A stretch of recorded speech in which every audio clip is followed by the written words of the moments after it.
The Nameless Man by Natalie Sumner Lincoln. Chapter 1. Shadows. The invigorating breeze, stirring the leaves of the vines and rambler roses which grew in profusion over the trellis-covered veranda, carried, apparently, no comfort to the man seated there. He stared ahead of him, oblivious to his surroundings, the handsome rugs covering the veranda floor, the out-of-door furniture, the well-kept lawns and flower-beds. He was only conscious of a growing distaste for the brilliant California sunshine, the blue of the heavens, and the vivid colors of the foliage. They did not match his brooding discontent. A sudden stronger puff of wind carried a paper loosely held in his fingers to the floor, and, too indolent to move, he planted his white-shod foot on it, leaving exposed the words, "By order of the court." "Oh, here you are!" exclaimed a voice from the direction of the living room, and a middle-aged man stepped through the open French window onto the veranda and sat down heavily in one of the lounging chairs. "Seen these?" tossing several newspapers on the table. "Yes," answered his companion. "Washington doesn't appear to have taken kindly to your speech." Colonel Calhoun's florid face turned a deeper red. "The truth isn't always pleasant," he growled. "It's not nice to read that fancied security is fancy and nothing more. Japan has our measure and has spent years preparing to become mistress of the Pacific Ocean." "So they say. Here," and the slight emphasis on the last word caused Calhoun's eyes to flash with pent-up indignation. "That's Washington's game, trying to make it a local issue," he explained heatedly, "whereas the control of the Pacific affects every businessman, every farmer in America. For the sake of our millions invested in commerce, we must guard this ocean, keep uninterrupted our trade with China and the Orient, guard the waterway to Alaska, a country of still undeveloped riches, keep the path clear to the Philippine Islands, Guam, and Hawaii. Trade supremacy can sometimes only be maintained by war. We shall have to fight for it." His companion nodded. "Shouldn't wonder if we did," he agreed listlessly, "when Japan says the word. Yes, and when she strikes, she will strike quickly. Look!" Calhoun indicated a map lying across a chair. "We have well-fortified harbors, yes, but an undefended coastline, easily accessible to an enemy. Japanese spies have been caught with reports of these fortifications, with plans of the forts guarding the Golden Gate, and caught taking soundings of the unfortified harbor of Monterey. It means that someday the yellow man hopes to supplant the white man, as we, in our time, supplanted the American Red Indian." Calhoun's companion laughed. "It's not surprising that the cartoonists caricature you as a saffron-hued jingoist." "Let them." Calhoun shrugged his broad shoulders. "They'll reverse themselves, as did the administration in the matter of the Panama Canal tolls, the price of our coastal rights being the sop thrown to England to keep us out of war with her ally, Japan." "Well, what England did once, she may do again," retorted the other lazily. "With America prepared, we will require no nation's intervention in our behalf," declared Calhoun proudly. "But until we are—" The speaker rose and paced back and forth. "Dreaming of vast empire, the foremost men of Japan are planning and scheming for that nation's territorial advancement." "You'll have some difficulty convincing America of that fact," said his companion skeptically. "True." Calhoun struck his clenched fist into his left hand. "The majority of Americans think me a dreamer, or, at worst, a war-mad jingoist. Yesterday, a high government official declared, if Calhoun had half the brains he thinks he has, he'd be half-witted. The fools," added Calhoun bitterly. "It's cheap to ridicule me, cheaper even than burying dead Americans in trenches. Japan is crouching for the spring. Racial hatred is fanning the flame, and her emissaries are everywhere. I'd willingly give $10,000 to the man who will unearth and expose the Japanese cabal, which, I believe, as I believe in God, is being conducted in Washington City today, right under the nose of our government officials." His companion laid down his unopened cigarette case, his eyes for a second seeking the paper still held on the floor by his foot. "By order of the court." A sudden movement, and his other foot covered the words. "Get out your checkbook, Calhoun," he said. "I will go to Washington." End of Chapter 1.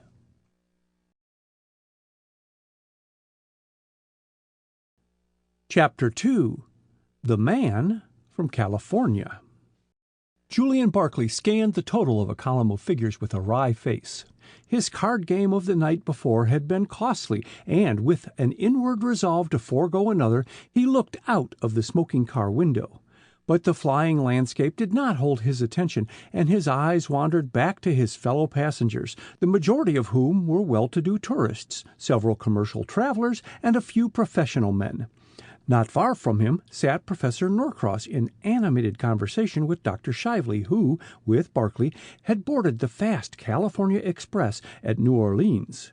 Barclay's glance traveled on until it reached the man who had made the fourth at the card game.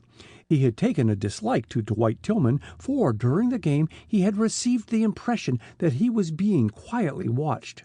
The belief had grown upon him as the play progressed, and the quiet espionage had bred resentment. Tillman's indolent slowness of movement had been in direct contrast to his intent watchfulness, and Barclay had wondered if Dr. Shively and Professor Norcross had thought Tillman's manner peculiar. Richard Norcross, known to Barclay by his fame as a naturalist, but met for the first time in the train the night before, had been Tillman's traveling companion for some days. Barclay, sitting back in his chair, studied Tillman, saw him start, lean forward, and look down the car. A newcomer stood just within the entrance, surveying the car and its occupants, then moved up the aisle. With a smothered ejaculation, Tillman sprang into the aisle, hand upraised, only to stumble forward, swaying like a drunken man. The sound of the scuffle echoed down the car above the noise of the rapidly moving train. In an instant the passengers were on their feet, some intent on reaching the struggling men, and others only desirous of obtaining a closer view. But the intervention of the more venturesome was not required, and a second later Barclay was bending over Tillman, who measured his length in the aisle, while the conductor and several passengers collared his small opponent. A pull at Barclay's hastily offered flask, and Tillman somewhat shakily regained his feet, as the Japanese passenger strove to explain the situation to the indignant conductor. "A meeting, honorable sir, in this just too small space, and a loss of balance." The Japanese, with some difficulty, kept his footing as the train rounded a sharp curve. Clicking his heels together, with shoulders and elbows drawn back, fingertips touching, he drew a long hissing breath as he bowed in salutation to the men grouped around him. "Pardon, honorable sirs." "How about it, Mr. Tillman?" demanded the conductor, and all eyes turned toward the disheveled American. "A little congestion and, hasty action," he drawled. "The train took a curve on the high, and as I fell I saw our friend here," indicating the Japanese, "mistook him for a yellow nigger standing in my way and lashed out." Barclay looked sharply at the Japanese. Did he understand the insult implied in the apology, or was his knowledge of English too limited? But he learned nothing by his scrutiny, for the parchment-like face was as inscrutable as the Sphinx, and Barclay turned his attention to Tillman. He had distinctly seen a paper pass between the two men. Why, then, had Tillman and the Japanese staged the opera bouffe affair? The conductor, much perturbed, scratched his head as he gazed at first one man and then another. "Well, seeing as how you both call it an accident, I reckon there's nothing more to be said," he grumbled. "But recollect, gentlemen, this railroad does not permit quarreling." The Japanese, bowing gravely to the silent men, departed into the forward Pullman, and the group around Tillman dispersed, Julian Barclay, having resumed his seat and his contemplation of the scenery through the car window, was in the act of lighting a cigarette when he became aware that Dwight Tillman was standing at his elbow. "Can I share that flask you offered me when I was lying on the floor?" he inquired. "The fall shook me up more than I realized." A look at Tillman's white face convinced Barclay that he was telling the truth, and his interest quickened. The scuffle had not been entirely opera bouffe after all. Drawing out his flask, he passed it to Tillman. "It hurts my pride," went on Tillman, seating himself in the next chair, "to be licked by a little slip of a man in such a rough and tumble encounter. Muscle doesn't stand much show against jiu-jitsu." Barclay declined the other's offer of a cigarette. "Better think a second time before tackling a Jap," he cautioned. "A Jap?" echoed Tillman, and he smiled queerly as he selected a cigarette. "The color line is so closely drawn in this section of the world, I'm surprised the railroad officials permit a yellow man to travel on the San Francisco, New Orleans, and Washington Express, except in the Jim Crow car." "That sounds like insular prejudice," smiled Barkley. "Except for your name and accent, which proclaim you as a Marylander, I should hail you as—" "A Californian?" Tillman nodded. "It's the state of my adoption. We manage everything better out there." "Well, why not stay in California?" Barkley rapped out the abrupt question, never taking his eyes from his good-looking companion, whose white cheeks were regaining a more healthy hue from the stimulant he was slowly sipping. "I had to come east to protest against government ownership of oil lands in California. I'm one of the unfortunate devils who invested money there before the public land was withdrawn from entry by executive order. Congress is to legislate on the question shortly. I believe Navy Department officials are chiefly responsible for the deadlock." "I take it your sympathies are for a little Navy?" "That doesn't necessarily follow," protested Tillman, with more warmth than the occasion seemed to justify, "just because I don't believe in government ownership of oil lands." "I'm not so sure of that," argued Barkley. "Oil is the fuel for future battleships. We are exporting thousands of gallons of oil. It's time we conserved our resources." "But not by government ownership," retorted Tillman. "Let the government get oil concessions in Mexico and keep them. What's our Monroe Doctrine for but to make us a protectorate over most of the Western Hemisphere? We can drive out the other Johnnies when they try and tap our foreign resources." "With an adequate Navy? Yes," laughed Barkley, "but you have a curious conception of the meaning of the Monroe Doctrine." "Not at all." Tillman warmed to the subject. "The Monroe Doctrine is just another definition of dog in the manger. We won't let other nations have what we won't take. It's a shameful waste of opportunity for territorial advancement." "At the expense of smaller nations?" dryly. "Ah, well, the battle goes to the strong." Tillman turned languidly and beckoned to the porter. "Is this Atlanta we are approaching?" he asked the Negro. "Yes, sir, and 'pears like we be here most 2 hours, 'cause there's a washout ahead. The conductor says how the passengers can go off and see the city, but they must be back here within an hour and a half." Barkley rose and stretched himself. "I think I'll go and take a run around the block," he announced, smothering a yawn. "Come along?" But Tillman shook his head and watched Barkley's tall, erect figure pass down the aisle with a touch of envy.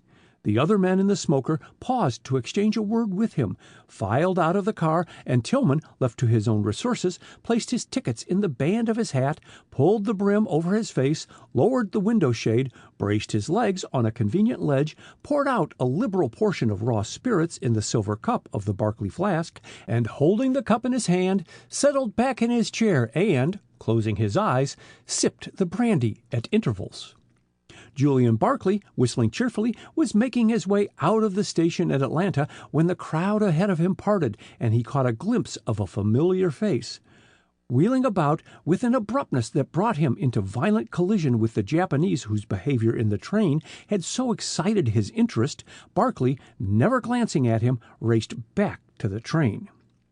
2 hours later, Barkley stood in the vestibule of his Pullman as the train pulled out on its long trip northward and debated whether to enter the smoker or return to his section.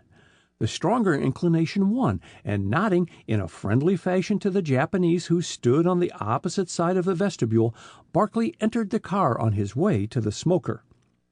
Except for Dwight Tillman, sitting at the further end, Barkley found the smoker deserted and dropped into the nearest chair, lighted a cigar, opened a newspaper, and soon became immersed in its contents.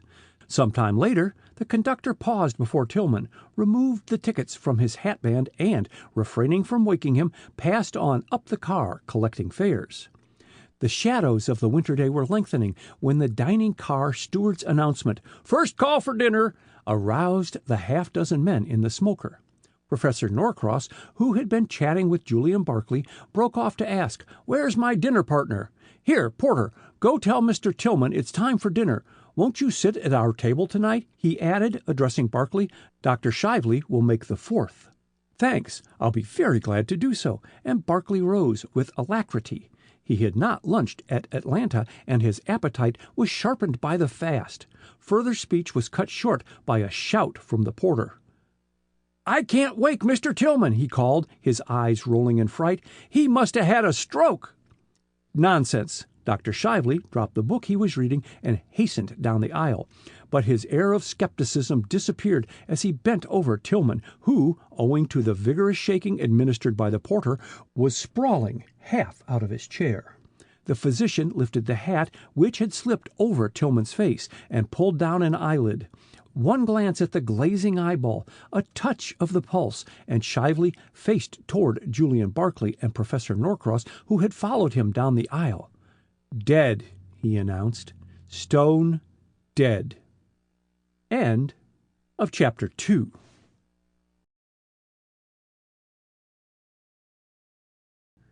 Chapter 3. Ways That Are Dark. An awed silence followed Dr. Shively's announcement.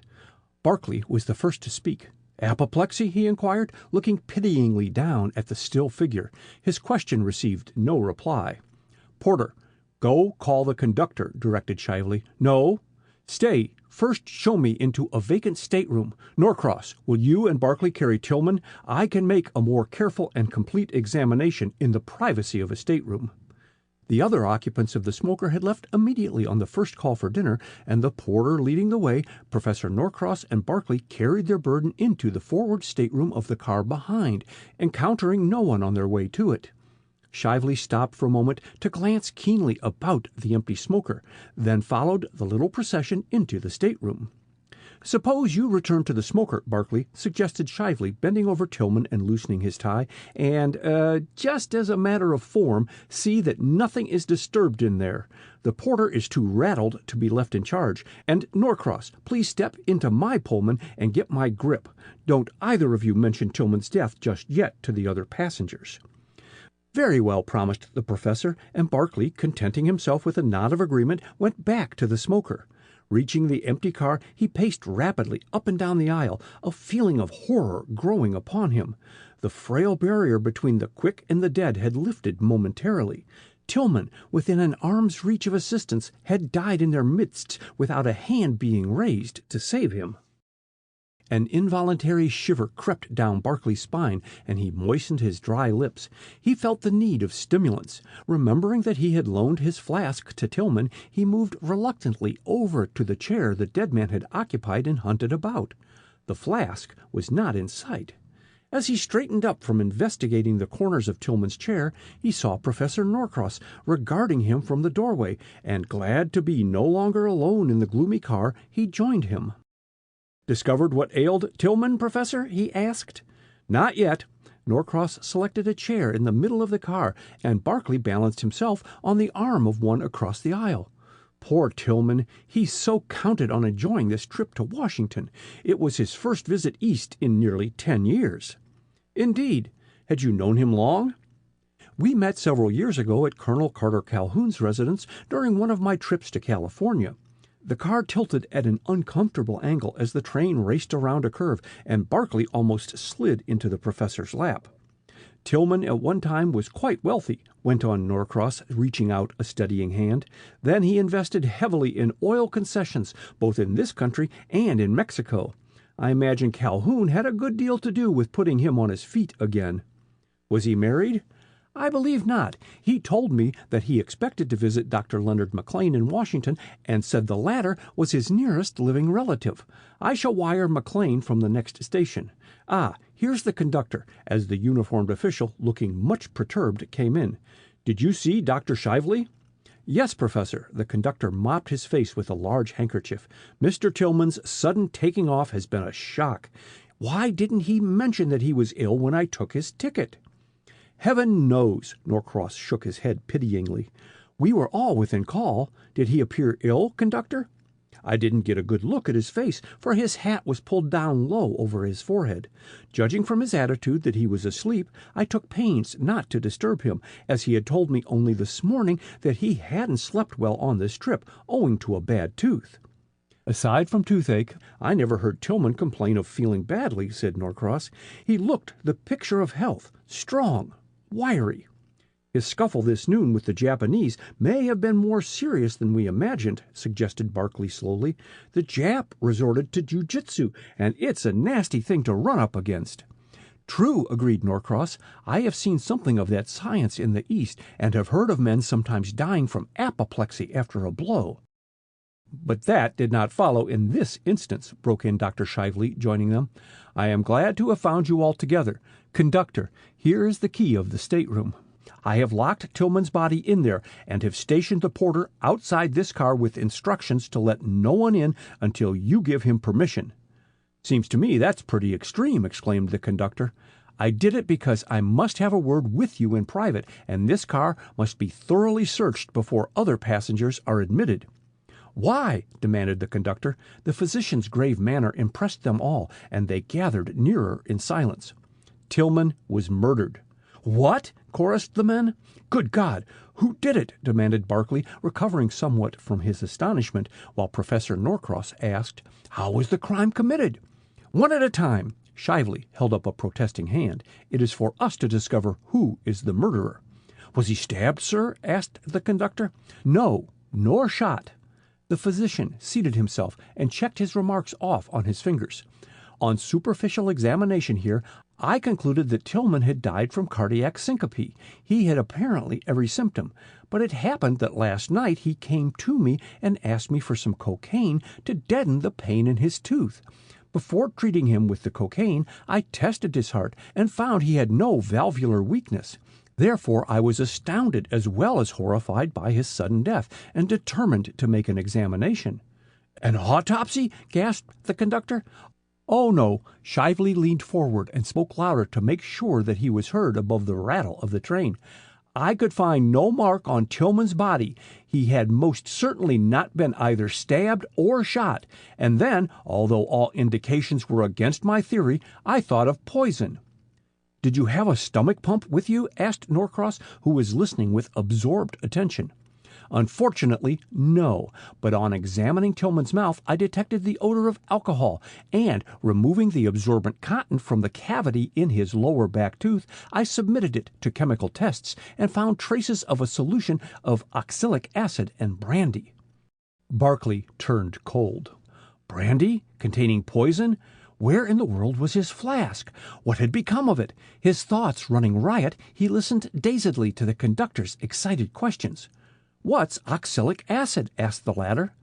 A vegetable poison, better known under the name of salts of lemon. A powder which, if dissolved in alcohol, kills almost instantly, was the reply.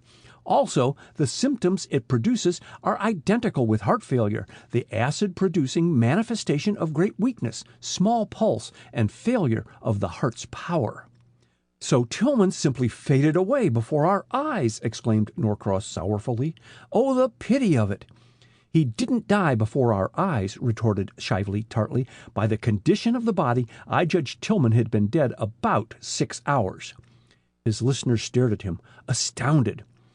Do you mean to say that Mr. Tillman sat in that chair with all of us about him, stone dead, and we never discovered it for 6 hours? Questioned the conductor in open incredulity. Exactly. Well, that beats time, muttered the conductor. Where were we 6 hours ago? Asked Norcross. The conductor consulted his watch. In Atlanta, he answered. I imagine that was where the crime was committed, said Shively. Who was in this car beside Tillman during the 2 hours we were in that station? I don't know, returned the conductor, but I can easily find out by asking the porter, and he hastened out of the smoker to reappear a second later with the porter.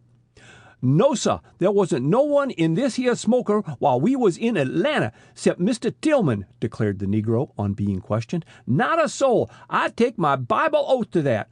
I looked in here a few minutes after the train stopped, and Mr. Tillman was a-settin' in the chair just as calm and peaceful, and I went outside and stood on the platform by the steps at that end, and didn't no one pass into the car while we was in the station.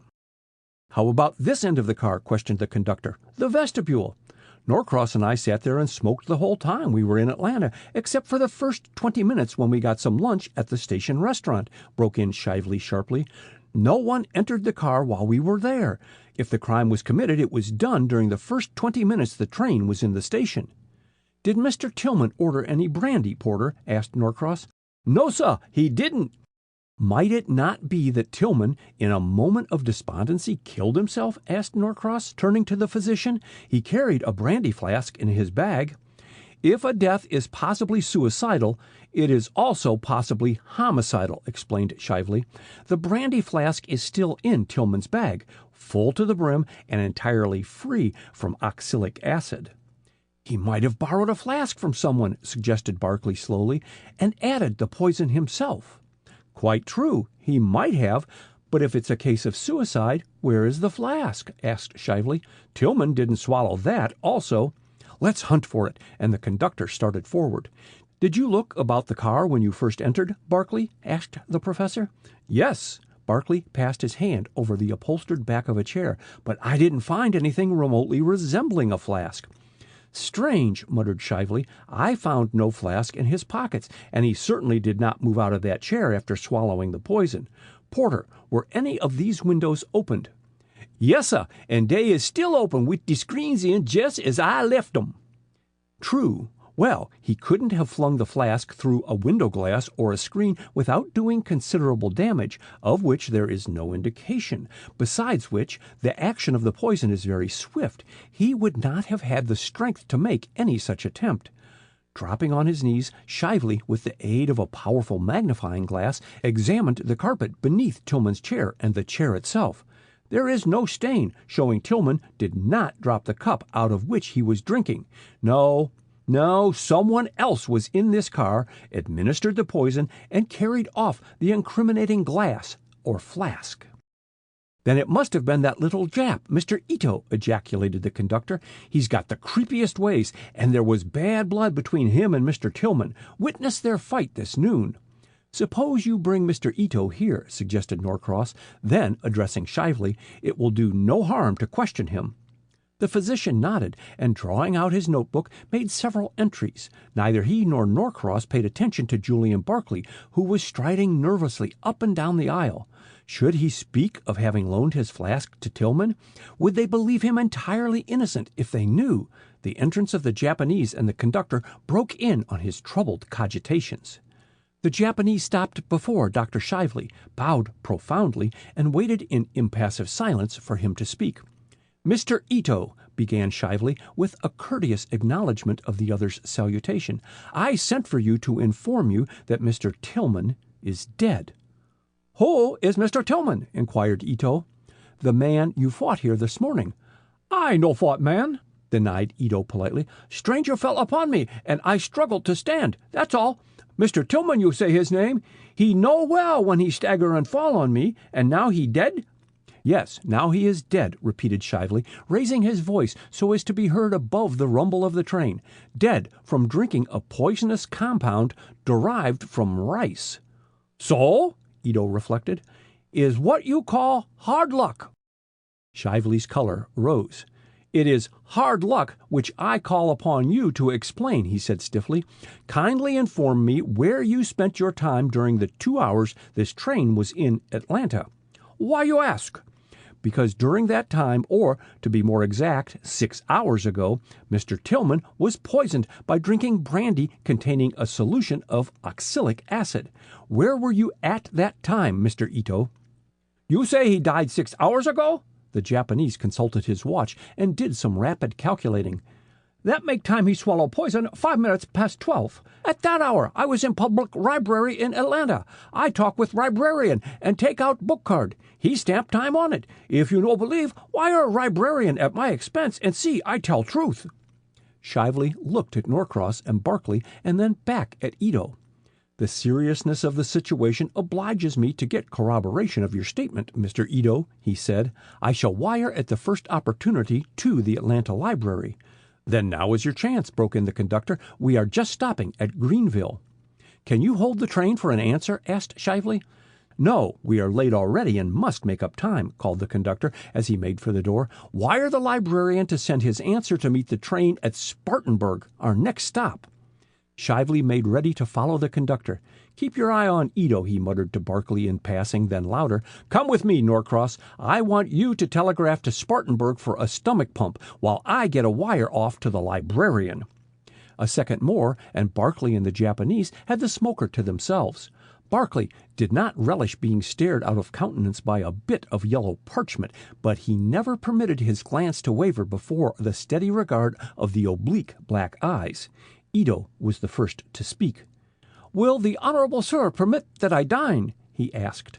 At the request, Barclay awoke to the realization that he was half famished. Tillman's tragic death had put all thought of dinner out of his mind. Obviously, he must not let the Japanese out of his sight, and there was surely no better place than a dining car for keeping him in full view. "Of course you can dine," he said cheerily. "We both will. Go ahead, Mr. Ito, and I'll follow." They made their way through the long train and, on reaching the dining car, were given a table for two. After giving his order to their waiter, Barclay settled back in his chair with a sigh of relief. The change from the gloomy smoker and its tragic happenings to the cheery dining car, flooded with light and echoing with the laughter and chatter of gay passengers, was a tonic in itself to his frayed nerves. Not waiting for the return of their waiter, Barclay lifted the carafe and, leaning over, poured some water into Ito's glass. The courtesy received no acknowledgment, for the Japanese was intent on drawing a design on the spotless tablecloth. Barclay watched each stroke of the pencil in idle curiosity, but suddenly the carafe remained poised in the air, for with the skill of a born artist there grew under the Japanese's hand an exquisite design of the chrysanthemum, the identical design which, done in delicate tracery, made Julian Barclay's silver brandy flask unique. End of Chapter 3.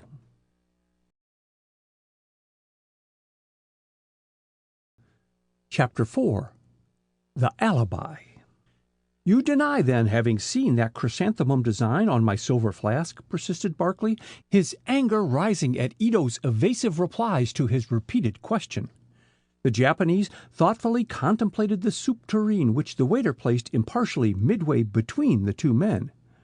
"I am originator of designs, honorable sir," he said blandly. "It is possible so that my sketch was used in decorating your flask. Show me flask, and I tell you."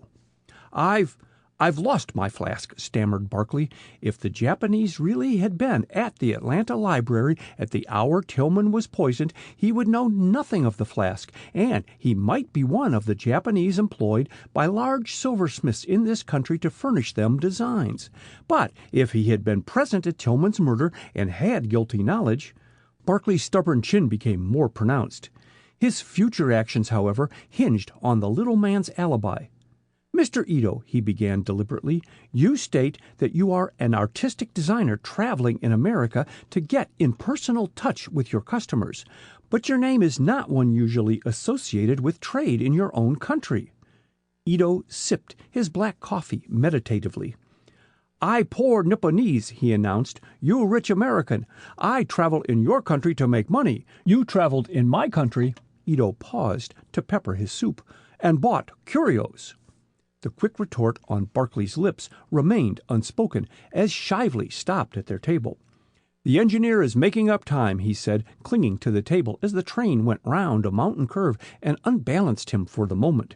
"We'll be in Spartanburg very soon. Norcross and I are sitting here," and he joined the professor at the table directly across from them. Barclay passed a relish to the Japanese in silence, and still without speaking they continued their dinner, each apparently immersed in his own thoughts. If Ito observed that he was watched by Shively and Norcross as well as Barclay, there was no effort on his part to hasten the service of the meal, and he waited with patient courtesy for Barclay to finish before rising. "My car next," he volunteered, taking his hat from the waiter. "Go ahead, I'll come with you." Barclay pushed back his chair impatiently, and his long stride quickly brought him up with his companion, but not in time to exchange a word in private, for Shively was at their side, with Professor Norcross in tow. "Are these your traps, Mr. Ito?" Shively pointed to two suitcases, an overcoat, and an umbrella propped up in one of the sections of the sleeper. "Yes, honorable doctor." Ito gravely picked up his overcoat and umbrella. "We approach Spartanburg." "We do," dryly. "Just drawing into the station, in fact, and here's the conductor. Don't move, Mr. Ito," and Shively's deep voice spoke command. "Wait." "Here's your telegram, Doctor. The station master threw it to me." The conductor was a trifle breathless. "What does it say, sir?" Snatching it from him, Shively tore open the dispatch and scanned it hurriedly. A look of perplexity replaced his eagerness as he read the message aloud. "Yoshida Ito was in library from noon until 20 minutes of 2 p.m. today. Had long talk with him. C.L. Glenworth, librarian." The Japanese, standing hat in hand, overcoat over arm, spoke first. "Is it permitted that I go?" he asked, addressing all, but looking at Shively. "Surely." The conductor stepped aside, and Ito, bowing gravely, motioned to the waiting porter to take his suitcases and started for the vestibule of the sleeper. "One moment," protested Shively, and Ito stopped, but again the conductor interfered. "Go ahead, Mr. Ito," he directed, and added as Shively opened his mouth to expostulate. "No, no, Doctor, you can't hold Mr. Ito, for you haven't proved one thing against him. The librarian confirms his alibi." "But why should he leave the train at once, unless he's running away?" demanded Norcross. "Mr. Ito was only traveling as far as this anyway," explained the conductor hurriedly. "His ticket read from Mobile to Spartanburg." On impulse, Barclay wheeled about and made for the vestibule of the sleeper, but on reaching the platform he found he was too late. Yoshida Ito had vanished. Barclay returned to the smoker in time to hear the conductor's concluding remark to Dr. Shively. "Very well, Doctor," he was saying. "Seeing that this Dr. Leonard McLean, whom Mr. Tillman was on his way to visit, is his nearest relative, I'll carry the body to Washington, but there the undertaker will have to ship it back to Atlanta for the coroner's inquest, provided, of course, that Mr. Tillman was really poisoned, as the crime must have been committed in the Atlanta jurisdiction." "Quite right," acknowledged Shively. "The porter has just brought me the stomach pump I telegraphed for, and in your presence, conductor, and that of Professor Norcross and Mr. Barclay, I will make a further and fuller test for trace of poison." "That sounds reasonable." The worried railroad employee looked somewhat relieved. "I'll join you in the stateroom as soon as the train leaves here. Let me give you the key to the stateroom," and he dropped it into the physician's hand. With a strong feeling of reluctance, Barclay accompanied Shively and Norcross into the stateroom. Shively had done what he could with the means at his command to convert the stateroom into an operating office. His bag, bottles, instruments, the latter lying in a neat array on one of the couches on which was spread a white sheet. A sheet also was thrown over Tillman's body, lying on the other couch. The scene brought vividly to Barclay's mind the clinics he had attended years before, and as he sniffed the pungent odor of disinfectants, he almost imagined himself back once more obeying the directions of a famous surgeon. Shively's voice recalled him to his surroundings. "I examined Tillman's pockets, hoping to find some clue of the murderer," explained Shively, "and took pains to replace each article as I found it, as Norcross can testify." The professor confirmed his statement with a vigorous nod. "Did you discover anything which might turn into a clue?" inquired Barclay eagerly. "Nothing that I considered a clue, but the police may have better luck." Shively paused to tear open the package he carried, and, fitting the instrument together, laid it with the others on the couch. "A letter from Dr. McLean, a bunch of keys, a bill folder containing several $100s, some loose change, and that is all." "A meager list for identification purposes," commented Barclay. "If I could only lay my hands on the flask or glass from which Tillman drank the brandy," fumed Shively, "then I'd have the murderer." The opening of the door interrupted him. "Ah, conductor, come in and close the door. Now, if you are ready, we can commence." Several times while the stomach pump was in use, Barclay became conscious of Shively's scrutiny, and he mentally cursed the instinct which betrayed his familiarity with medical instruments. Suddenly, Shively held up a test tube, and his expression told the conductor what his lack of medical knowledge prevented him from grasping sooner. "So Mr. Tillman was poisoned," he stated rather than asked. "Yes, and by a dose of oxalic acid calculated to kill a dozen men," said Shively gravely. "Who could have administered it?" "Who indeed?" Barclay spoke with more force than he realized, and colored as they turned toward him. "I'm going to make it my business to find out, Dr. Shively. Good night." And not waiting for a reply, he stepped into the corridor and made his way swiftly back to his own Pullman. Barclay had been fortunate enough to secure an entire section to himself, owing to the scarcity of passengers, for the rush had set into the south and few were traveling northward. He found his berth not yet made up, and sinking back in his seat, he thought over the events of the day. A painful desire to sneeze sent his fingers searching his pockets for a handkerchief, and in drawing it out, a small object fell in his lap. After replacing his handkerchief, Barclay picked up the chamois-covered bundle and unwound it. A girl's face smiled up at him from the hollow of his hand. Barclay looked and looked again at the miniature, unable to believe his eyes. How had a painting of a total stranger gotten into one of his pockets? He turned over the miniature, hoping to find some name or initial engraved on its back, but the handsome gold case was as blank as Barclay's mind. Gradually, his dazed wits grasped the beauty of the girl. The artist had done full justice to the exquisite coloring and contour of the face, the golden curly hair and the deep blue eyes so direct and clear they held his gaze, and he was conscious of a tantalizing wish to see her lips break into the smile which hovered in her eyes. Barclay attempted to open the case, but there was no sign of hinge or spring, and fearing to break the ivory miniature in attempting to force it open, he rewrapped the gold case in the chamois and replaced it in his pocket. Could it be that someone on the train had dropped the miniature, and he had absent-mindedly pocketed it? He racked his brain trying to recall each action of the day, but the miniature bore apparently no relation to any of them. How had it been slipped inside his pocket unknown to him? The thing smelt of legerdemain, and instantly his thoughts flew to the Japanese. But that was impossible. The girl was an American, and her refinement and high-bred air instantly placed her social position. She would not be likely to permit her miniature to be carried about by a Japanese designer, an artist. Good Lord! Barclay stared in blank dismay at the seat before him, and gradually awoke to the realization that he was gazing directly at Professor Norcross, who had seated himself there a second or two before. With an effort, Barclay pulled himself together. "I'm glad you haven't turned in," said the professor. "For my own part, I can't sleep. Listen, Barclay," and he moved over and sat down by the ladder. "I have made the most astounding discovery." "What is that?" asked Barclay, as the professor paused to permit a passenger promenading the aisle to pass out of hearing. "We have let a murderer slip through our fingers," groaned the professor. "Then you have identified?" "Ito?" breaking in on Barclay's question. "Yes. But—" "Listen." Norcross spoke slowly and emphasized each point. "Ito was the only person on the train who had a motive for the crime. Tillman insulted him grossly. Nothing so infuriates a Japanese as to be classed with a Negro. They are the proudest race in the world. Ito took prompt retaliation on Tillman for—" "But how, Professor?" Barclay interrupted in his turn.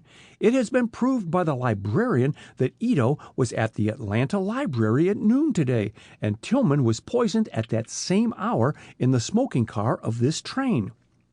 Tillman was killed here at noon, but not at the identical hour. Ito was at the library, man. You forget that Atlanta goes by Central Time, which is 1 hour slower than Eastern Time, which prevails on this train." "Then you mean—" "That calculating by our watches, Ito poisoned Tillman at noon, and an hour later, which by our time would be 1 o'clock, and by Atlanta time would be noon, was in the library.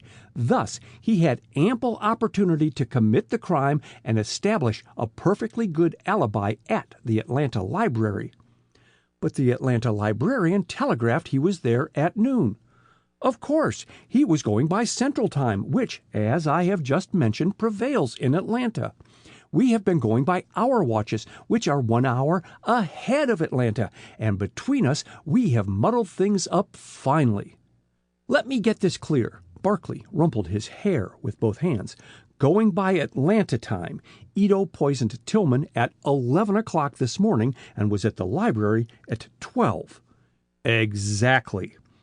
But by the time prevailing on this train and our watches, Ito poisoned Tillman at 12 o'clock and was at the library at 1, and relying on our forgetting in our excitement the difference of time, handed us a perfectly good alibi.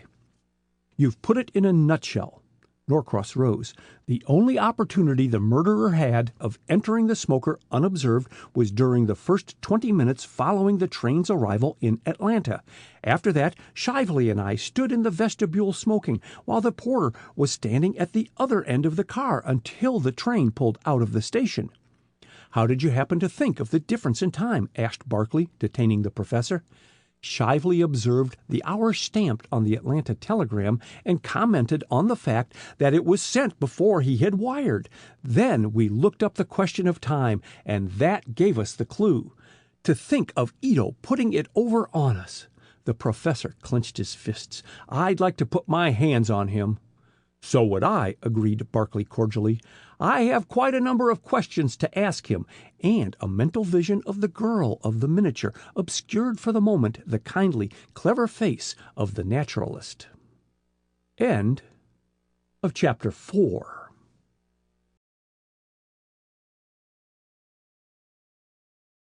Chapter 5. Recognition.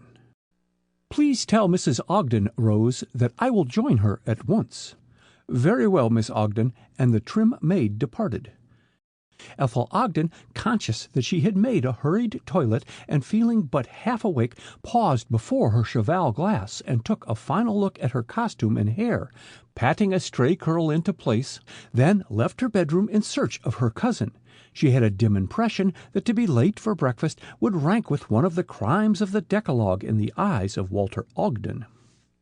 The climate in Washington that winter had proved too severe for Ethel's father, and by the advice of his physician he had gone in December to winter with friends in Atlanta. Mrs. Ogden, torn between anxiety for her husband and her desire to be with Ethel, had thankfully accepted their cousin's invitation to have Ethel spend the winter with them. Walter Ogden had been a frequent visitor to the national capital for a dozen years or more, and in times gone by, before he had made his not inconsiderable fortune, Commodore Ogden had assisted him financially on several occasions. Both Walter Ogden and his wife had urged Ethel to visit them in their western home, but she had never been able to accept. Their last invitation had solved many difficulties, for it enabled her to remain in Washington and continue her work. Commodore Ogden, who had retired before the age limit from the United States Navy on account of old wounds, had found, some years before, his modest savings swept away in unfortunate speculation, and outstanding debts had further crippled his resources. Ethel, to the horror of her mother, whose old-fashioned ideas did not include a tolerant view of the modern woman, had found her métier in teaching English to foreigners residing in Washington, and with the salary received from her pupils, dressed herself and contributed to the household expenses. During the 48 hours she had been with her cousins, Mr. and Mrs. Walter Ogden, she had seen little of them owing to her own business and social engagements, and had not had time to properly adjust herself to the household routine. The house was a large one, and reaching an intersecting corridor in the wide wall, Ethel paused in indecision. Had she turned to her right or to her left when leaving Mrs. Ogden's pretty bedroom the night before? Debating the point in her own mind, however, did not settle the question, and Ethel, finding a bedroom door ajar on her right, laid her hand on the knob. "Caught entering Bluebeard's chamber," said a soft, languid voice just back of her, and wheeling about, Ethel confronted her cousin. "Fie, fie, Ethel!" "I plead guilty only to searching for you." Ethel's gay laugh was infectious. "Tell me, is Bluebeard's chamber where Cousin Walter abides?" "Mercy, no." Mrs. Ogden tucked her hand inside Ethel's. "Bluebeard's chamber is the raison d'etre of our being here. On account of it, Walter was offered the house at a ridiculously low rental, $150 a month." $150 for this? Ethel's voice was raised in a crescendo of astonishment, and her eyes swept the well-proportioned hallway, and the vista of spacious rooms opening from it, and the handsome stairway down which they were passing. "Is there a harnt, as the darkies say, in Bluebeard's chamber, or is the house considered unlucky that the owners give it away?" Neither a much less romantic reason. The owner, what's his name? Never mind, Walter attends to that. With placid disregard of details, the owner is a divorcee who, owing to some technicality of the decree, must keep his legal residence in Washington, so he leases this house for a song, with the proviso that he is permitted to keep a bedroom containing his personal belongings and occupy it occasionally.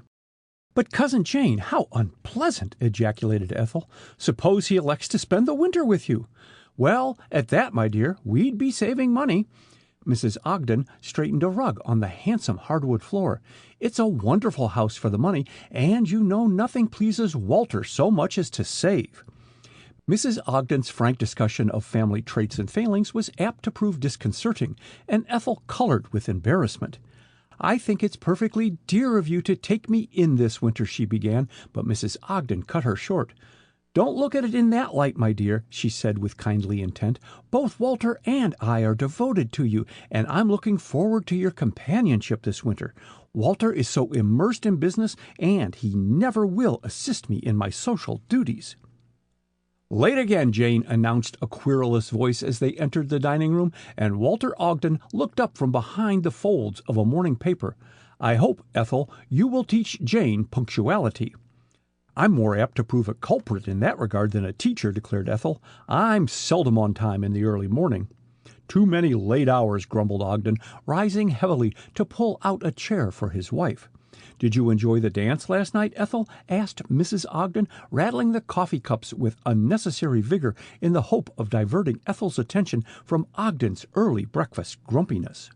"Very much." Ethel took a large helping of cereal offered her by the attentive butler, "but it was a later affair than I anticipated, and on the way home Jim Patterson's car had a blowout." "Oh, did Mr. Patterson bring you back?" "Yes, and the Marshalls as well." Ethel smiled demurely.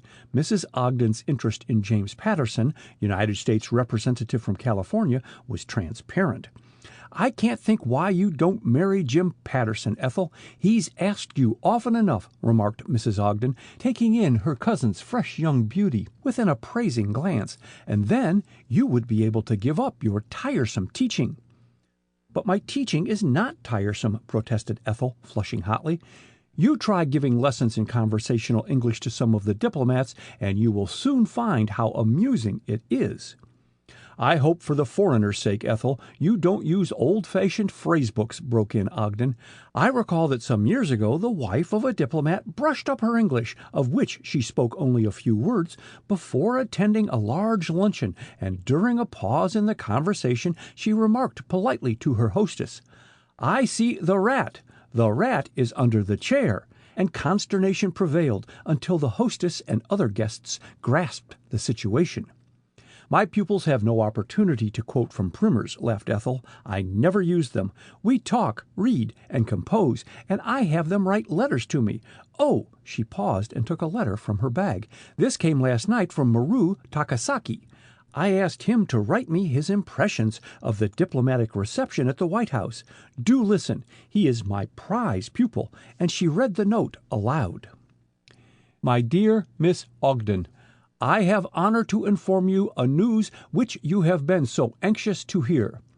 Last evening we went duly to the White House, where we were received by Mr. President, assisted by the ladies of the Cabinet as usual.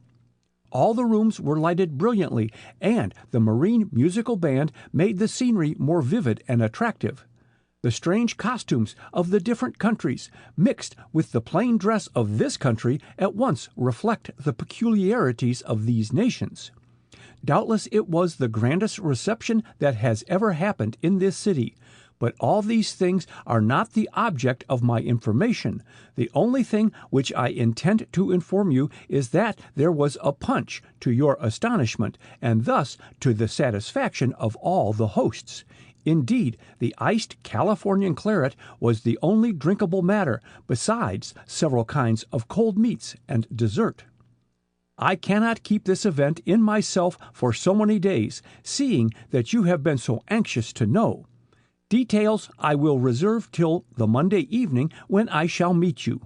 Yours sincerely, Maru Takasaki." Maru Takasaki, repeated Ogden. Is he the new attaché of the Japanese embassy? Yes, and he is so pleased with his progress in English that he wishes me to give lessons to his wife, who has just arrived from Japan. They have taken a house 2 blocks from here and have just moved in. I predict you will shortly have more pupils than you can handle, and Mrs. Ogden smiled at Ethel's enthusiasm. But you must not be so busy that you cannot be nice to my cousin. She stopped speaking as the butler approached her husband and commenced whispering in his ear. What is it, Walter? You say he's here? Asked Ogden, paying no attention to his wife's question. Yes, sir. And Charles the butler laid a visiting card in front of Ogden. At the door, sir. Good Lord! Ogden dropped his napkin and gazed blankly across at his wife. He's come. He? Who? Not... Eager welcome in her eyes. No one you know, responded Ogden. The owner of the house, Professor Richard Norcross, has come to occupy Bluebeard's chamber. Well! Mrs. Ogden blinked in astonishment. What a mercy I put on my most becoming morning gown. Ask him in to breakfast, Walter. And, as her husband left the room, she added hastily, Don't desert me, Ethel. I really ought to be at Mrs. Henderson's in 20 minutes, Cousin Jane, expostulated Ethel, but she lingered a moment longer to fold her napkin, and the next second Ogden had entered, followed by Professor Norcross. It is very kind of you not to look upon my arrival as an intrusion, said the professor, after greeting Mrs. Ogden and Ethel. I sent word to my agent to notify you, Mrs. Ogden, that the law required that I make a brief visit to Washington. We shall try and make your stay pleasant, answered Mrs. Ogden cordially. She was agreeably impressed with the professor's scholarly appearance. Charles, bring some hot coffee. Oh, don't go, Ethel, as the latter moved toward the door. I really must, Cousin Jane. I'll be back in time for luncheon. And nodding a smiling farewell to the men, Ethel whisked out of the dining room. 15 minutes later, Ethel opened the front door of the house with more than her accustomed impetuosity and ran into the arms of a distinguished-looking stranger. I beg your pardon, gasped Ethel, straightening her hat, which had tilted at a rakish angle on encountering the stranger's forehead. The butler will be here in an instant. Oh, here he is now, and Ethel dashed down the steps. Do you wish to see Mr. Ogden? Inquired Charles, but his question passed unheard as Julian Barclay gazed after Ethel. He had found the girl of the miniature. End of Chapter 5.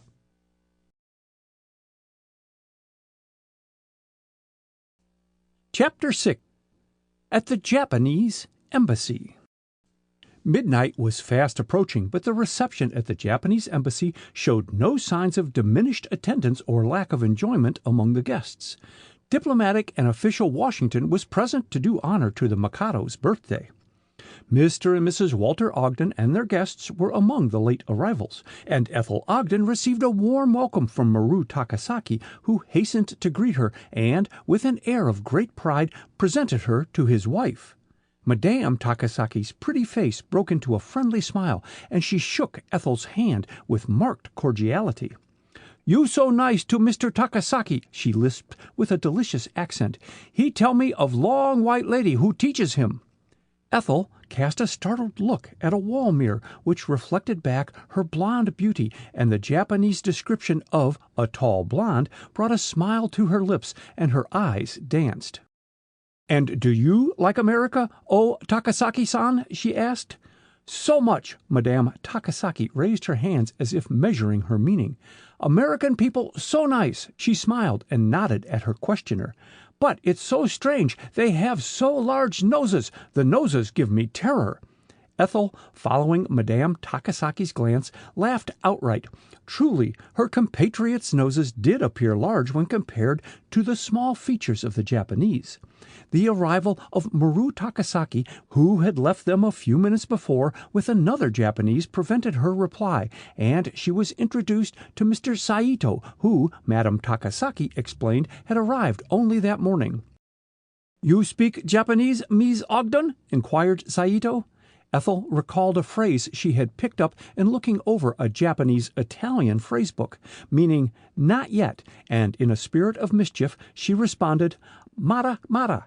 then dimly wondered at the alteration in her companion's manner, but Julian Barclay's abrupt arrival gave her no time to question Saito. "Won't you go in to supper with me, Miss Ogden?" demanded Barclay eagerly. "Thanks, but I cannot." Ethel's eyes sparkled at the disappointment which Barclay made no attempt to hide.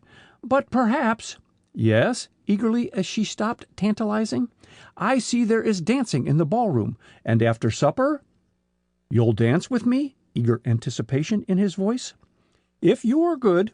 Ethel turned to include Mr. Saito in their conversation, but he had moved over to the ambassador's side and was talking eagerly to him and Maru Takasaki. They turned simultaneously and looked at Ethel, and she was surprised by the concentration of their gaze. Angered by their staring, she turned abruptly to Barclay. "I promised to go out to supper with Professor Norcross. Have you seen him?" "Not since we reached here," moodily. "He monopolized you shamefully all this evening. Can't think of what you see in the old fogey." "Why, he is most entertaining," protested Ethel. "He has traveled all over the globe and in the most interesting places, and he isn't old, not over 60. "Nonsense," indignantly. "I don't believe he is 45. It's those glasses he wears which give him a venerable air. If you examine his face, you will find it quite young." "I'll take your word for it. Can't waste time examining his face." And Barclay's gaze never left Ethel. "Don't move, Miss Ogden," he entreated. "Against that background of wonderful old silk hangings, you'd make a lovely miniature." "Flatterer!" Ethel's eyes sank under his ardent look. "I'll never achieve a miniature. They are too expensive." "Do you mean to say that your family or friends have never had your miniature painted?" asked Barclay incredulously, and his hand felt the small gold miniature case tucked securely inside a concealed pocket of his dress suit. If the miniature had fascinated him, its living prototype had bewitched him, he admitted with secret rage, but he could no more tear himself away from Ethel's vicinity than the proverbial moth can ignore the candle. "Never had your miniature painted?" he repeated. "Never." Ethel laughed faintly at his persistent vehemence. "Awfully short-sighted of them to overlook such a thing of beauty," she mocked. Like most really beautiful women, Ethel rarely thought of it, but she was aware of a charm all her own, for it had smoothed life for her since childhood. Her blue eyes, which met every gaze with frank interest, were made for laughter, but in moments of stress their glance deepened, and she was rarely deceived by specious flattery or the equally treacherous frankness which often covers deceit. Her pale golden hair was her crowning beauty, which, with the unconscious grace of her every movement, made her presence felt however or wherever she appeared. "Here comes Professor Norcross," she announced, glancing down the room. "Then I'm going," ejaculated Barclay. "Don't forget those dances," and he disappeared behind the portieres as the professor pushed his way through the throng and joined Ethel.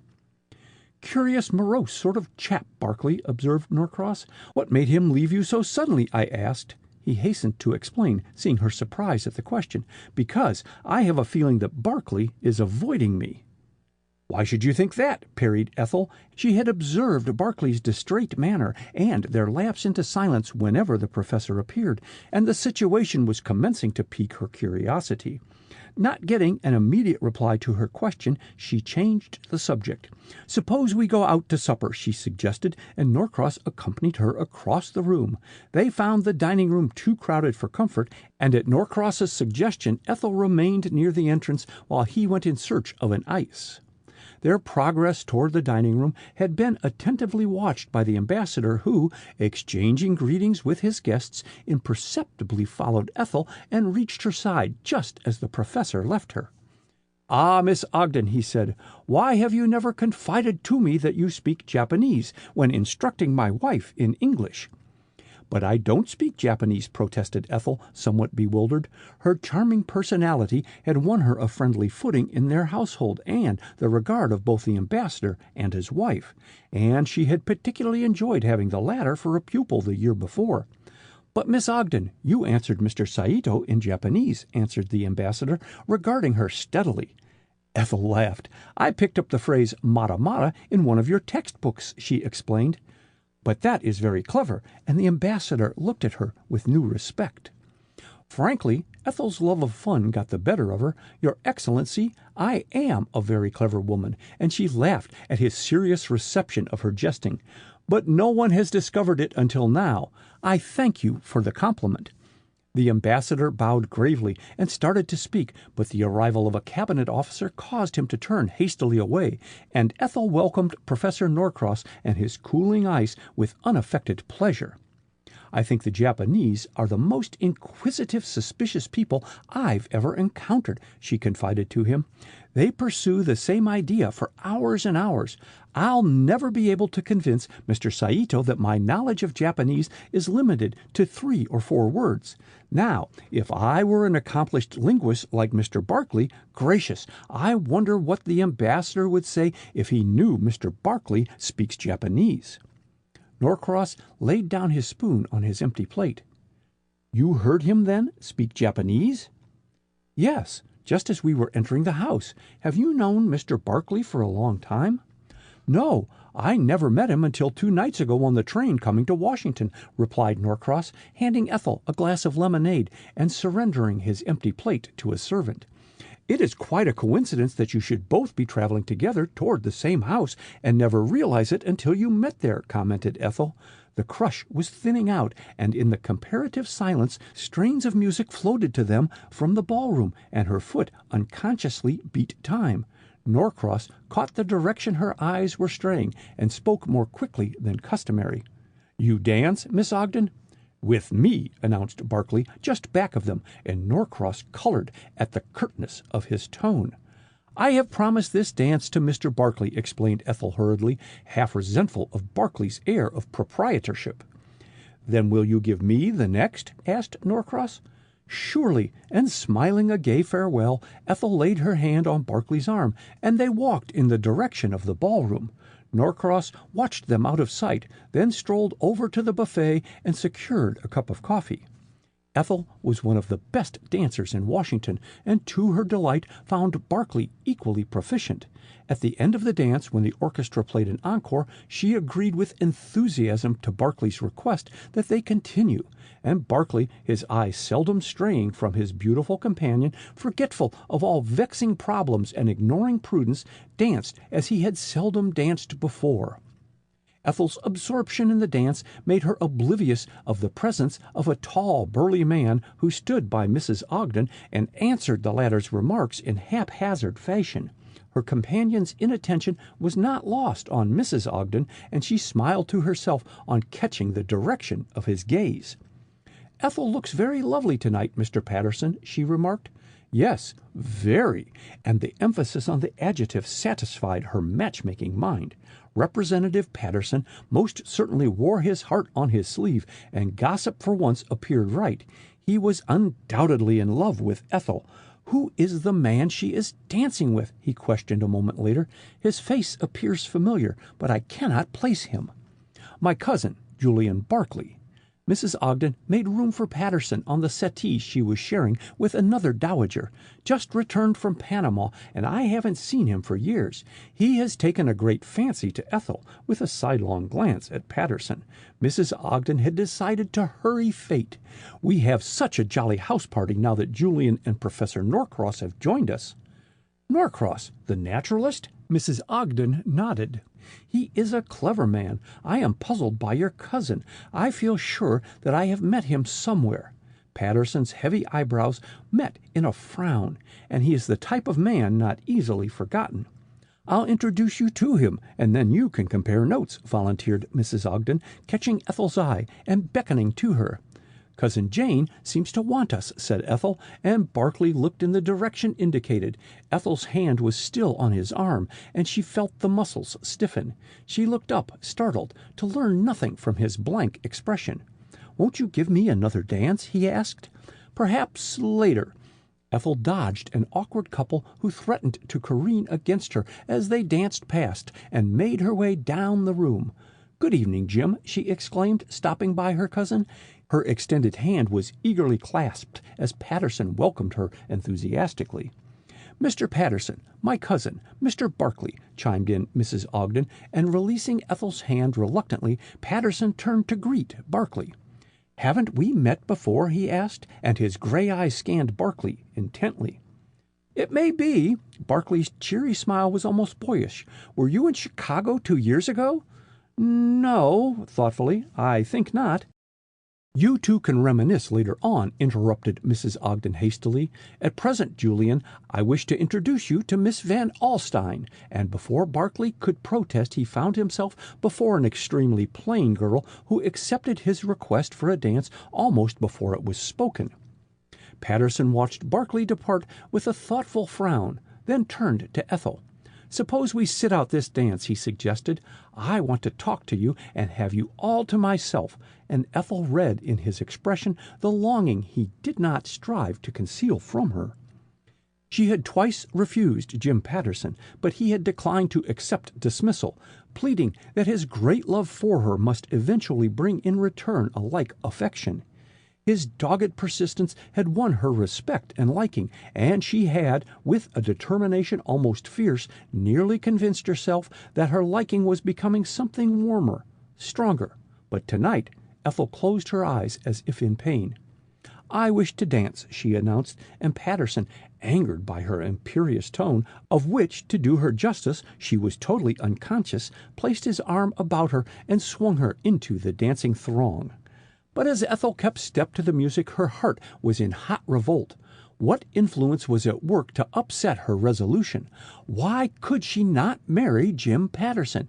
He was generous, chivalrous. Surely to accept his offer of marriage was to ensure not only her future happiness, but the welfare of her invalid father and delicate mother. Other girls married to secure the ease of mind and comfort which money could bring. She had not wantonly encouraged Jim Patterson. Two refusals could not be construed as leading him on to a flirtation. He knew she did not love him, but their tastes coincided. Surely her liking for him would bridge the matrimonial chasm as well as love. A word, one little word. Patterson, who had been dancing in silence, drew Ethel closer to avoid collision with another couple, and the nearness of her presence broke down his anger.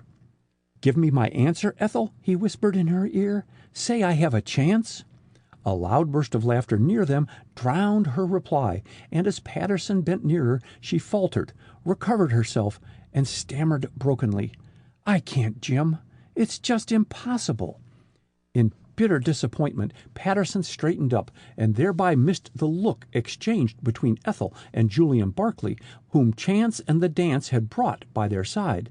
Ethel's heart was beating with suffocating rapidity as she passed down the room. What witchery lurked in Julian Barclay's dark eyes to alter her preordained destiny? Barclay surrendered Miss Van Alstyne to her next partner with a thankful heart and outward regret, and avoiding Mrs. Ogden, made his way out of the ballroom. He was in no mood for talking. He wished to think and dream of Ethel Ogden. Why had she looked at him so strangely when chance brought them together in the dance? Was it deep calling to deep? With difficulty he curbed his desire to rush to her. Madness and matrimony both commenced with the same letter, he reminded himself bitterly, and in honor he must banish all thought of Ethel Ogden and settle his mind to solving the problems confronting him. Not the least of these problems was the miniature. Ethel had denied having one painted, but it might have been done from a photograph without her knowledge. The real mystery was why her miniature had been placed in his pocket. By whom and how? On the arrival of the Washington, New Orleans, and San Francisco Express that morning at the national capital, Barclay, with Dr. Shively and Professor Norcross, had made a deposition of the events relating to Dwight Tillman's death. Barclay had been the last to be heard by the coroner and the notary, and when he left the Union Station, Shively was in deep conversation with Dr. Leonard McLean, who had just arrived, and Barclay forbore to interrupt them. Norcross was nowhere in sight. Barclay had given his Washington address to the coroner, but had not mentioned it to either Shively or Norcross, and his astonishment at finding Norcross also a guest at the Ogdens was as great as the professor's surprise at seeing him so soon again. Beyond exchanging a few words with him, Barclay gave his entire attention to extracting information about Ethel from his cousin, Mrs. Ogden. The unexpected discovery of the identity of the unknown girl of the miniature acted as a spur to his keen desire to penetrate the riddle of Dwight Tillman's murder and the disappearance of his silver flask. But what bearing his involuntary acquisition of the miniature had upon these two events he could not conceive. Refusing a glass of champagne, Barclay wandered through the dining room, which was becoming crowded again with the ceasing of the dancing, and as his eyes traveled about the room, he encountered the fixed stare of a Japanese standing by one of the doorways. "Ito, by all that's wonderful!" ejaculated Barclay under his breath, and plunged forward, but two stout dowagers stepped in his way and delayed him, and by the time he had elbowed his way to the door, the Japanese was not in sight. Barclay paused in perplexity. "It surely was Ito," he muttered, "and yet the Japs look so alike, I can't swear." He paused to scan several Japanese who stood talking near him. Ito certainly was not in that group, and turning, Barclay walked down the hall.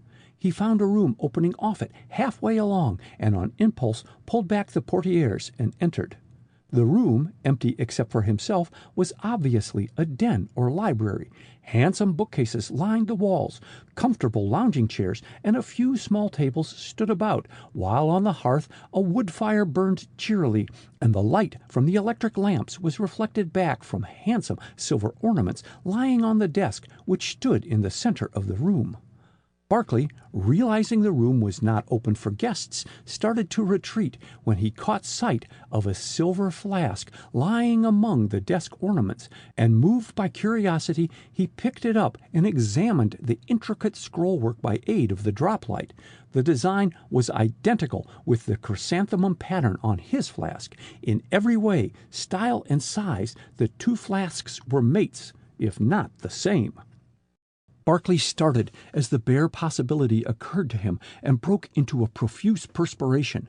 Pshaw! He was mad. He had last seen his flask in the possession of Dwight Tillman on the express train.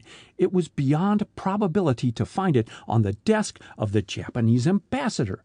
Beyond probability, yes, but not beyond possibility. Had he not seen Ito in the dining room? And evidence went to prove that Ito had poisoned Tillman. If he had placed that poison in Barclay's flask, what more likely than his leaving such incriminating evidence where it might never be found and traced? Barclay held the flask up to the light and tilted it. A little liquid remained in it, and he came to a quick decision. On entering the room, Barclay had failed to note that at its far corner it opened into a conservatory, and as he pocketed the flask, he did not see the red glow of a cigar among the leaves of the tropical plants. End of Chapter 6.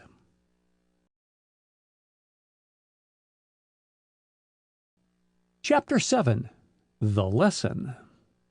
2 weeks had glided by, and Julian Barclay was no nearer solving the mystery surrounding the death of Dwight Tillman than the day the crime was committed. He had turned in despair to a more fascinating enigma, Ethel Ogden, and too late he realized that she was becoming all in all to him, and his stifled conscience gave him little peace when away from her bewitching presence. Ethel, to the secret indignation of her cousin, Mrs. Ogden, did not discourage his attentions, closing her eyes to the future and to James Patterson's growing fury. "You must talk to her, Jane," declared Walter Ogden, as Ethel, bidding them a laughing goodbye, left the house to give her Tuesday morning lesson to Maru Takasaki. "This flirtation cannot keep up. Ethel is treating Jim Patterson shamefully if, as you have given me to understand," shooting a keen look at her from under his shaggy eyebrows, "Ethel has virtually accepted him." Mrs. Ogden flushed. She was prone to exaggeration, and with her to wish a thing was often to state its materialization. "I am greatly surprised at Ethel," she replied, carefully avoiding a direct answer. "She must realize the desirability of the match. Aside from Mr. Patterson's agreeable personality, why, every mother with marriageable daughters has angled for him. He is madly in love with Ethel. I know that. Then, if such is the case, there is certainly no excuse for Ethel's playing Barclay against him." Ogden dug his pen viciously into the inkstand. It's a great pity, Jane, that you ever invited Barclay here. Wasn't there some old scandal?" And he puckered his forehead in thought. "Mercy, that's long since lived down and forgotten," exclaimed Mrs. Ogden cheerily, but she had paled, and her husband observed it in silence. "I've never had the opportunity to return the Barclays' kindness to me when I most needed assistance, before I met you, dear," kissing him affectionately. "This is the first hospitality I've ever shown to Julian." "That is not your fault," said Ogden impatiently. "Julian apparently has chosen to ignore his relatives until his letter to you last month out of the clear sky, and you are under no obligation to assist his idle flirtation with my cousin Ethel. I advise your giving him a hint that he terminate his visit." "Walter!" But Mrs. Ogden's scandalized expression was lost on her husband, who was busy casting up a long array of figures. "I shall do nothing so inhospitable. No, Ethel must work out her own salvation. I," primly, "never interfere in other people's affairs." Ogden smiled, not unkindly. "Then send Ethel to me, or better still, I'll talk to Barclay." "You must not put all the blame on Julian," protested Mrs. Ogden, quick to resent another's disapproval of her cousin, although secretly displeased with him. She was longing for the éclat which a fashionable wedding would give her in Washington society, and had already planned to ask Ethel and Representative Patterson to hold their wedding in her house. And now her own cousin had come along and threatened by his inconsiderate flirtation to upset her social campaign. "Walter," moving nearer her husband and lowering her voice, "has it not struck you that Professor Norcross is épris with Ethel?" "Norcross?" Ogden leaned back and engaged in a dry chuckle. "My dear Jane, your imagination is working overtime." "Well, he got married once." Ogden chuckled again. "Jane, romancing is your forte. If you are not careful," shaking an admonitory finger at his wife, "you may imagine I have fallen a victim to Ethel's charms. Now, run along and leave me to my accounts. How often must I tell you that I cannot be interrupted by trivialities?" "Why, you commenced the argument," protested Mrs. Ogden, but 10 years of married life had taught her the uselessness of combating her husband's wishes, and she reluctantly withdrew. Ogden did not at once resume his perusal of his business affairs. "What was it I heard about Julian Barclay?" he muttered. "For a chatterbox, Jane is marvelously close-mouthed where her relatives are concerned." 2 blocks away, Ethel Ogden was indulging in bitter reflections in which Jim Patterson and Julian Barclay largely figured, much to the detriment of the English lesson. But Maru Takasaki came of a patient race, and neither by word or sign betrayed his knowledge of Ethel's inattention or the flight of time. "The president leaves tomorrow for California," announced Ethel, awakening from her daydreams. "Is it so?" And Takasaki took up his pencil, his voice expressing mild surprise. "He is not really going," explained Ethel, her face dimpling into a smile. "I used the first sentence that came into my head for dictation purposes. I suppose to mention the Mikado in such a manner would be lèse majesté in your country." Instead of replying, Takasaki contented himself with writing out the dictation in his precise, careful writing, and Ethel, leaning across the table, examined the paper with interest. "Very well done," she said. "I think I've gotten you to remember the definite and indefinite articles." "I thank you so much." Takasaki's deferential bow always delighted Ethel. It was the only thing expressive and individual about the Japanese. "My wife, who studied at the English school for the highborn in Nippon, predicts that I do well." "Madame Takasaki is a very earnest scholar," commented Ethel. "It delights me to see her pegging away so silently." "Pegging?" Takasaki eyed Ethel in puzzled surprise. The word did not fit into his knowledge of English. Then a grieved look crept into his eyes, and he said in a tone of the blankest astonishment, "Miss Ogden, did you ever hear a noise I made?" Ethel hastened to reassure him. "No, I never did," she said with honest vehemence. "You and your wife are the most silent pupils I have." Takasaki bowed. "May we talk?" he asked as Ethel picked up a textbook. "Surely.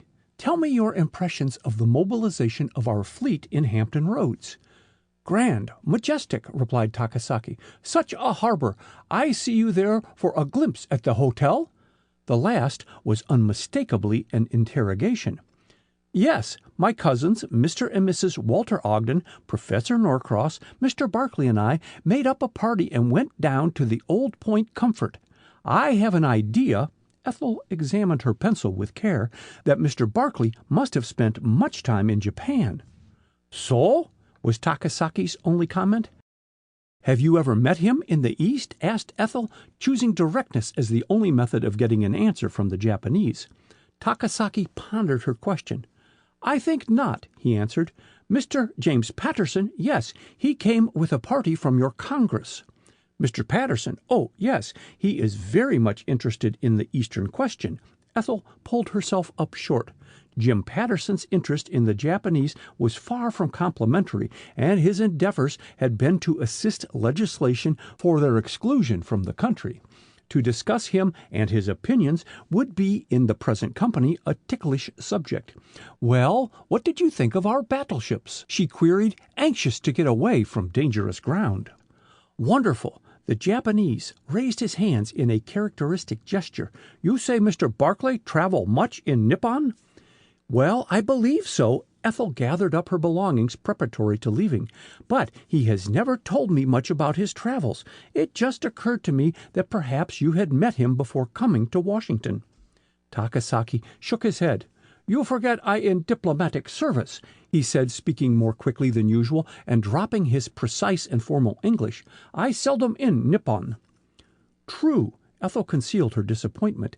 She was gradually awakening to the realization that Julian Barclay was absorbing her thoughts to the exclusion of all else, and, to her consternation, his name invariably cropped up in her conversations if he was not present. A discreet tap sounded on the door, and, at Takasaki's command, a manservant stepped into the drawing-room. "Mr. Barclay call for the Honorable Miss," he announced. Ethel colored hotly as she rose in some haste. "You make my lessons so agreeable, Mr. Takasaki," she said. "I never realize when the time is up." "You so kind." The Japanese bowed low over her hand. "Why not wait and permit that Mr. Barclay be entertained? My wife, she better, and be down in a little second." Turning to the servant, he gave a rapid order in his native tongue, and bowing, the Japanese servant withdrew, to return almost immediately with Julian Barclay. Ethel watched the greeting between the two men, but learned nothing from Barclay's suavely polite manner and Takasaki's changeless expression. If they had met before, there was no indication of it in words and behavior. "Ms. Ogden tells me that you visit in Nippon," said Takasaki, and Ethel again colored warmly. What must Barclay think of her for discussing him with the Japanese? "I stopped there en route to the Philippines some years ago," said Barclay. "I was greatly interested in your embroideries, tapestries, and works of art." "Ah, yes, many Americans buy our artwork, and we are left without." "But in your progressive land there must be skilled workmen who duplicate the curios and sell them to tourists as originals, are there not?" questioned Barclay. "Don't tell me that Yankee ingenuity abides in the land of the chrysanthemum," protested Ethel. Takasaki smiled broadly. "There live deceivers in every land, but it is not possible for the antiques to be made again, the design of which is a lost art." "How about silver ornaments? Flasks?" Barclay's eyes never left the Japanese. "I bought one curiously shaped with the chrysanthemum pattern traced upon it, and believed it to be the only one of its kind, and yet I have seen 2 of these flasks within 2 weeks." "We have no silver flasks in Nippon," replied Takasaki quietly. "We have sake bottles." "You mean those?" "No? Then you no buy silver flask in Nippon." Takasaki's tone of finality caused Ethel to stare at the two men, and she grew aware of an undercurrent of antagonism between them, and, like the born diplomat that she was, instantly plunged into the conversation. "I should love to own some real Japanese jewelry," she said. "I imagine it must be very beautiful." "We have no jewelry," announced Takasaki, smiling at her enthusiasm.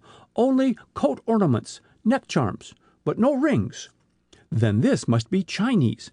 As he spoke, Barclay drew a ring from his little finger and passed it to the Japanese, who carried it to the window to inspect it in the sunshine. "What a beautiful piece of jade!" exclaimed Ethel, peeping over his shoulder. "It is so green, and what a unique setting!"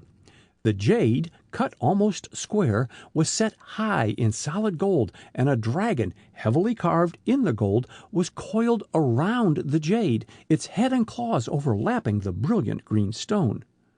"This ring is made by hand," volunteered Takasaki, after a brief silence, and turning it over and over. "A Chinese curio."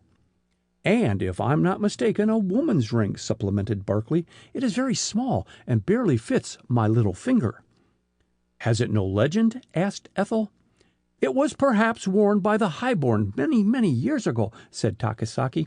"In Nippon I have believed what you call—" He thought a moment for the word he wanted. "Tradition, which says that jade for the woman wearer on the coats is a token of love's loyalty." "And for the man?" asked Barclay, accepting the ring and slipping it on his little finger. "For the man—" Again Takasaki paused, and his face was unsmiling. "It signifies betrayal and death." "What a very gloomy outlook," laughed Barclay, inspecting the ring on his finger. "I am glad your tradition is more kind to the woman and grants her," his eyes sought Ethel, "love's loyalty." "We Nipponese are loyal to our gods, our country, and our women." Takasaki's tone was almost a rebuke in its seriousness. "Betrayal merits death." "Quite so." Barclay stooped over to pick up Ethel's fur muff, and she missed seeing his expression. "Let me carry those books, Miss Ogden?" putting out a hand toward a small pile of them on the table. "Thank you, but the books stay here for Mr. Takasaki," smiling at their host. "You will write that composition before the next lesson." "But yes." They moved toward the hall, and Barclay dropped behind for a second. "My wife," Takasaki turned about and waited for Barclay to catch up with them. "She will be at the next lesson. When you come to Nippon again, Mr. Barclay, do not only look at curios." Ethel darted a look at the two men. Her quick ear had caught a hint of menace in Takasaki's monotonous voice, but his expression was devoid of meaning. Barclay's cheery smile reassured her. "I will follow your advice, Mr. Takasaki," replied Barclay, passing out of the front door held open by the attentive servant. "But I hardly expect to visit Japan again. Good morning," and the door closed behind him. Barclay caught up to Ethel and suited his step to hers. "We have plenty of time," he coaxed. "Let's go over to the Corcoran Gallery. There is an exhibition of Japanese paintings which I particularly want you to see." But Ethel shook her head. "Don't tempt me to be idle," she said. "I have letters to write for Cousin Jane. You," with a kindly glance for his evident disappointment, "can come with me if you wish." "If I wish," he echoed with such emphasis that both laughed involuntarily. Before he could say more, Ethel sprang upon the board of an uptown electric car, and to his chagrin he had no opportunity in the crowded streetcar to exchange further words with her.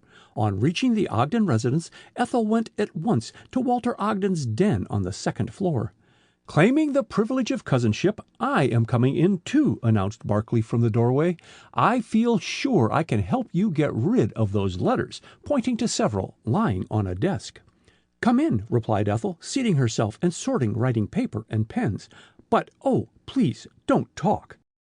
Barclay did not need the injunction. To sit and look at Ethel had become a matter of habit and happiness with him, and he watched her deft fingers cover page after page with legible but stylish writing with never flagging interest, and the intensity of his regard brought an added light to her eyes. It was the first time Barclay had been in the large, costly furnished room which, opening out of Walter Ogden's bedroom, he had taken for an upstairs sitting room, and which Mrs. Ogden had promptly called the den. Ethel had been installed there soon after her arrival, and her art metal typewriting desk, which she had brought with her, as well as her Underwood typewriter, had been placed midway between the hall door and the entrance to Ogden's bedroom. She had been somewhat upset over being so far from the light, but Ogden had given her a powerful electric drop light, and that had helped her materially. Ogden's own desk, a massive affair, occupied the space between the two windows, while Mrs. Ogden's lounge, a bookcase filled with light literature, a highboy, several tables, and numerous upholstered chairs and a small fireplace, took up most of the space in the room. "What are you searching for?" asked Barclay, breaking his long silence. "Cousin Jane's seal." Ethel laid the sealing wax down on the desk and searched diligently among her papers. "How provoking! The notes are all written, and I cannot send them off until they are sealed. Cousin Jane's latest fad," she added in explanation, "and the invitations must be sent out this morning. Use this." Barclay, drawing his chair nearer, removed his Chinese ring and laid it in Ethel's hand. "Oh, won't I ruin the stone?" "I think not. The dealer said it could be used as a seal." Ethel again examined the ring. "I think he was wrong," she announced. "I would be afraid to use it. The jade is too beautiful." "You admire it, then?" eagerly. "Very much. It is unique," proffering it back again, and Barclay held the ring against the whiteness of her hand. "It will be becoming to you," he said, and before she guessed his intention, he had slipped it on her finger. "Ah, I was right. Don't remove it." Ethel laughed unsteadily. "I never accept presents of value from acquaintances." Barclay drew back as if struck. "Acquaintances?" he repeated. "Ah, no, never. Say friends, Ethel," and neither noticed the use of her first name. "Well, friends." Ethel's voice shook a trifle, and she strove to change the conversation. "Your ring is too large." "But it can be made smaller," quickly. "See, it is too tight for me," indicating his little finger and the redness of the skin where the ring had been. Ethel leaned forward and glanced at the strong, slender fingers spread wide before her. "You have the hand of a surgeon," she remarked. "Why have you stopped wearing the ring on your right hand?" "How can you tell that?" and Barclay scrutinized her keenly. "By the worn circle around the little finger of the right hand." Barclay bent nearer. "If that is an indication, I must find out how many you are accustomed to wear," he announced, and Ethel laughed softly. "I never wear rings," spreading her fingers. "See, no marks." "But will you wear mine?" insistently, and then, as her face paled, he added more lightly, "on humanitarian grounds." "I don't catch your meaning," in puzzled surprise. "Takasaki has just told us that jade is unlucky for a man." "Well, if it's to ward off the evil eye," laughed Ethel, "I may consent to keep it." "I have your word for it?" with quick impetuosity. "Yes," blushing as her eyes met his. Barclay drew a long breath. "For the woman wearer it betokens love's loyalty," he quoted, and his hands imprisoned hers. "Loyalty," faltered Ethel, her eyes on the ring. "And love," he supplemented steadily, though his heart was beating almost to suffocation. "Ethel, my darling." A heavy step in the adjoining room, and the banging of a door brought Ethel to her feet, and snatching her hands from Barclay's detaining clasp, she slipped from the room as her cousin, Walter Ogden, entered by the other door. End of Chapter 7.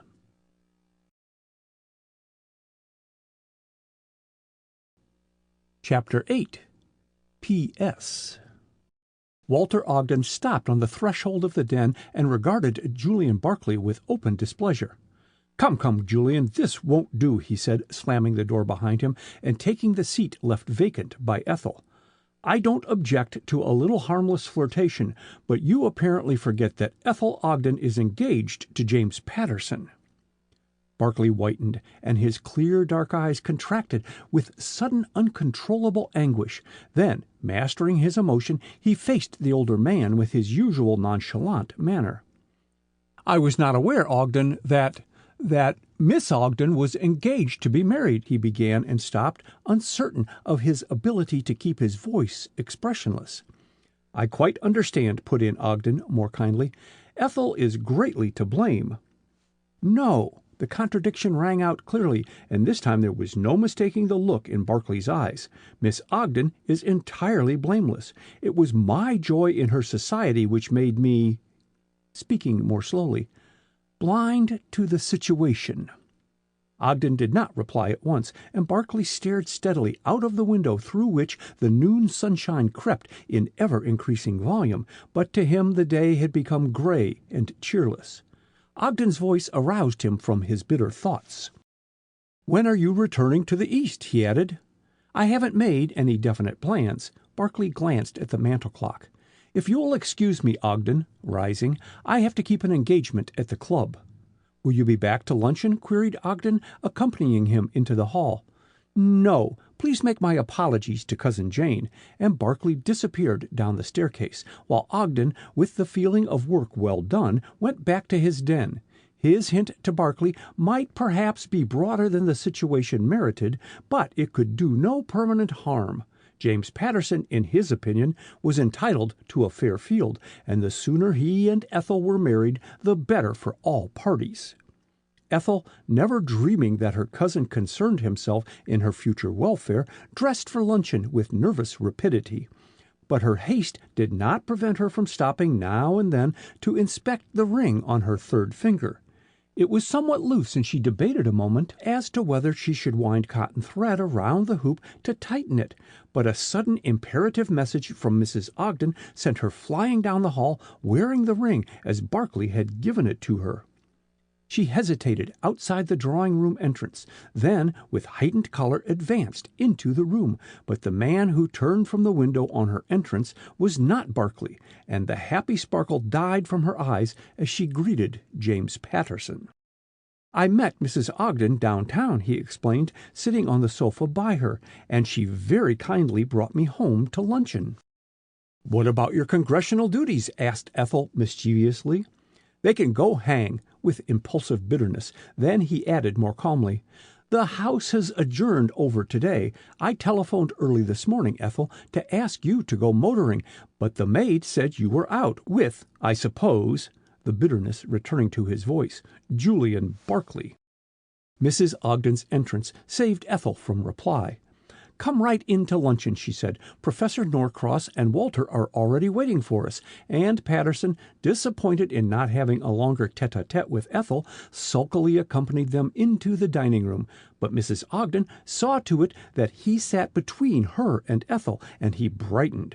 Only Professor Norcross, seated across the table, observed the shadow on Ethel's face as she glanced at the empty seat opposite her. "Where is Julian?" demanded Mrs. Ogden, voicing Ethel's unspoken question. "Lunching at the club. He told me to make his excuses," responded Ogden. "Have some wine, Norcross?" "No, thanks." The professor smiled at Ethel. "How went the lesson this morning? Was Takasaki interesting in his parts of speech?" "I do wish, Ethel, you would give up teaching the Japs," broke in Patterson before she could answer the professor.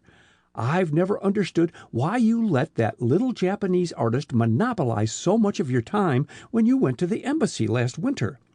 "Oh, Mr. Soto!" Ethel smiled at a sudden recollection, then blushed hotly as she met the professor's amused look.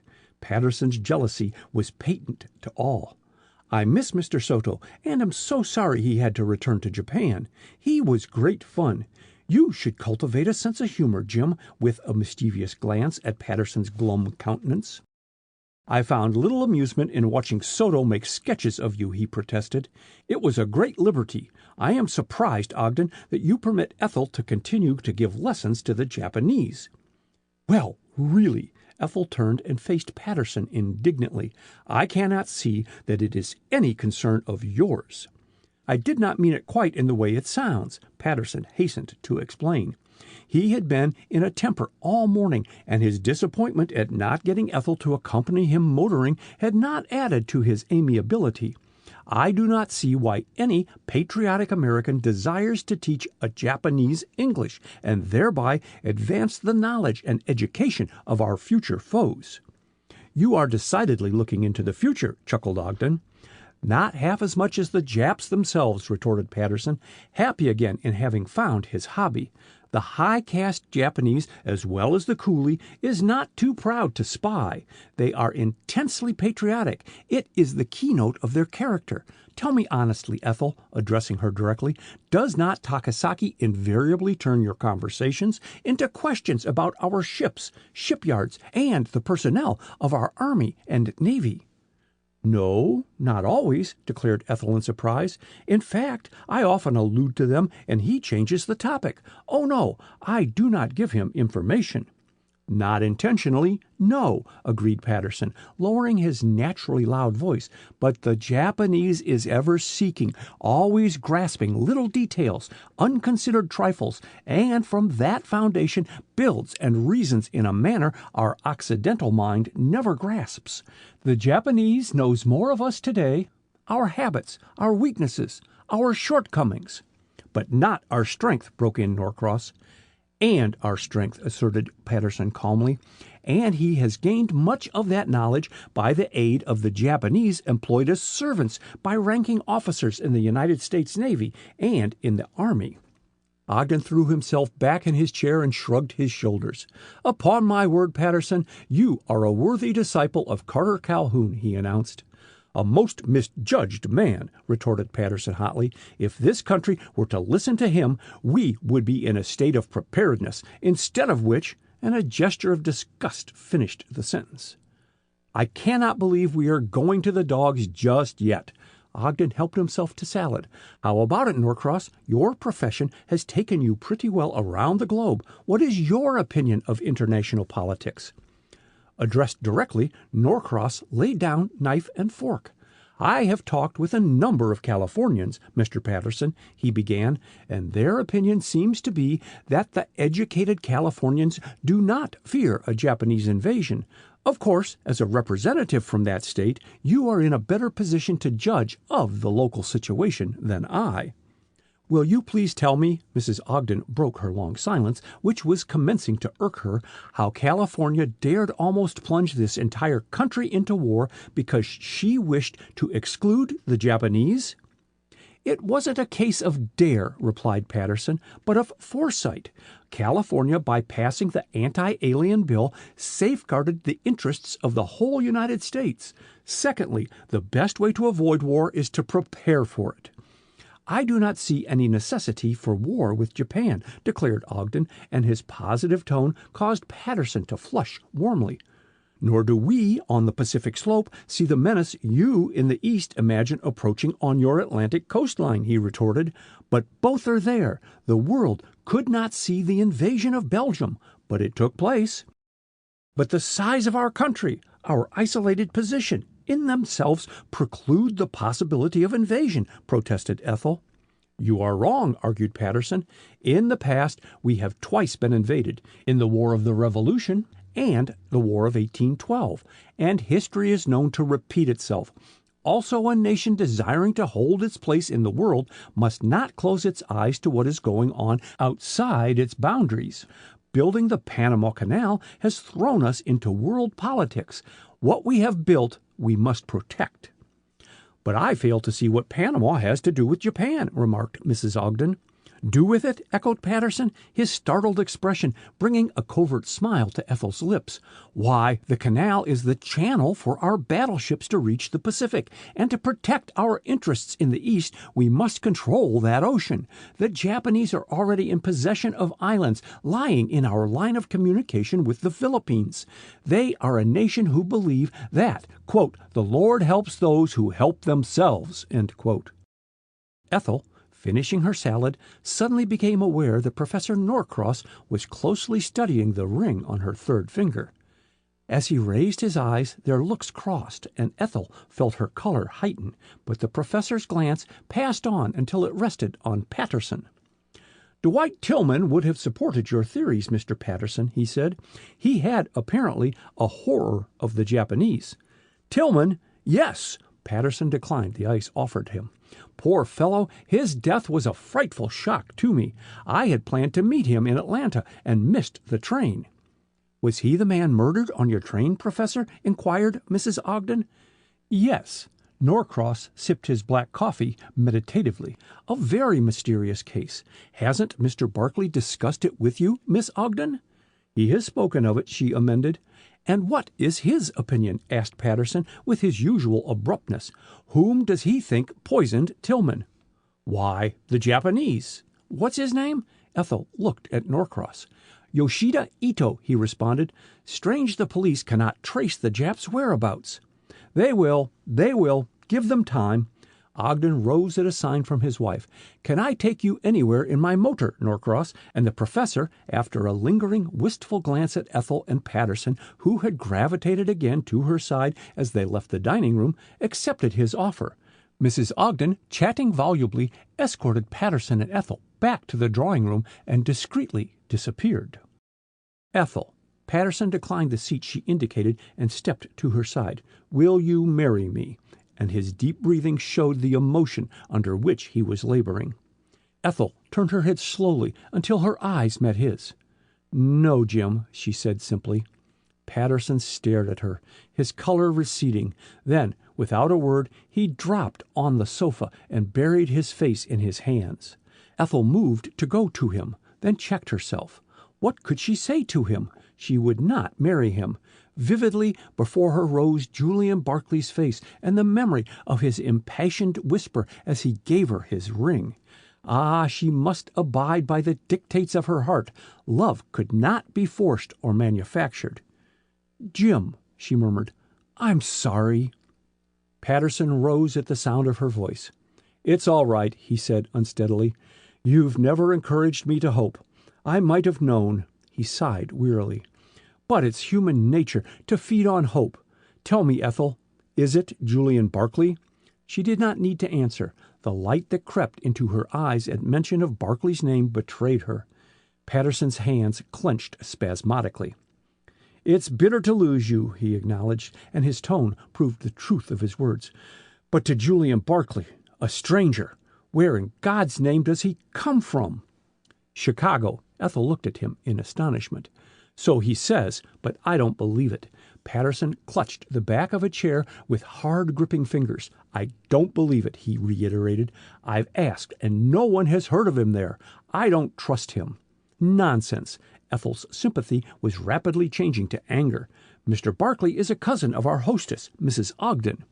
And who was Mrs. Ogden before her marriage? Patterson laughed dryly. Then, noting her expression, he added, Good God, Ethel, I'm only thinking of you, of your future, and I don't believe Julian Barkley can make you happy. I prefer not to discuss the matter further, answered Ethel coldly. Then, as he winced, she added impulsively, Can't we be friends, Jim? He clasped her extended hand eagerly. Friends, he repeated. Yes. I'll be your friend. In spite of yourself, Ethel, you shall be guarded against Julian Barkley. I've seen him somewhere before. He broke off as Ethel tried to withdraw her hand from his clasp. To think I've lost you, he muttered brokenly.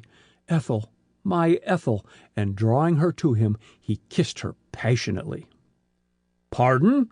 Exclaimed an astonished voice behind them, and Ethel, wrenching herself free, darted into the hall, not wanting to see who the newcomer was.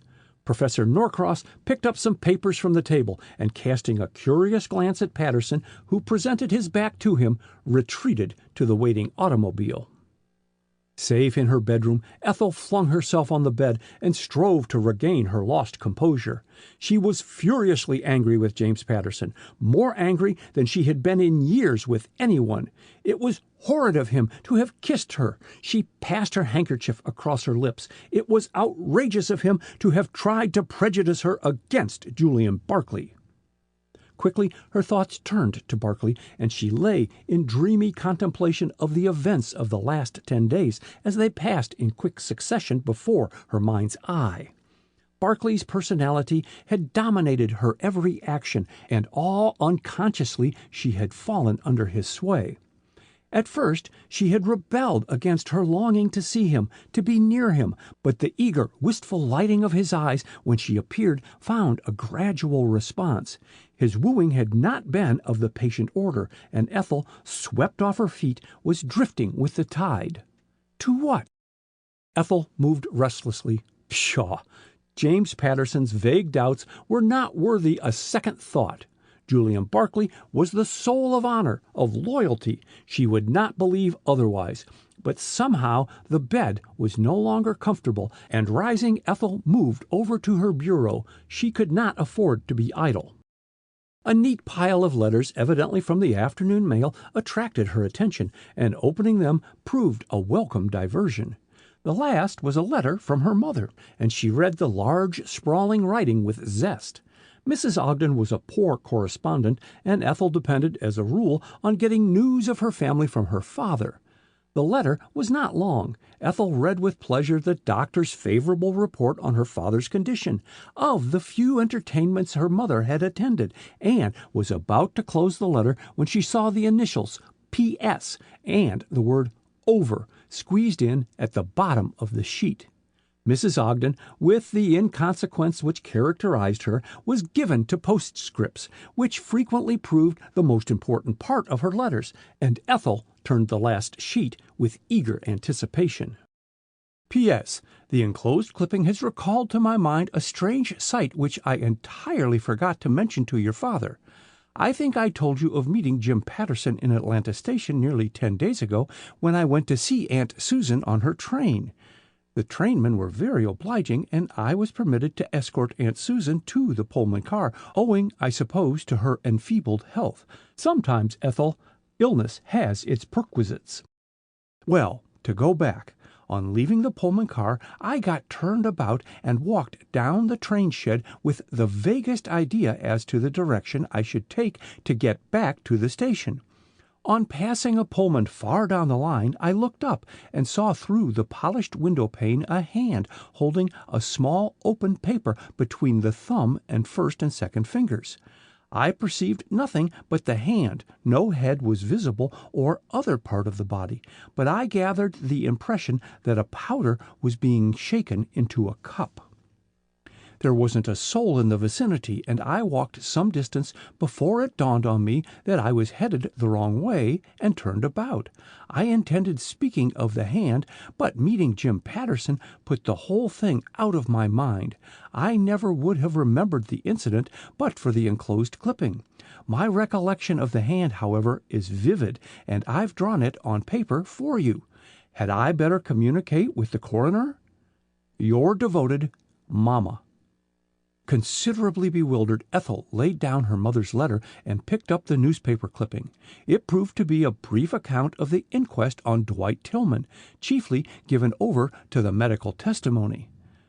Quote, "The deceased came to his death from a dose of oxalic acid," end quote. Dr. Shively was quoted as testifying. Quote, "This poison was dissolved in brandy and must have been administered while Tillman sat in the smoking car in the station at Atlanta," end quote. The coroner's next question was also quoted. Quote, "Can you tell us, doctor, how the poison was added to the brandy and when?" End quote. Shively's answer followed, quote, "I cannot. We searched the car, but could find no trace of either cup, flask, or glass from which Tillman must have drunk the poisoned brandy, and no clue as to the owner of the said cup, flask, or glass was obtainable." End quote. The newspaper article then ended with the announcement of the adjournment of the inquest, the coroner's statement that the deposition of Julian Barclay, a fellow traveler, would be read at the afternoon session. "Bless me, perhaps Mother has chanced on a clue," ejaculated Ethel, unaware that she spoke aloud. "Julian will be interested in her postscript. Her hand sounds mysterious and terrible. Where is the sketch she spoke of?" And dropping the newspaper clipping, Ethel hurriedly examined the letter and its envelope. Inside the latter she found what she was seeking, and drew out a piece of drawing paper. Mrs. Ogden was no mean artist, and on occasions had illustrated articles for a popular magazine, but her indolent spirit and inability to concentrate acted as an effectual check to her ambition, and the one talent she possessed went neglected. Ethel inspected the drawing with interest. Mrs. Ogden had cleverly sketched the outside of a Pullman car, and through the closed glass window stood out a hand, a large, shapely hand, holding a paper about the size of those enclosing a powder, between the thumb and the first and second finger. The outside of the hand was nearest the window, and on the little finger, distinct and clear, was the outline of a ring. As Ethel bent closer, she caught her breath. Slowly, reluctantly, she raised her left hand and laid it alongside the sketch. In size, design, and color, the ring on her finger and the ring in the sketch were identical. Ethel sat staring at the sketch and at her ring, unmindful of the minutes, and gradually her chaotic thoughts took form. Dwight Tillman had been murdered in Atlanta by a poisoned powder administered mysteriously. Her mother had seen a hand holding a small paper which might or might not have contained a poison powder in the window of a Pullman car in the station at Atlanta. And the hand wore a jade ring with a unique carved gold setting on its little finger, which Julian Barkley had, until that noon, worn on his little finger. Ethel bent over the sketch. Was it the left hand or the right which her mother had seen? She could not tell from the drawing, but it hardly mattered. Julian Barkley had said he had worn the ring first on one hand and then on the other. Therefore the point was immaterial. That Julian Barkley was also a traveler on the train with Dwight Tillman was only a coincidence, she assured herself. But was it also only a coincidence that Julian Barkley had that morning given her the ring? Good God! Could he have given her the ring because its possession to him meant, quote, betrayal and death, end quote? The sketch fell unheeded to the floor as Ethel stared in horror at the jade ring with its encircling dragon. End of chapter 8.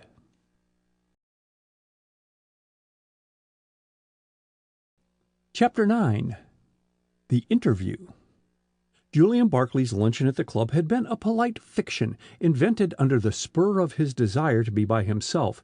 He felt that he could not face Ethel just then, at least not in the presence of Walter Ogden and his wife. Once outside the Ogden house, Barkley turned blindly toward the country.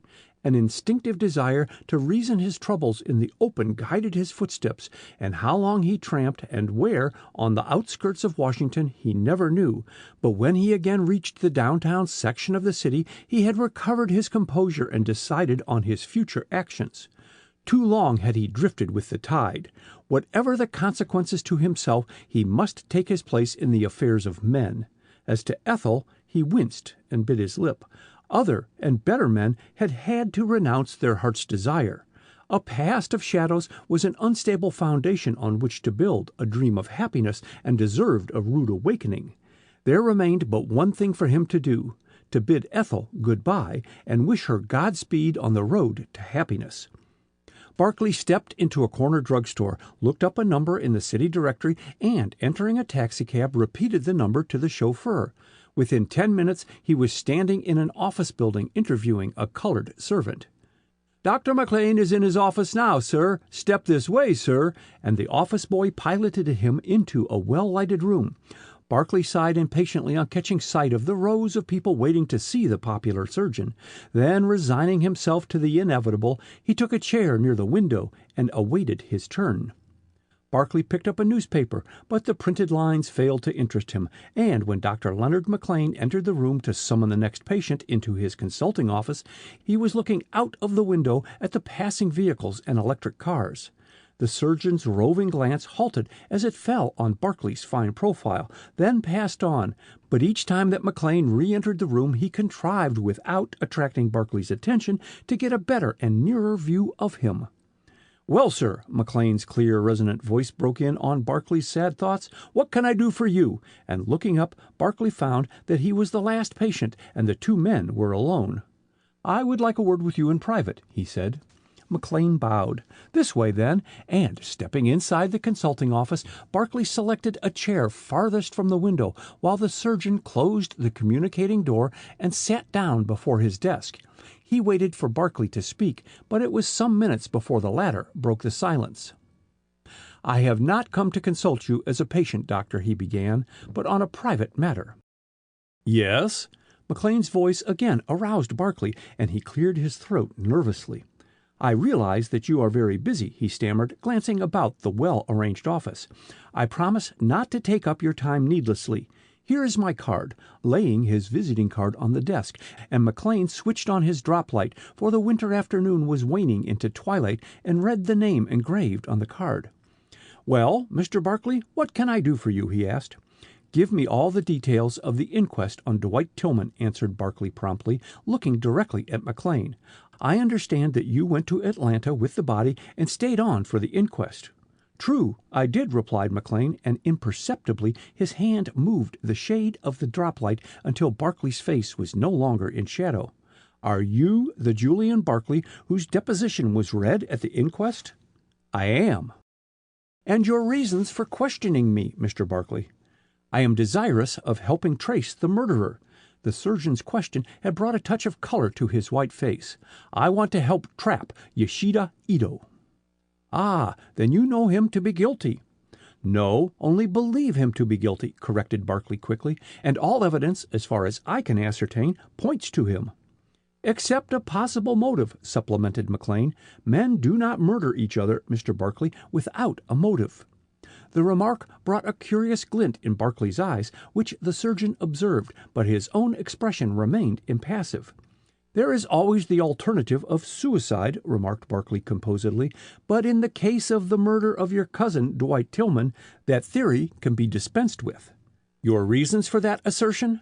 Barkley drew back further in his chair, and the movement again brought his face in shadow.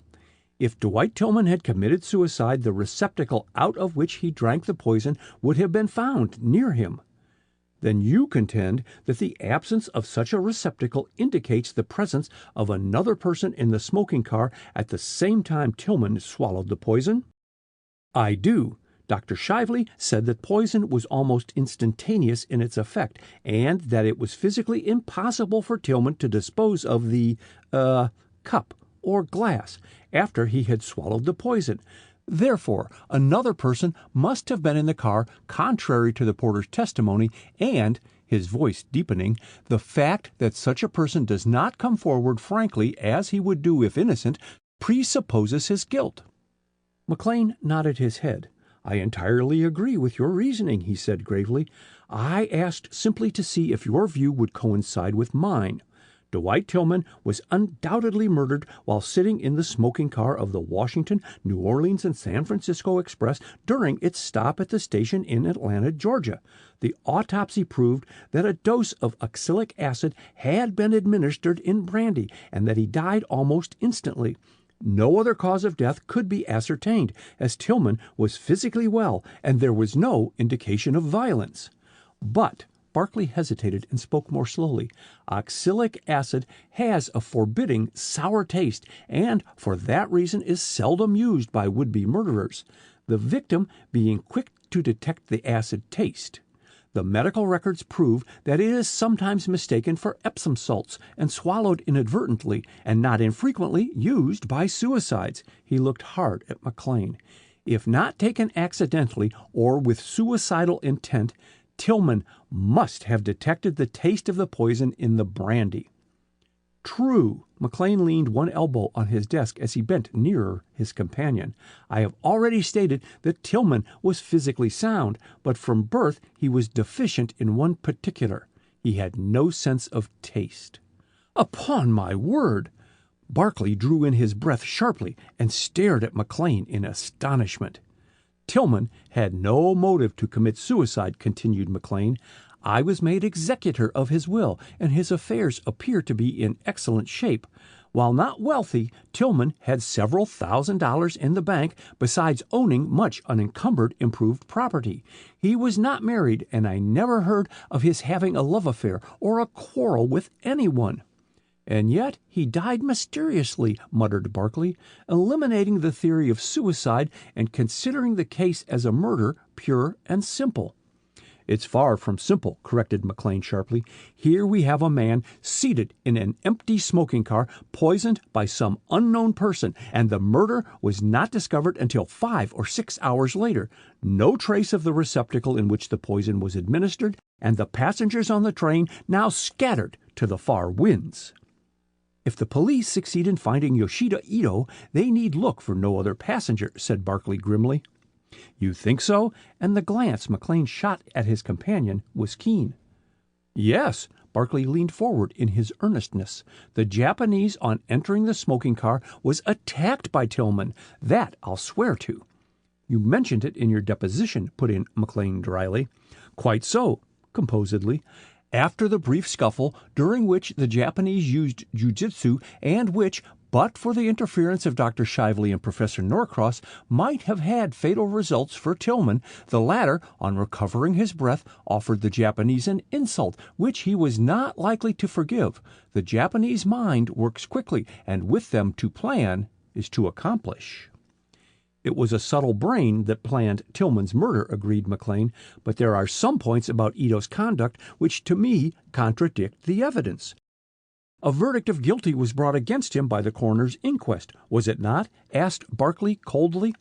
Yes. McLean opened a desk drawer and took from it several papers and newspaper clippings and consulted one of them as he continued. The coroner, in summing up, asked, on the evidence, are you satisfied beyond reasonable doubt that at noon on the day in question the Japanese Yoshida Ito was in company with the deceased? Apparently, added McLean, before Barkley could interrupt, the jury was satisfied that Ito was in Tillman's company because a verdict of guilty was brought in. In other words, the alibi given by Ito could so easily have been cleverly manufactured that no faith was placed in it, and it turned the scales against the Japanese. In reality, they had not one ray of conclusive proof against him. Oh, come, exclaimed Barkley skeptically. I am willing to test my belief, retorted McLean. Take the alibi. It required a knowledge beforehand of the differences in Central and Eastern Time to think up such an alibi, a knowledge that Atlanta goes by Central Time and the railroad trains running north from there use Eastern Time. It appears to me extremely doubtful if the Japanese, clever as his race is, could have worked out the alibi in so short a time. He was a stranger in a strange land. I'm not so sure of that, retorted Barkley. As far as we know, he may have been there a dozen times, and while, as I saw stated in an account of the inquest, it could not be proved that he had ever been in Atlanta before, he boarded the train at Mobile, and in that city, which also uses Central Time, he may have learned that while Central Time prevails in Atlanta, on northbound trains, it there changes to Eastern Time. That is possible. McLean laid down the papers.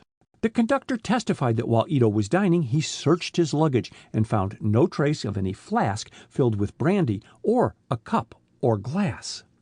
Naturally, he could have thrown away all such incriminating articles by that time, retorted Barkley. Did the conductor search Ito before he left the train? Unfortunately, he did not, replied McLean, as he picked up a Southern timetable from among the papers he had just laid down and turned to a well-thumbed page. Ito boarded the train at 22 minutes of 2 Wednesday morning, Central Time, when everyone was asleep, and his train was due at Spartanburg at 6:20 that evening, Eastern Time. As a matter of fact, what time did your train get there? He broke off to ask. We were about 2 hours late. I see. McLean again consulted the timetable. Your train reached Atlanta at 10 minutes of 12 Central Time. Now, Mr. Barkley, how long a time elapsed between Tillman's scuffle with the Jap and your arrival at Atlanta? Barkley thoughtfully considered the question before replying. I should judge about 35 minutes, he said finally. McLean's hand descended on the desk with a resounding whack. Tillman's murder was not planned in any 35 minutes, he announced. Every detail gives the lie to such a supposition. Nor was it done on the impulse of the moment, and in my opinion, the insult offered the Japanese was not of a nature to instigate him to commit murder. Wait, Tillman said that he mistook Ito for a Negro. Pshaw! The yellow races don't worry themselves about shade differences in their complexions. You are wrong there, answered Barkley. Pride of birth, ancestor worship dominates the high-caste Japanese, and Yoshida Ito, though he desired us to believe him a traveling salesman, belonged to the former class. Tillman's insult would be keenly felt and instantly resented by a high-born Japanese. If he was high-born, as you believe, Mr. Barkley, he would not have stooped to murder, argued McLean. They kill in fair fight. Perhaps. Barkley scrutinized McLean for a second in silence, then pulled his chair closer. I agree with you, Doctor, in believing that Tillman's insult was not the entire motive for his murder. Then what was? Rapped out McLean. I don't know. Barkley moved impatiently. Let me explain. Before leaving Tillman in the smoker in Atlanta, I, at his request, loaned him my flask. McLean regarded his companion with lively interest as he continued somewhat slowly. The flask contained brandy, and I never thought of it again until I returned to the smoker after helping Norcross carry Tillman's body into a stateroom. I searched the smoker, but could not find my flask. Just afterward, Dr. Shively came back and stated that Tillman had been poisoned by a dose of oxalic acid dissolved in brandy. Did you tell him of having loaned your flask to Tillman? Asked McLean, never taking his eyes from his companion. No. Barkley smiled ruefully. I realize now I should have done so at once, but I was shaken by Tillman's murder, and later, he halted uncertainly. Well, later, to be frank, I was afraid, not having spoken of the flask in the first place, I would not be believed. But I can't see, McLean frowned, you were not in the smoker when Tillman was killed. No, oh, no. The rapid denial was followed by a short silence, which Barkley broke with an effort. At the request of Dr. Shively, I watched Ito and accompanied him into dinner. While waiting for it to be served, the Japanese drew the chrysanthemum design, which is etched on my silver flask, on the tablecloth. Indeed! Barkley could not complain of lack of attention, for McLean never removed his gaze from him, and the short ejaculation escaped him unconsciously. Ito denied all knowledge of my flask, continued Barkley. He stated that he was a designer, and that was all I could get out of him. And is that the last you have heard of your flask? No. On the night of my arrival in Washington, I accompanied my cousins, Mr. and Mrs. Walter Ogden. McLean moved suddenly, but Barkley was intent on his story and did not observe him closely, to the Japanese embassy. There I thought I saw Yoshida Ito and walked down a hall, hoping to come up with him, and entered a room opening from it. I did not find Ito in the room, but my silver flask, or its duplicate, was lying on the desk. What did you do then? Questioned McLean.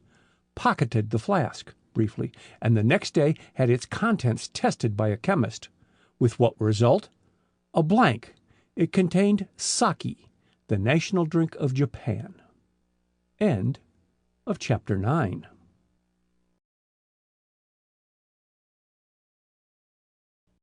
Chapter 10. Freaks of Memory. Leonard McLean, tilted back in his revolving chair, regarded Julian Barkley in silence for several seconds before speaking.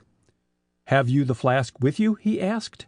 For an answer, Barkley drew it from his pocket and laid it on the desk. McLean bent eagerly over the flask and examined it with special care. The silver filigree work over the glass flask was made into a chrysanthemum pattern, while the lower half was a solid silver cup, the workmanship of the latter also carrying out the chrysanthemum pattern. "It is a beautiful design," said McLean at last, "and unique in having the flowers on the cup fit into the filigree work." He picked it up and turned the stopper and sniffed at its contents, then replaced the stopper and removed the silver cup from the glass bottom. "You are sure your flask was not out of your possession while on the train, before you lent it to Tillman?" "Absolutely positive." "Then, conceding that Tillman was drinking out of your flask when poisoned, the powder must have been slipped into this silver cup." "But how, without Tillman's knowledge?" demanded Barkley. "I don't know," admitted McLean, "but I hope to find out." He shot a glance at his companion, but Barkley again sat half in shadow, and he could not see his expression distinctly.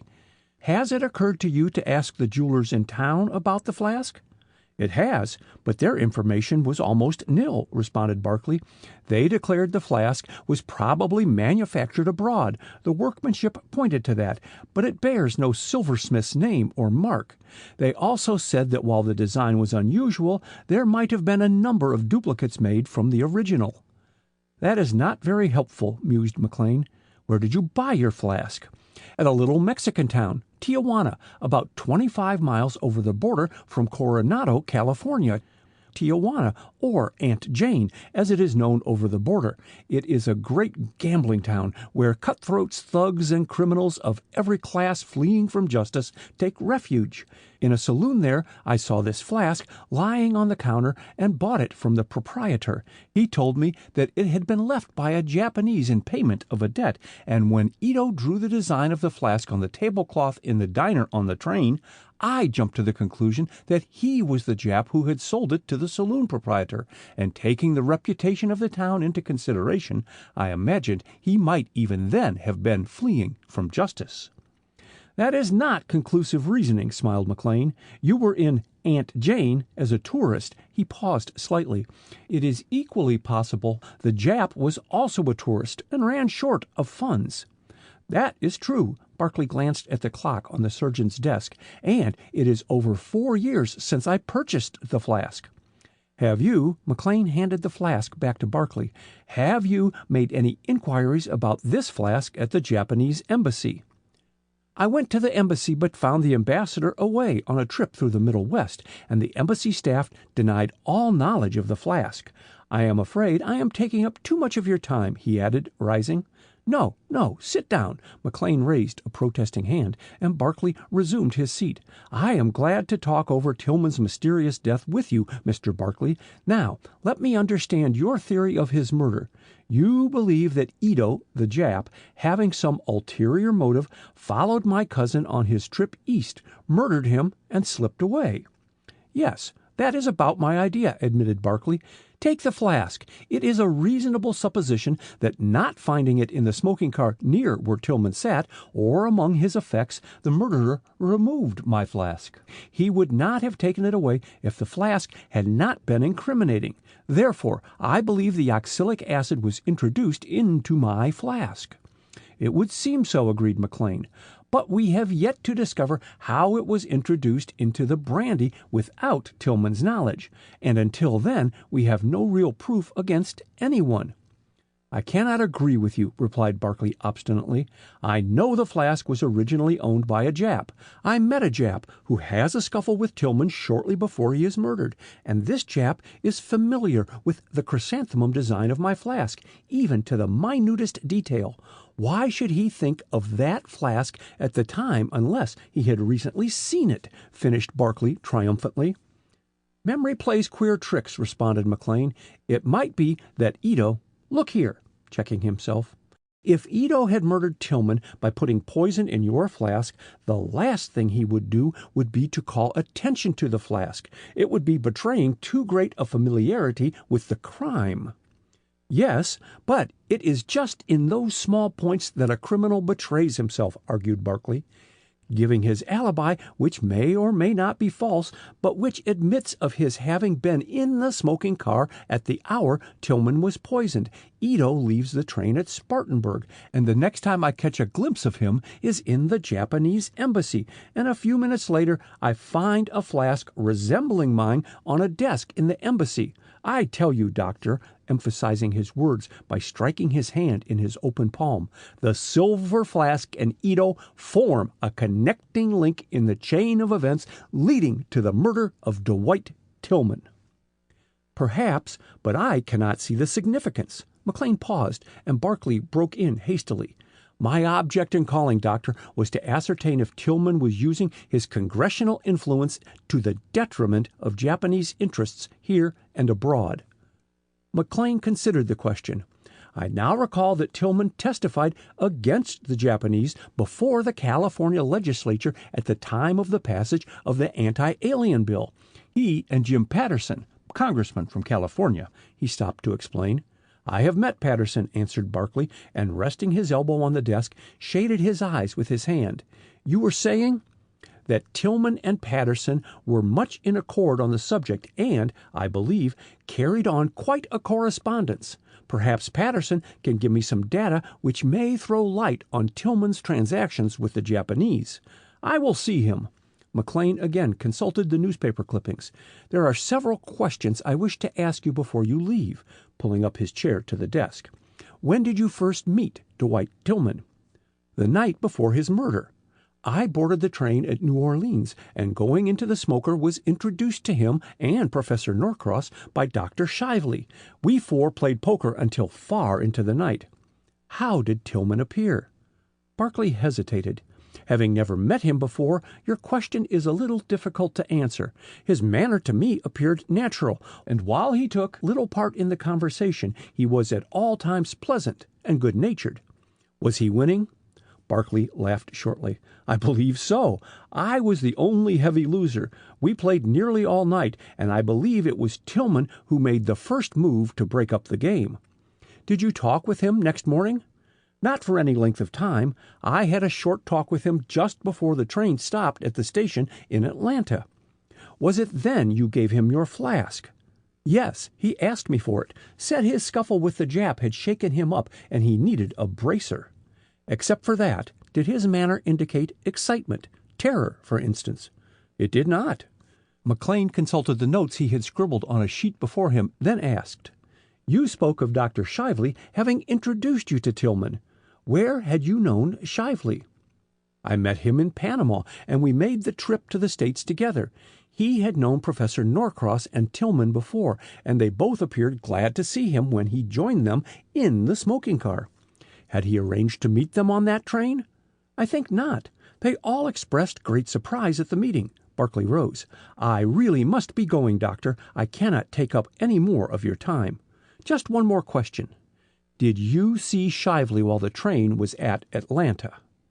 No. Barclay paused. He and Norcross left the smoking car together just as the train drew into the station, and that was my last glimpse of them until they entered the smoker about half an hour before the dining car steward announced the first call for dinner. As he finished speaking, Barclay moved across the room, and the surgeon followed him. I am indebted to you, Mr. Barclay, for coming to see me, remarked McLean, opening the private door leading directly into the outside corridor. Your account of Tillman's death has interested me, and I will take steps to investigate the points you have brought up. Barclay pulled his hat down until his features were partly concealed under the shadow of the brim. Will you consult detectives? He asked. The police are already after Ito. McLean pressed his thumb on the elevator button. Several years ago, I was involved in the COD murders, and in investigating them, the detectives did not, shine. They are not always infallible, agreed Barclay, and McLean's quick ear detected the faint relief discernible in his tone. I will let you know immediately if I get any information about the flask from the Japanese ambassador. The arrival of the elevator interrupted further conversation, and bidding McLean good night, Barclay stepped inside the cage. McLean continued to stare at the elevator shaft for some minutes after the elevator, with its solitary passenger, had shot downward.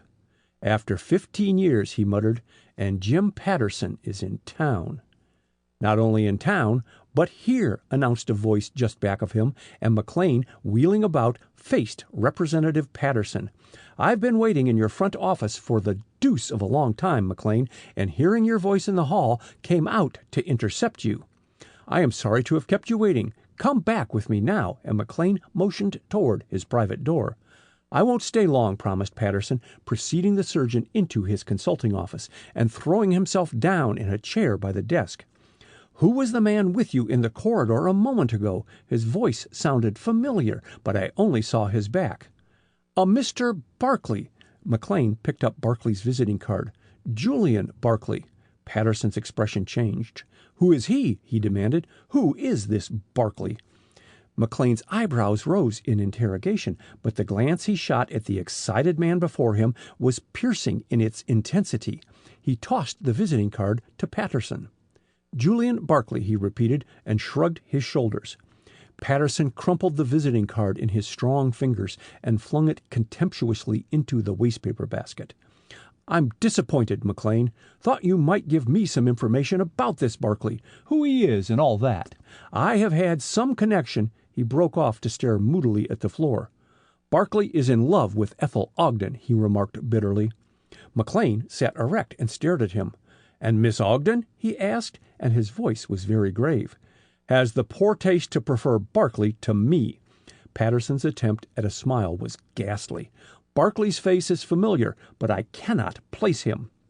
"Likenesses are very puzzling sometimes," remarked McLean. "What is your particular ailment this afternoon, Patterson? You were as sound as a dollar the last time I examined you." "Still sound, except for the shock of being refused by Ethel." Patterson fingered the desk ornaments nearest him nervously. "It isn't a thing I'd mention to anyone but you, McLean." "I will not speak of it," promised McLean. "And I'm sorry, Patterson." "Thanks, old man." Patterson cleared his voice of a troublesome lump. "Before coming here, I had a talk with Ethel's cousin, Walter Ogden. He's not a bad sort," he added, and McLean contented himself with a silent nod of agreement. "Ogden told me not to take Ethel's refusal to heart. Said she didn't know her mind 2 minutes running." "Oh!" The ejaculation escaped McLean involuntarily, and Patterson glanced at him sharply. "You know Ethel?" he asked. "Yes, she is a great friend of my wife, and we both think her a girl of strong character." McLean sorted the papers on his desk methodically and laid them in a neat pile by his side.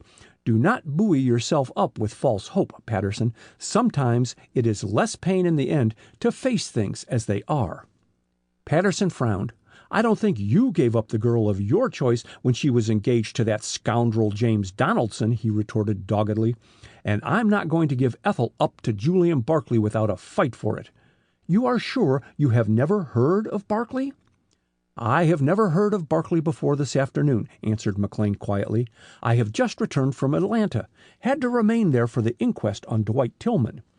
"So I saw by the newspapers." Patterson drew out his cigar case and offered it to the surgeon.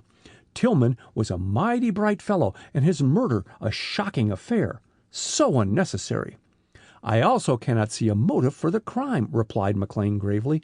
"I cannot believe that the Jap Ito killed him because Tillman said he mistook him for a Negro." Patterson blew a cloud of tobacco smoke into the air and watched it drift away before answering. "You Easterners fail to grasp the character of the Japanese," he announced. "They are crafty, subtle, and are past masters in gaining their own way. Silent, unobtrusive, they live, plan, and accomplish, while we exist and ignore all signs of danger." McLean smiled. "I forgot your hobby for the moment," he said. "Perhaps you can tell me if Tillman ever aroused their antagonism by any anti-Japanese demonstration." "I believe Tillman was among the first property owners to refuse to sell land to a Japanese because of his nationality," he answered, "and it brought out a bitter attack against Tillman in the press of Japan." "Pshaw! What's a press attack?" and McLean laughed. "Little in this country," agreed Patterson, "but in Japan, where the press is censored, it is safe to bet that the Japanese government approved the attack on Tillman." "That would hardly prove a basis for murder," mused McLean. "Why was Tillman coming to Washington?" "To visit you and your charming wife." Patterson smiled ironically. "You are too modest, McLean. Don't always look for an ulterior motive when guests descend on you.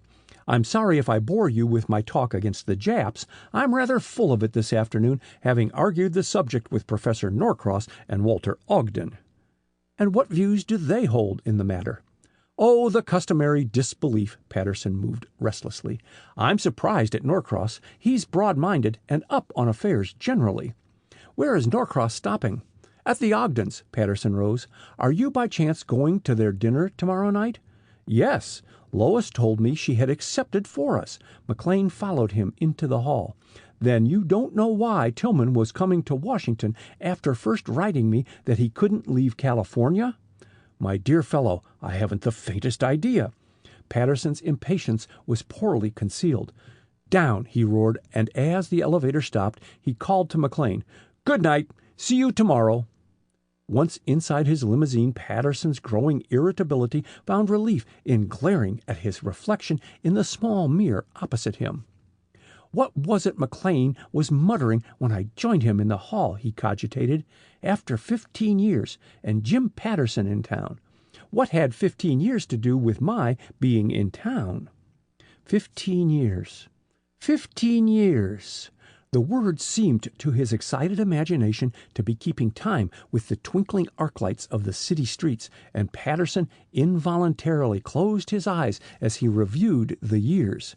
Suddenly he sat up, his eyes shining, and clutching the speaking tube, he called to the chauffeur. "To the nearest telegraph office. Quick!" End of Chapter 10.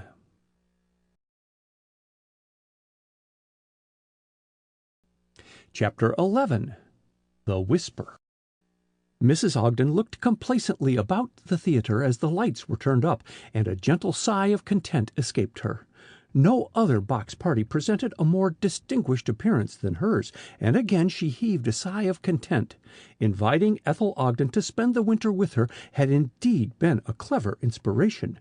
The girl's beauty and lovable character had won her place and popularity in Washington's cosmopolitan society, and Mrs. Ogden's card tray was the richer by her presence in their house. Mrs. Ogden was not adverse to receiving the entree to exclusive homes by indirect means, if no better obtained, and she felt that her winter in Washington had not been misspent energy, and that some day she might hope to be a personage. But Mrs. Ogden's social ambitions had received a rude setback on being informed that evening by her husband that Ethel Ogden had refused James Patterson. Patterson's great wealth, his career in Congress, and his family connections made him one of the few real catches in the national capital, and Mrs. Ogden had preened herself on receiving him on an intimate footing in her house. All her plans had worked out serenely until Julian Barclay's arrival, and at the thought Mrs. Ogden's face hardened. Inviting him had decidedly not, been an inspiration.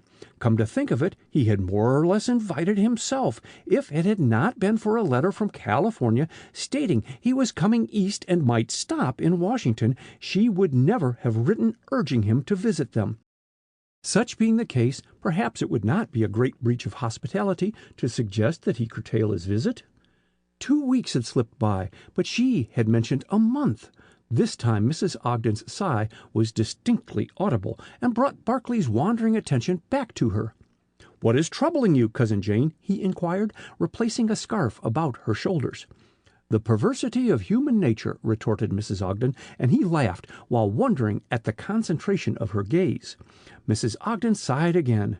Barclay was undeniably handsome, but so was James Patterson in a big, fine way, and she infinitely preferred the dogged willpower and driving force indicated in his rugged features to Barclay's sensitive, high-strung temperament.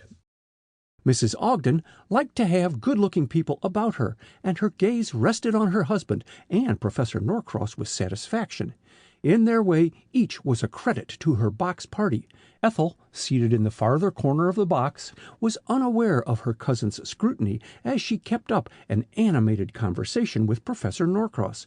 She had learned in the hard school of necessity to repress her emotions, and as she talked on indifferent subjects, the professor never guessed the effort it cost her, nor how maddening was the desire to turn and look at Julian Barclay.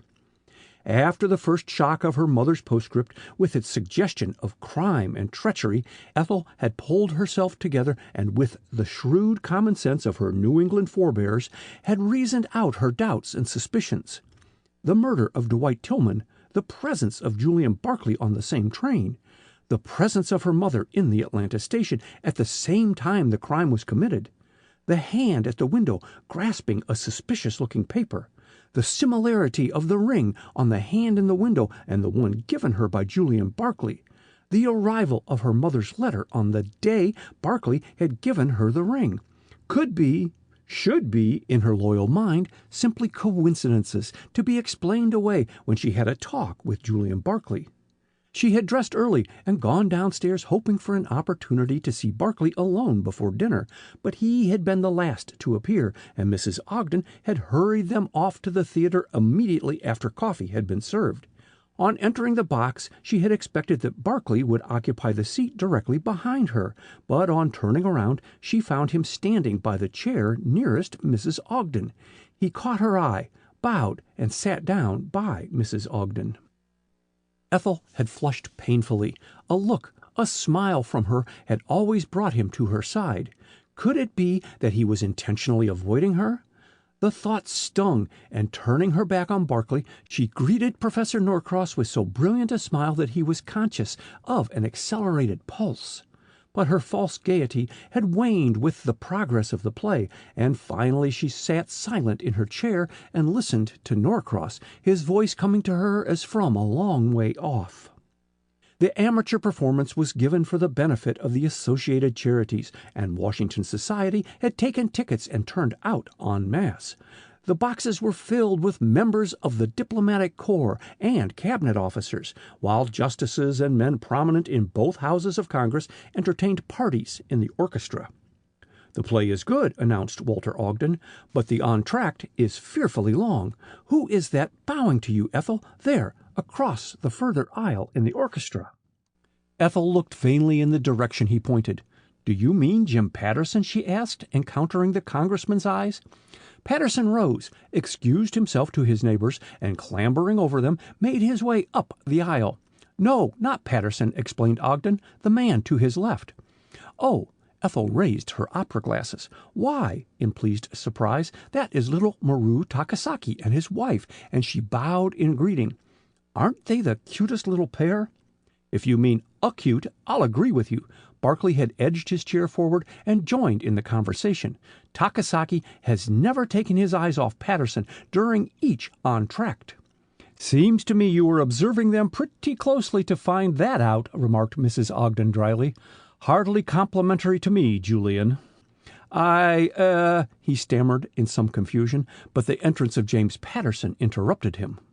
"Sit here," exclaimed Ogden, rising and pushing forward a chair toward the middle of the box, and Patterson, casting an indignant look at Norcross, who still sat by Ethel, accepted the seat offered.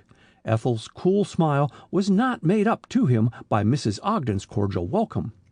"What were you discussing when I came in?" he asked. "You," promptly answered Mrs. Ogden, and Patterson looked gratified. "Julian had just remarked that the little Jap, Takasaki, has been watching you all the evening." "Not from admiration, I'll wager." Patterson's smile was grim. "I have a bit of information which may electrify that heavily armed little empire and awaken our national indifference to a coming crisis." "And when will you explode your bomb?" asked Barclay. "In a day or so." Patterson turned and regarded Barclay attentively from head to foot, and suddenly he smiled, a smile of such satisfaction that Barclay, his fingers clenched about his program, had difficulty in controlling his rising anger. "Is it to be war with Japan?" asked Ogden, smiling ironically. "Sorry, Patterson, I don't scare worth a cent." "I cannot see, Patterson," Norcross joined in the conversation, "that we have so very much to fear in a war with Japan. I think that you overrate their fighting qualities and undervalue ours." "Not a bit of it," responded Patterson. "Didn't that little empire whip the backbone out of Russia almost in no time? And we are just as unwieldy and unready as Russia was in those days." "Ah, but was their victory entirely the Japs' doing?" asked Norcross. "It is believed in China, and I have heard it whispered in this country, that the crack marksmen of gun crews were enticed away from American battleships and cruisers in the Pacific by Japanese wiles to serve on Japanese battleships, and these American gunners in a large measure were responsible for Japan's naval success over Russia." "Oh, tush!" ejaculated Ogden unbelievingly. "I've heard that tale before," admitted Patterson, paying scant attention to Ogden, "and I believe it. The Japanese use us at every turn, and when the moment comes, will knife us in the back." Ethel had been an interested listener. She had always looked on Patterson's fervid tirades against the Japanese as a distinct bore, but suddenly she saw her way to eliciting information without appearing to do so, and promptly took a hand in the conversation. "Didn't you tell me of a Japanese knifing an American on the train with you, Mr. Barclay?" she asked. It was the first time she had addressed him that evening, and Barclay bent forward so as not to lose a note of her voice. "A Japanese did poison Dwight Tillman, not knife him," he answered. "Norcross and I were passengers on the same train."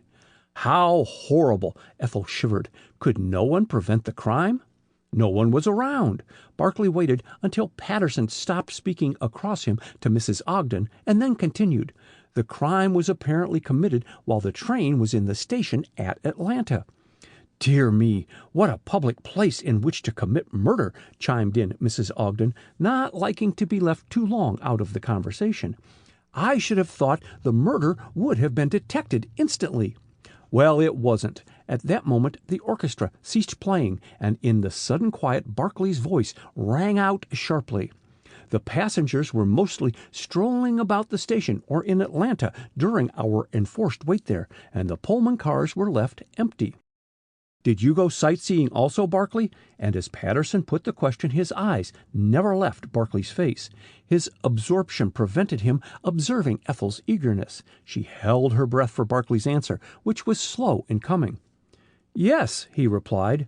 Ethel's taut muscles relaxed as she sank back in her chair. She had caught the expression in Barclay's eyes, and it had given the lie to his spoken yes. Barclay leaned further forward and spoke to her directly. "Have you ever come across a man named Yoshida Ito among your Japanese friends?" he asked. "What is it?" she mumbled, and raising her handkerchief to conceal her trembling lips. "Have you ever met a Japanese named Yoshida Ito?" repeated Norcross as the orchestra resumed playing and drowned Barclay's voice. "He is the man who is thought to have murdered Tillman." "Yoshida Ito?" Ethel shook her head. "I will ask the ambassador and Mr. Takasaki. Perhaps they may have heard of him." "They probably have," agreed Patterson, "but you will get nothing out of those two men but what they want you to learn. There goes the curtain." Ethel never afterward remembered one word of what transpired on the stage. She was grateful for the darkness which concealed the agony she was enduring from two inquiring eyes. With dry lips and burning eyeballs, she sat staring before her, combating with every reason she could command her growing conviction that, if not the actual criminal, Julian Barclay was, in some way, responsible for Dwight Tillman's death. If he had not lied when asked about his whereabouts in Atlanta, there must be extenuating circumstances, and yet he had lied.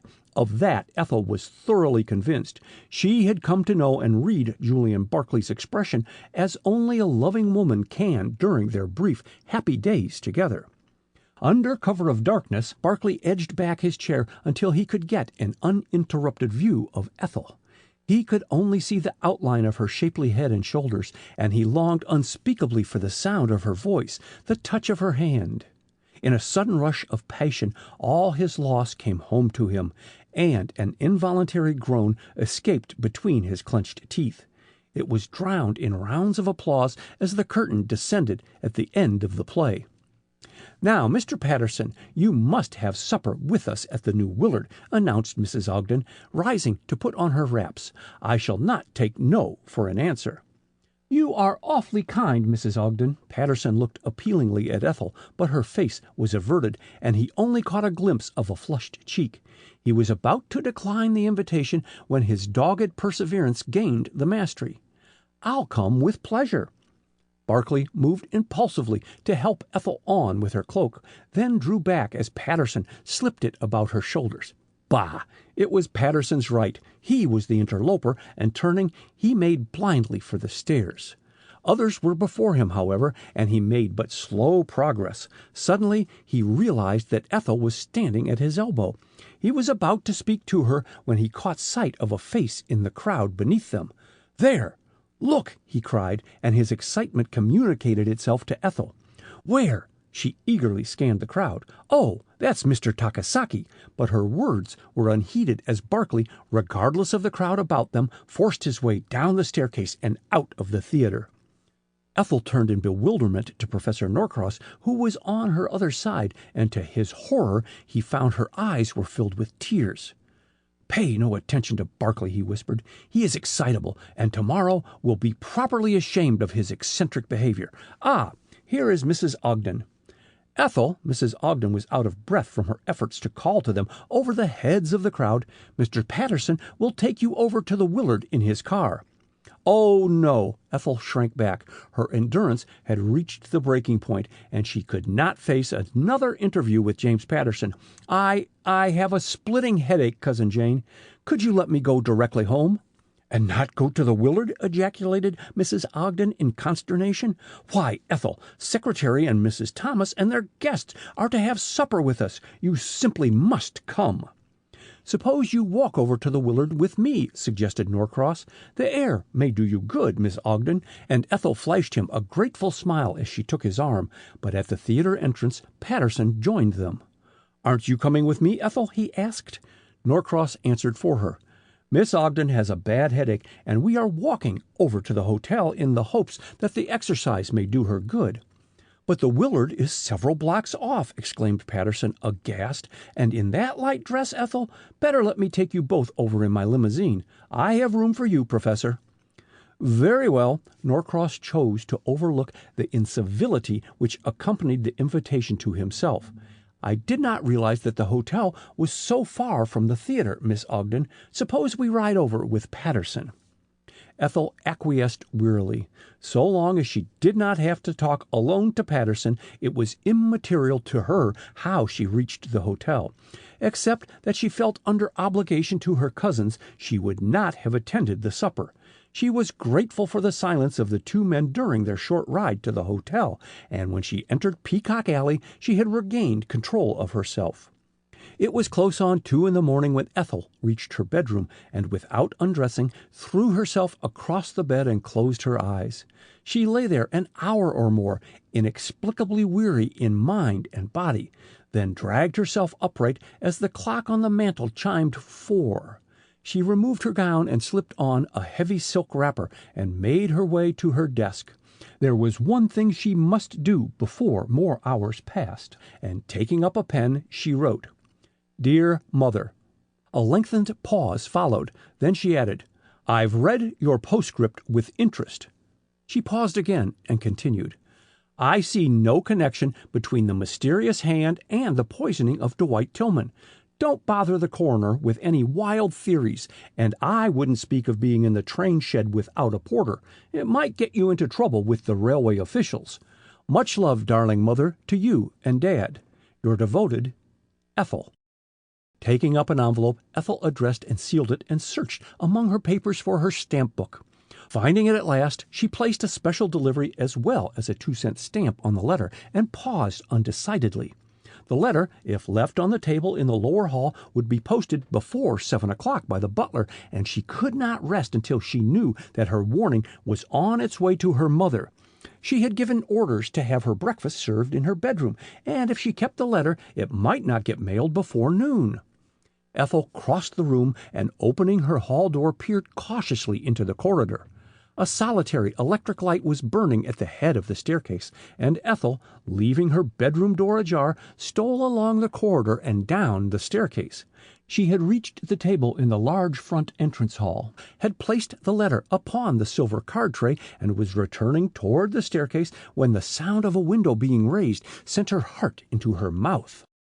She had paused by an alcove, and as she laid her hand on one of the long portieres hanging before it, a figure flitted by her, raced noiselessly to the back of the hall, raised a window, and vaulted through it.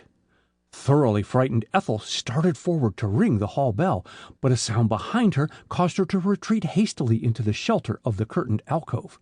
Peering cautiously out from behind the portiere, she was thunderstruck at the sight of Julian Barclay. Whether he came from the library, the drawing-room, or the entrance leading to the servants' quarters, it was impossible to tell, as he was well in the hall when she saw him. Had he detected her presence? Too surprised to call out, Ethel watched him cross the hall and make for the open window. He looked out for a second, then drew back and moved swiftly over to the large carved mantel. By aid of the hall light, which Walter Ogden kept burning all night, Ethel saw that Barclay wore dark trousers and a dark, tightly fitting jersey. Pausing by the mantel, Barclay took from an inside pocket a small object and, first touching it to his lips, placed it in one of the Dresden china jars standing on the mantel. Then, running back to the window, he vaulted through it. Completely mystified and not a little terrified, Ethel paused undecidedly. Then her woman's curiosity conquered, and she crept softly over to the mantel. What was it that Barclay had handled so tenderly? She slipped her hand inside the jar, and taking out a small package wrapped in chamois, unrolled it. It was a miniature of herself. For one moment Ethel stared at it with unbelieving eyes. Then, her face suffused with blushes, she started to return the miniature to its hiding place inside the jar when she became conscious that someone was watching her from the staircase. Wheeling about, she saw Professor Norcross, a sweater drawn over his hastily donned trousers, and caught the glint of light on the revolver in his hand. Seeing she had observed him, he raised his finger to his lips and, crossing the hall, joined her. "Did he go that way?" he whispered, indicating the open window. "Yes." Ethel slipped the miniature unseen inside her pocket. The professor, not waiting for her answer, hurried to the window. A second more, and Ethel was by his side, peering eagerly out into the night. It was a fair drop to the ground below, but near at hand was the low roof of the garage. Ethel, wondering if Barkley and the man he pursued had used that means to reach the yard, looked farther down the yard to where the alley light cast some illumination, and her heart beat fast at the sight of Julian Barkley sitting astride the brick wall. The watchers saw him lean downward toward the alley side, and a faint whisper reached them. "Ito, I tell you, I have no more money to spare." How many minutes Ethel stood by the window she never knew, but a strong hand drew her back across the hall and inside the portieres of the alcove as the noise of someone scrambling upward cut the stillness. A few seconds later, Julian Barkley clambered through the window, turned, closed it, and sped swiftly up the staircase. In silence, Ethel walked over to the staircase, Norcross at her side, but under the full rays from the electric light on the newel post, she recoiled at the expression in the professor's eyes. "You must not tell," she whispered, putting out her hand imploringly. "You must not get Julian into trouble. Her voice shook. "He can explain." Norcross laid a soothing hand on her shoulder. "Trust me," he whispered comfortingly. "Good night." And with a sobbing word of thanks, Ethel fled upstairs. End of chapter 11.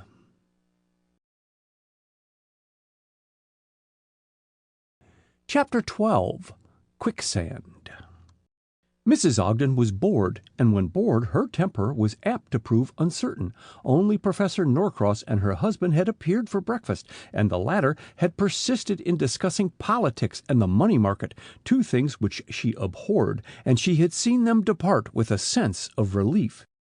She had left the dining room shortly after to interview the florist's assistant, who had come to decorate the house for her dinner that evening. The interview was longer than she anticipated, and several times she called upon Julian Barkley, who had entered the reception hall while the discussion was still going on, to settle knotty points in the arrangement of palms and flowers. "Do sit down, Julian." Mrs. Ogden switched her comfortable armchair back from the table. "You have been prancing up and down this hall until my nerves are quite on edge." "I beg your pardon, Cousin Jane," exclaimed Barkley contritely. "I wasn't aware that my restlessness bothered you." He stopped before the carved mantelpiece. "I thought you had 2 Dresden jars on either side of the clock," he remarked, raising the piece of china in his hand and glancing critically inside it. "So I had, but that lazy, worthless parlour-maid broke it when dusting this morning." "Broke it!" gasped Barkley, and the jar he held almost slipped from his grasp. "Take care!" Mrs. Ogden jumped. "Do put down that jar, Julian. I cannot afford to lose both," she entreated. "Yes, the maid broke the other and had the audacity to say that it was cracked in the first place." Mrs. Ogden sniffed. "I let her know I thought she was cracked." "Too bad," murmured Barkley, looking regretfully at the jar and not hearing her last remark. "It's a shame to lose the pair. Perhaps I can cement the pieces together for you." "Oh, could you?" Mrs. Ogden spoke more hopefully. "I had them all collected and placed in this box." "Let me see them." Barkley came over to the table and, opening the box, spread the broken china before him. The smallest piece did not escape his scrutiny. "Are these all?" And Mrs. Ogden actually started at the sharpness of his tone. "I suppose so. Don't they fit?" "The big pieces do," assembling them together as he spoke. "Was there, by any chance, anything in the jar?" "Anything in the jar?" repeated Mrs. Ogden. "No, nothing was ever kept in either of them. Do stop fingering those pieces, Julian. You may cut your hand on the sharp edges." "No danger." Barkley thoughtfully returned the china to the box. "I shall have to ask the maid if she picked up all the pieces." "You can't do that because she has gone." "Gone?" staring blankly at his cousin. "Certainly," tartly. "You don't think I'm going to keep a bull in the china shop in my employ, do you, with all my valuable bric-a-brac? No, indeed. I gave her a week's wages and sent her packing." Barkley replaced the cover on the box before speaking again. "I can't blame you for firing her," he said. "There's nothing more aggravating than losing an article you value through carelessness. Cursed carelessness," he added with suppressed bitterness, and Mrs. Ogden stared at him in surprise. "It's good of you, Julian, to take so much interest in my jar," she said, much pleased. "And sometime, when you are not busy, if you will stick the jar together—" Surely, he broke in. "Could you give me the girl's full name and address, Cousin Jane? She—" "Don't tell me she has stolen something from you!" exclaimed Mrs. Ogden, interrupting in her turn. No, Barkley moved restlessly. "Quite the contrary. She laundered some handkerchiefs for me, and I'd like to send her a tip." "Very thoughtful of you," commented Mrs. Ogden dryly. "She can take that tip out in my broken jar. Rose was a better laundress than a parlor maid, although Mrs. Leonard McLean gave her an excellent reference. Don't you want any breakfast?"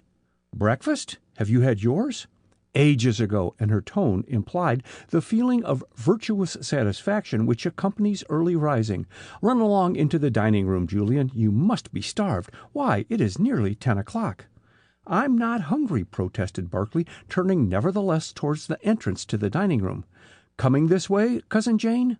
"No, I'm going upstairs," and gathering her belongings together, Mrs. Ogden departed. Barkley found the dining room deserted, and half-heartedly ate the tempting dishes set before him. Inquiry from the butler had elicited the news that Walter Ogden and Professor Norcross had breakfasted and gone downtown some time before. "Has Miss Ogden been down?" he finally asked the butler, who hovered behind his chair. "No, sir. She is after breakfasting in her room. Another muffin, sir," holding the bread plate coaxingly before him. Barkley was a favorite with the servants. "No more, thanks." Barkley pushed back his plate. "Has Rose, the parlor maid, left the house yet?" "Yes, sir. I saw her go over an hour ago, sir." "Can you tell me her full name and address?" "Rose O'Day, sir. She went direct to the station, sir, and I understood her to say she was going to her home in New York. I don't know her exact address. I'll ask the cook, sir, if you wish." "Do so," and Barkley, picking up the morning paper left by Ogden, listlessly read its contents. Charles was back in a short time. "She lives somewhere in Cohoes, near Troy, New York, sir, but the cook doesn't know her house address." "Thanks." Barkley concealed his disappointment, slipped a tip in Charles's ready hand. "Is luncheon to be at the usual hour?" "Half an hour earlier, sir." Charles started to clear the table as Barkley rose. "Mrs. Ogden has engaged extra help for the dinner tonight, and I have to show them the silver and things, sir."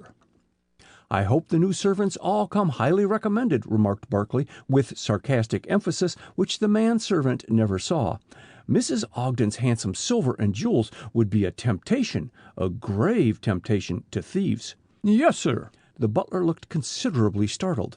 "The extra footman come from the caterer, sir. Will you take the paper, sir?" "No, I've read it," and stuffing his hands in his pockets, Barkley left the room.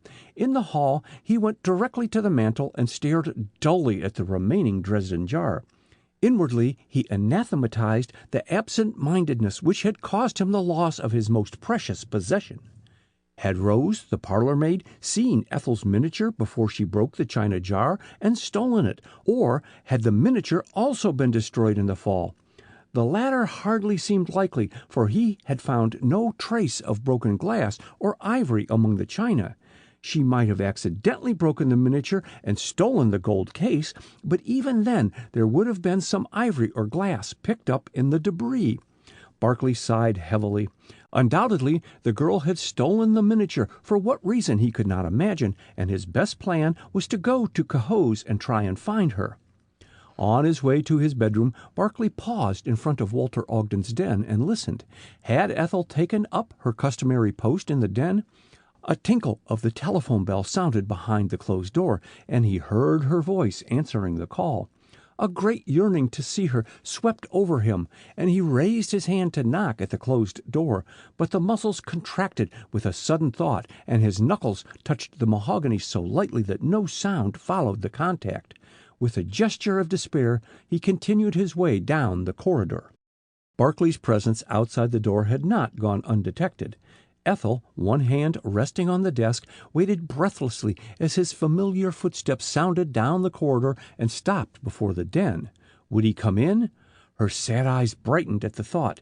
Instinctively she answered the telephone's abrupt summons, and as she received the Central's apologetic, "Wrong number, excuse me, please," she heard Barclay's receding footsteps and turned wearily back to her work.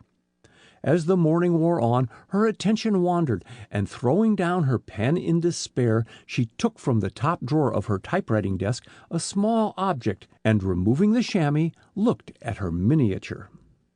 All through the sleepless night, when her tired brain refused to refute or accept the evidence of Julian Barclay's complicity in the poisoning of Dwight Tillman, and agonizing sobs shook her, the touch of the miniature under her pillow had brought a ray of comfort.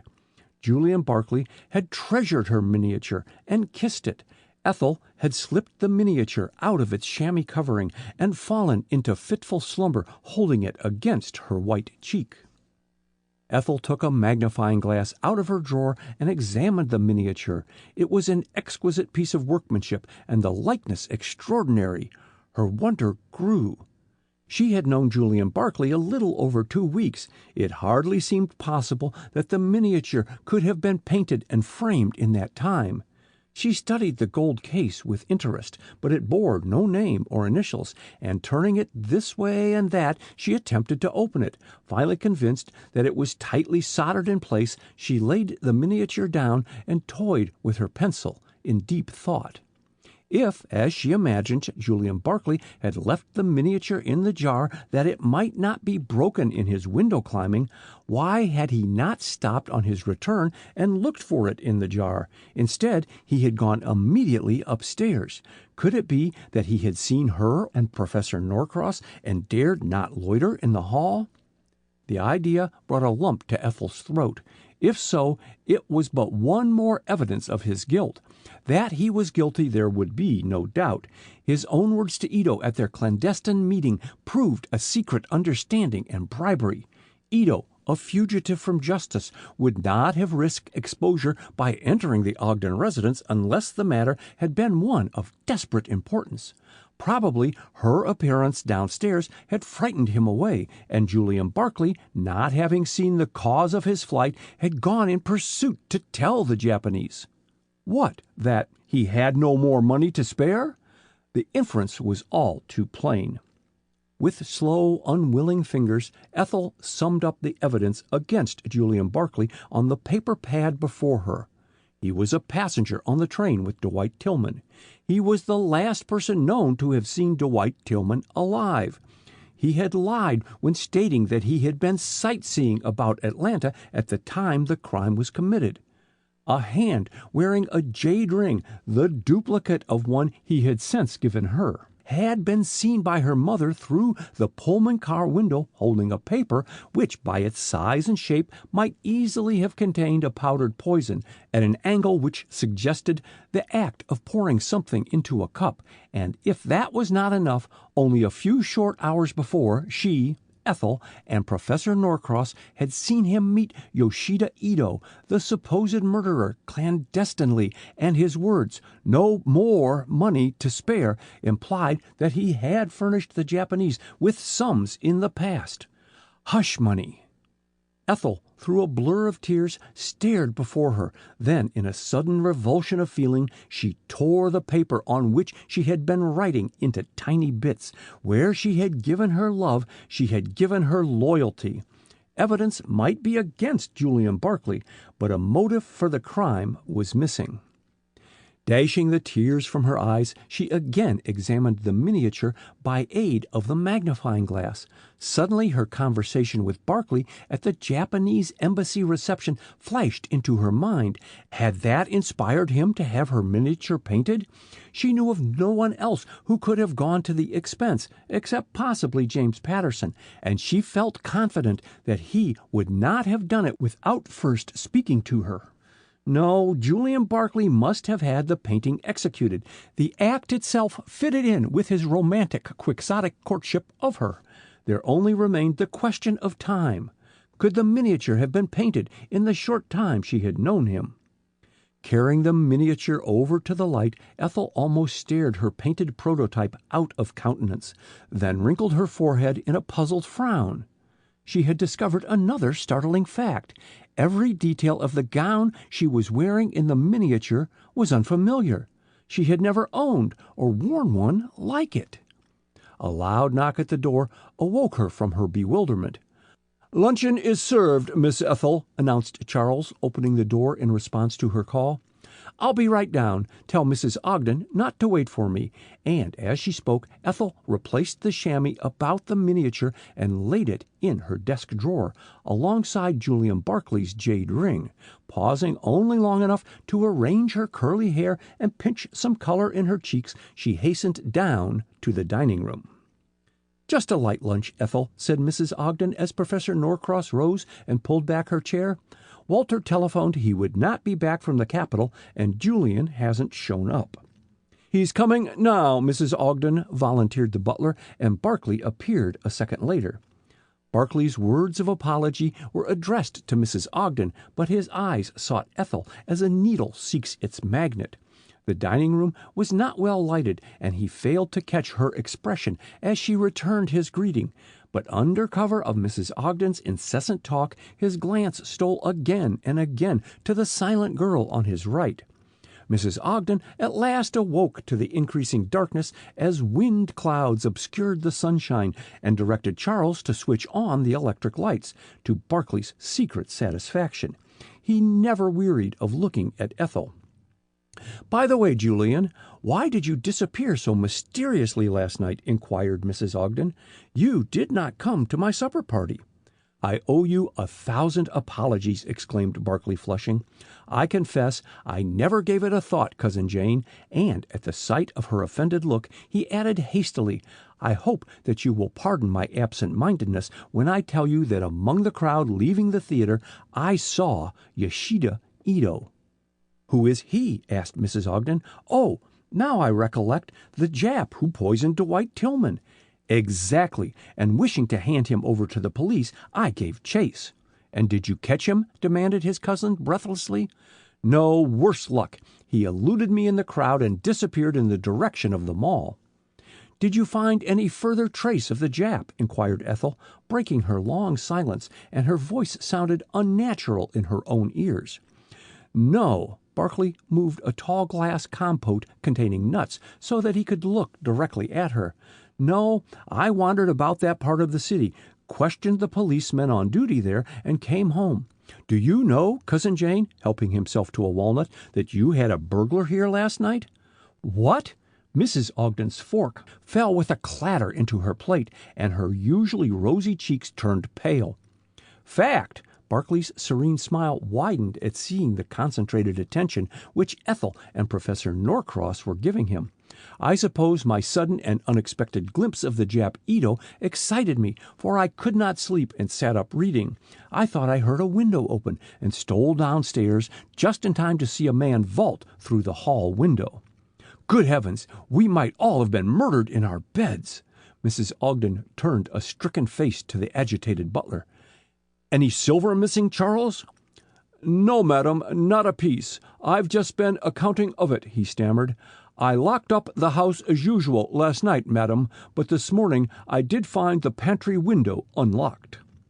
Probably that girl Rose was a Confederate. Mrs. Ogden shuddered at the thought. "That was why she was so agitated this morning. I'll notify the police. Could you identify the burglar, Julian?" Barclay cracked a nut before answering. "I couldn't see very well in the half-light," he said, "but do you know, The man, in size and quickness, reminded me of the Jap, Ito." Ethel and Norcross exchanged glances across the table.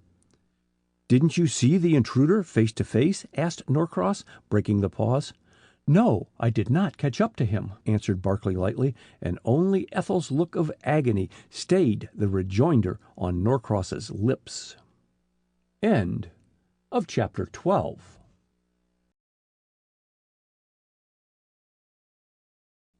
Chapter 13. The Quarrel.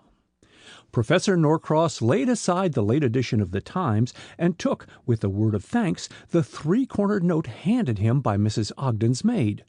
But on closing the door of his bedroom he lost no time in unfolding the notepaper and read the words with eagerness. "Dear Professor, I must have a word with you before the other guests arrive. I will be in the library at 7:30. Please be there. In haste, Ethel Ogden." Norcross laid the note on his bureau and consulted his watch, then, rushing to his closet, dragged out his evening clothes and commenced dressing with feverish haste. But with all his speed the professor, 20 minutes later, paused on the landing of the staircase, and an exclamation of pleased surprise escaped him. The florist had transformed the stately entrance hall and rooms beyond into fairyland. Tall, graceful palms, plants, and clusters of cut flowers filled every nook and cranny, while the system of indirect lighting suggested earlier in the day by Julian Barclay added to the beauty of the scene. However beautiful the scene, it had only power to hold Professor Norcross for a moment, and he lost no further time in reaching the library. Ethel was there before him. "It is good of you to come to me," she exclaimed, impulsively extending her hand, and Norcross clasped it in both of his. "Are you not feverish?" he asked, alarmed at the hotness of her hand and her flushed cheeks. "Perhaps," indifferently. "Professor, tell me." She stopped and continued more slowly. "What is your opinion of Julian Barclay?" Norcross hesitated, and she added promptly, "I desire the truth." "Very well." Norcross looked at her compassionately. "On first meeting Julian Barclay, I thought him a pleasant, agreeable companion." He was picking his words with care. "A man who might have achieved considerable success in whatever he undertook, had not a comfortable income deprived him of the necessity and spur to apply himself to work." "And you think now?" suggested Ethel as he paused. "Too much idleness is the curse of many American men," he said.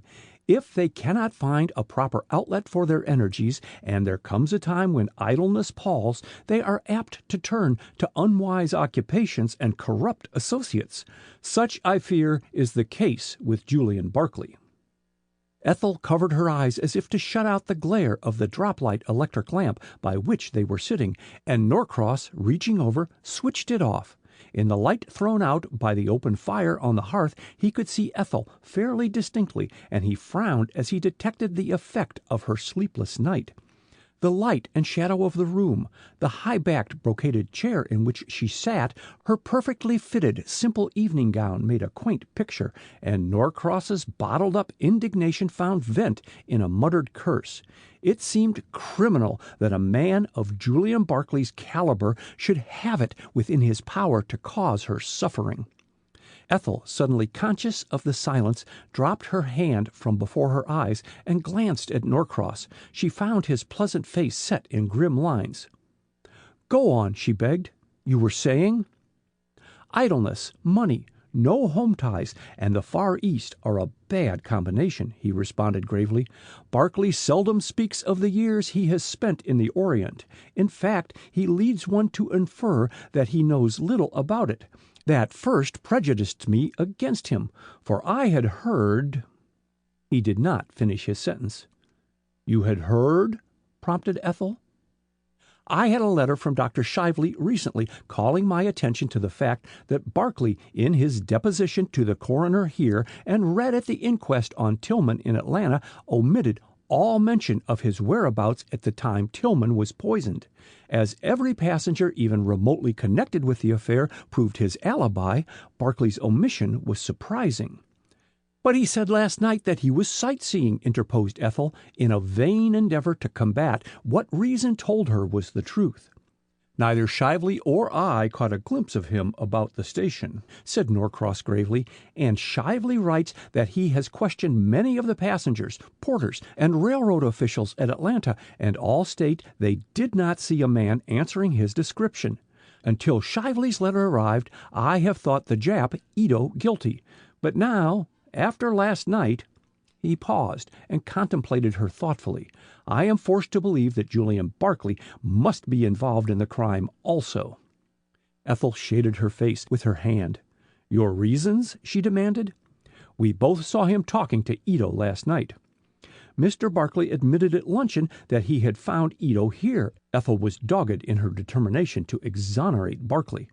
"True, but when I asked him if he had not come face to face with the Jap, he denied it, and you and I saw him talking with the Jap, and his words, 'Ito, I have no more money to spare,' bear but one interpretation."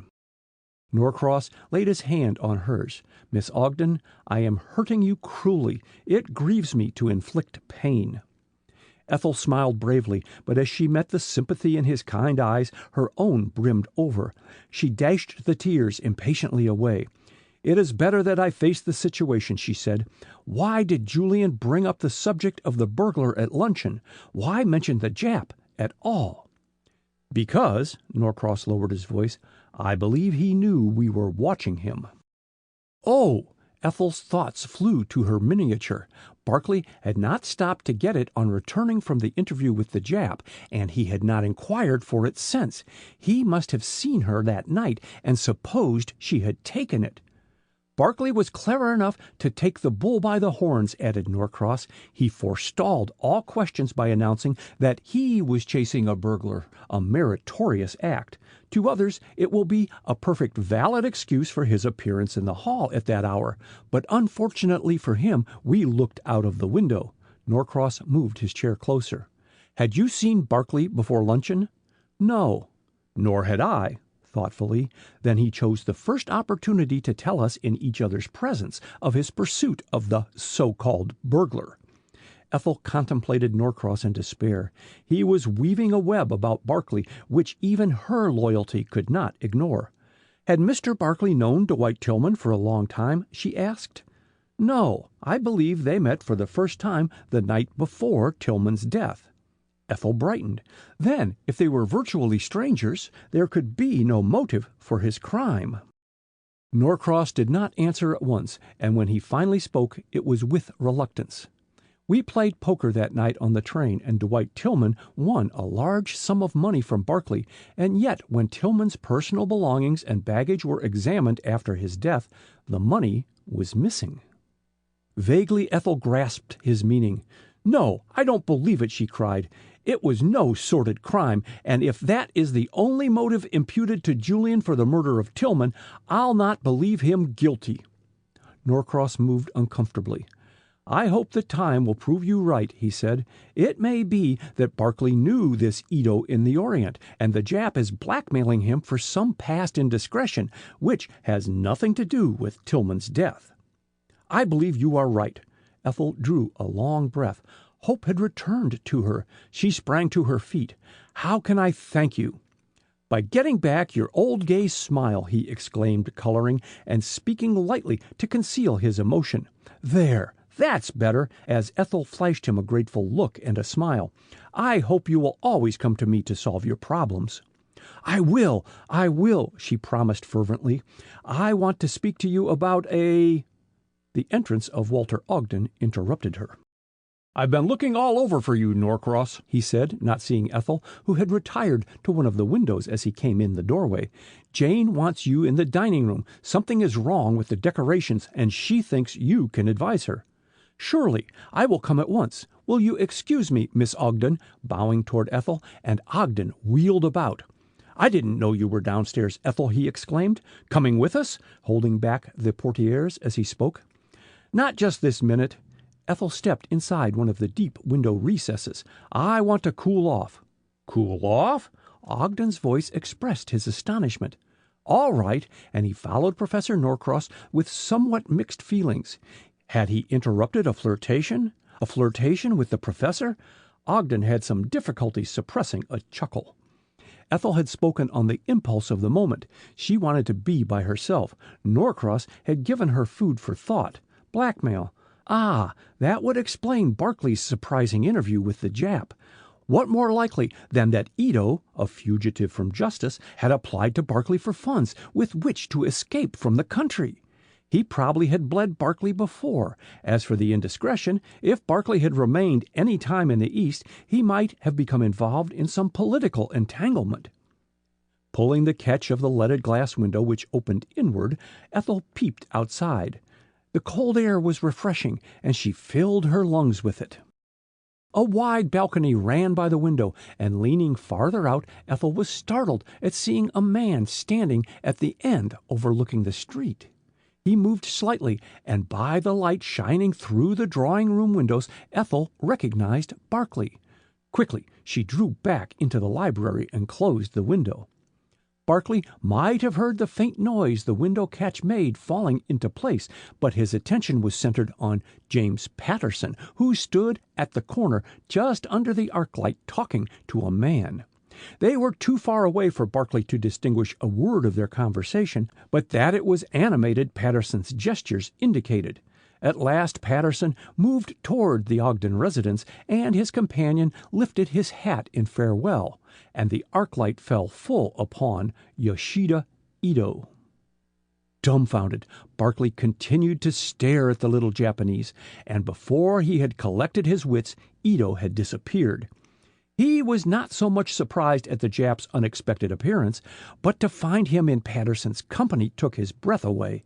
He had gone out on the balcony to smoke a cigarette uninterrupted, but when he re-entered the drawing-room through the long French window, his cigarette was still unlighted.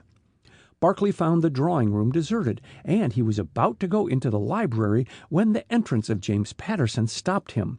The two men stared at each other for a prolonged moment. "This is better luck than I expected," said Patterson. "I have wanted to see you alone for some time." "Your ambition might have been attained before, if you had let me know you wished to see me," replied Barclay sarcastically, and Patterson stiffened. "I am not so sure of that," he rejoined swiftly. "Your manner has led me to believe that you desire to avoid me, as in the station at Atlanta." "You flatter yourself." Barclay laughed easily. Then his voice deepened. "Now, sir, that you do see me, what do you wish?" "That you leave town at once." "Anything more?" "That you have nothing further to do with Ethel Ogden." Barclay's hitherto suppressed anger rose to a boiling heat. "On what grounds do you make that request?" he demanded. "As her affianced husband," with calm effrontery. Barclay flinched. "But that Mr. Ogden gave me to understand that you and Miss Ogden are engaged, I would decline to believe your assertion." "By—" Patterson, in a towering rage, stepped toward him, but Barclay stood his ground, and he stopped.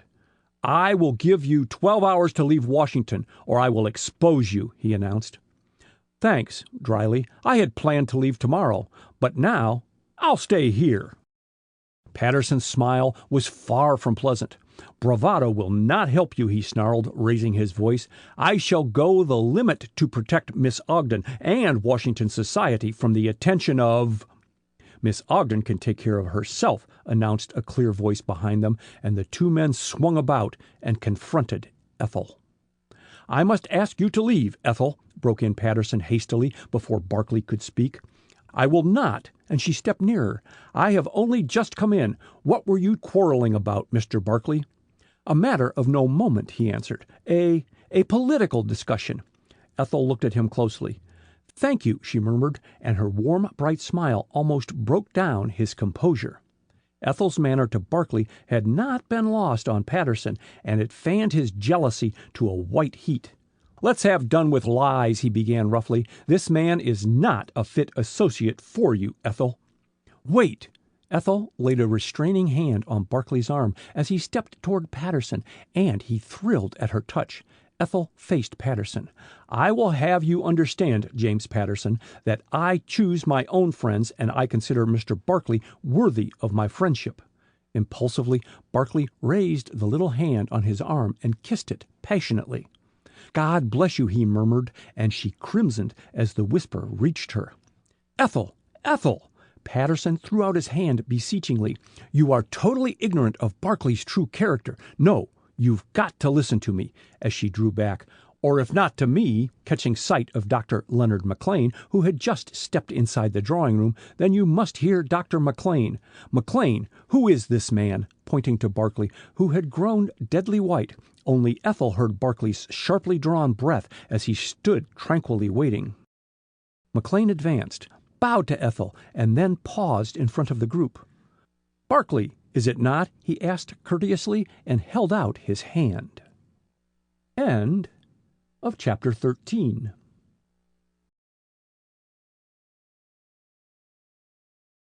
Chapter 14. A Startling Interruption. Walter Ogden's glance roved around the dinner table as he kept up a brisk conversation with his right-hand neighbor, and a sense of triumph replaced his concealed anxiety. The dinner was unquestionably a success in point of service, decorations, appointments, and the social standing of the guests. Ogden's contact with the world had taught him not only the value of money, but when to spend it with the best results. He practiced his creed, dollar diplomacy, at home as well as abroad.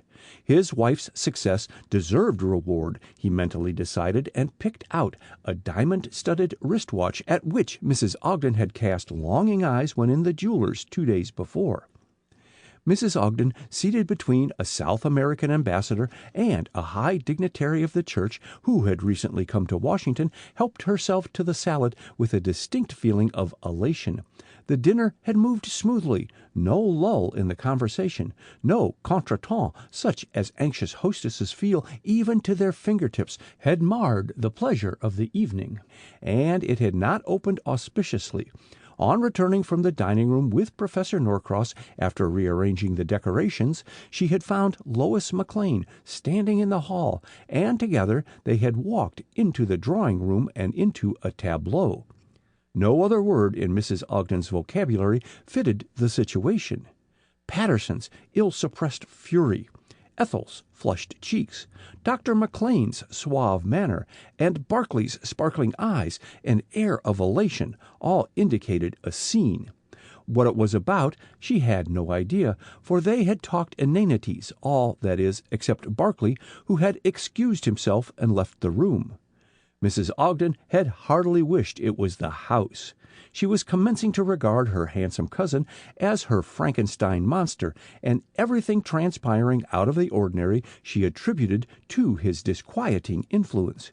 He was actually making her nervous. She had seen to it that the width of the table separated him from Ethel, and but for the presence of Maru Takasaki would have assigned James Patterson to take Ethel out to dinner. But Ethel was most decidedly the proper person to entertain the Japanese attaché, and Ogden had assured her that Representative Patterson and Takasaki and his wife must be put as far apart as possible. Discovering that the ambassador was deep in conversation with the woman seated on his right, Mrs. Ogden turned to the churchman, who was her left-hand neighbor. "I am admiring your beautiful china and glass," he said, finishing his salad with due enjoyment. "Thank you." Mrs. Ogden smiled delightfully. She greatly respected the bishop, and his benign manner had a soothing influence on her volatile nature, which was restful as well as comforting. "I am glad you like it. This is my first winter in Washington." "Mine, too," interposed the bishop, smiling. "We are both, in a sense, missionaries. You have come to Washington to teach society how to live, while I have come to teach it how to die." A low laugh from Ethel, who had overheard his comment, caused the bishop to turn from his flurried hostess. "And what is Miss Ogden doing?" he asked. "Teaching also," she answered. "The heathen?" And the bishop's smile was infectious. "Foreign diplomats." Ethel looked demurely at her plate. "And Mr. Takasaki is so ungrateful that he is urging me to give up lessons and try writing." "Ah, and so increase your sphere of teaching?" The bishop was enjoying himself. "Why not try your hand at writing a tract which would be a bestseller? That would be a greater achievement than writing a popular novel." "And require greater genius," laughed Ethel. Her old buoyant spirit had returned since the scene in the drawing-room. Her faith in Julian Barclay was not misplaced. His behavior in the face of James Patterson's charges had proved that, and Patterson's attack upon his character had not been backed up by Leonard McLean, as he had evidently expected and counted upon. And vindicated in one instance, Barclay would also be cleared of any implication in the murder of Dwight Tillman. So ran Ethel's subconscious thoughts, and her heart was filled with a great thanksgiving. Even unemotional Takasaki met her gay smile with a show of responsiveness, and the bishop had eaten his dinner with greater relish for the added spice of her merry mood. "Genius is so misdirected these days," sighed the bishop, "and few writers make the distinction between strength and coarseness. You can congratulate yourself, Mr. Takasaki," as the Japanese attaché turned to join in their conversation, "that the problem novel has not struck Japan." Takasaki, when in doubt, always smiled, and the bishop envied him his strong white teeth. "Saint-Tomo Ito is our great national political writer," he said. "He solves all what you call problems on paper." "I forgot your problems are mainly political," responded the bishop, concealing a smile. "Ours, alas, embrace the home. What did you say, Mrs. Ogden?" And the bishop turned and gave his full attention to his hostess. "Saint-Tomo Ito," Ethel repeated the name thoughtfully. "Is he known in this country, Mr. Takasaki?" "His writing have been given in English, and I believe are read by the most studious," replied the Japanese, "and he travel here once or twice." "Has Mr. Ito any relatives in the United States?" asked Ethel. Takasaki considered the question before replying. "Many Itos in Nippon, Ms. Ogden, and one most high admiral, but I no keep track of family member. You met a Nipponese named Ito?" And Ethel became conscious that his black eyes were boring into her with the intenseness of his gaze. "I have not met him, only seen him," she corrected. "Yoshida Ito." The Japanese attaché shook his head. "I know Itos, but no Yoshida. You think my wife look well?" And by his manner, Ethel knew that the topic of Yoshida Ito was to be taboo between them. She had tried too often to make Japanese discuss matters which they wished avoided, not to know the futility of such proceedings, and she accepted the change of conversation with good grace. To James Patterson, the dinner appeared never-ending. He was furiously angry with Julian Barclay and Leonard McLean. But for the latter's extraordinary conduct in the drawing-room, Julian Barclay would have been exposed and sent about his business. He could not conceive what had induced McLean to shield Barclay. He did McLean the justice to admit that money considerations would not influence him. Perhaps, after all, he was wrong, and Julian Barclay was the man he pretended to be. Patterson looked at Barclay, who sat on his side of the round table. No, he must be right. He could almost swear to his identity. But McLean? Patterson shook his head in bewilderment. There was nothing for it but to await the answer to his telegram. "A penny for your thoughts," said a soft voice at his side, and facing about, Patterson smiled at Lois McLean, a happy edition of the Lois Tremaine whose troubled courtship had carried her along the path of crime safely to the altar with the man she worshipped. "Can you not guess my thoughts?" asked Patterson. "Well, judging by your glances, I imagine you were wishing you were seated by Ethel Ogden in place of the Japanese," and Lois laughed mischievously. "It's not very complimentary to me, but—" "There are extenuating circumstances," completed Patterson, reddening. He had not realized that his absorption in Ethel was observed by others, and as he seldom took teasing in good part, he hastened to change the conversation. "I cannot cure the Ogdens of inviting Japanese to their house. Some day these Japs will bite the hand that feeds them." "Did I not see an item in yesterday's paper that Japan would shortly vacate Kaiachau, which they took from the Germans?" asked Lois, striving to get away from personalities. "Oh, yes, that is published periodically." Patterson crumbled his cracker with impatient fingers. "Japan cares very little to colonize in China. Her people cannot compete with other Orientals. Here they can live on a few grains of rice a day, while our laborers require a full dinner pail. They will work all day without complaint, and will underbid any laborer in the land. Why don't they seek new lands to conquer? Because the Japanese are not pioneers. Their method is to colonize in cultivated land, to insidiously work their way to the top, and to control the local government, retorted Patterson. They are doing that daily in Mexico, buying concessions here, there, and everywhere. It was owing to their influence that our troops were attacked at Carrizal. Really? Lois looked her surprise, but before she could continue, Patterson's attention was claimed by the woman on his left, and she sat silent, not wishing to break into the discussion which Julian Barclay, on her right, was having with his dinner partner. Lois had not met Barclay before, having accompanied her husband to Atlanta, but what she had heard of him had awakened her interest. She was often guided by first impressions, and she was still debating in her mind whether she liked Barclay or not, when he turned and looked at her. "Be a good Samaritan, Mrs. McLean," he said, "and tell me who is sitting next each other on the other side of this centerpiece." "I can only see one corner of the table." Lois craned her neck and looked around the bed of roses which formed the centerpiece. "Ethel Ogden is sitting between the bishop and Mr. Takasaki. Ethel is lovely tonight," in a burst of enthusiasm. "If I were a man, I'd be mad about her." "Far be it from me to disagree with your opinion." Barclay laughed, but the look in his eyes won Lois's sympathy. "I think Miss Ogden perfection. Have you known her long?" "Oh, we were chums at boarding school. I am devoted to the whole family. Unfortunately, their income has been curtailed of late years, and Ethel insists on being independent, and, as you probably know, gives English lessons and does secretary work." "It is greatly to her credit," agreed Barclay warmly. "In all my travels, Mrs. McLean, I have yet to find a race whose women compare to ours." "If such are your sentiments," Patterson broke rudely into the conversation, and for the first time since their interview in the drawing-room addressed Barclay directly, "why have you expatriated yourself?" "You are mistaken. I never renounce what I admire and love," answered Barclay curtly, and turned back to his dinner partner. There was a brief silence, which Lois made no attempt to break, and Patterson, too angry to speak, emptied his champagne glass. "Ogden has an excellent wine cellar," he commented, putting down his glass. "Ever heard how he made his money?" "No, except that Ethel once said he held heavy interests in the Pacific shipping trade with the Far East." "Most of the carrying trade between the Pacific coast and the Orient has been transferred to Japanese steamship lines," remarked Patterson thoughtfully.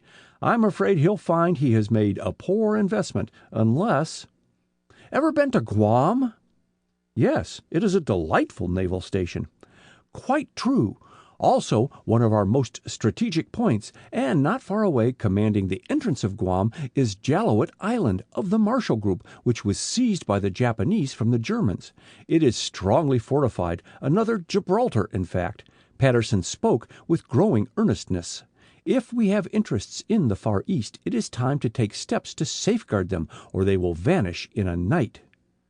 "I do recall that when we stopped at Hawaii, I was struck by the hundreds of Japanese in Honolulu and its vicinity," said Lois.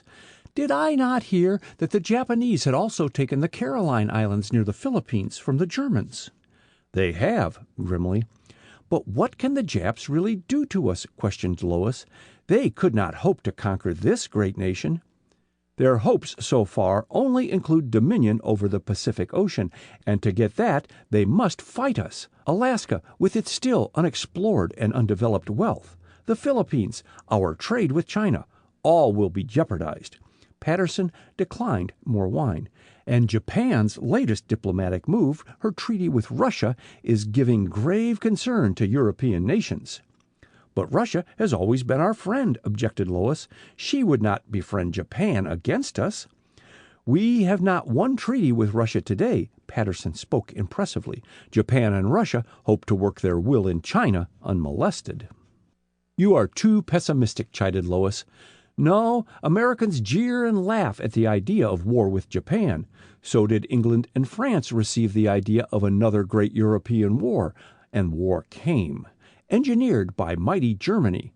The same spirit of German militarism is abroad in Japan today, and the American nation will only recognize it when all our lines of communication to the Pacific are cut and the fight is on." "Hush!"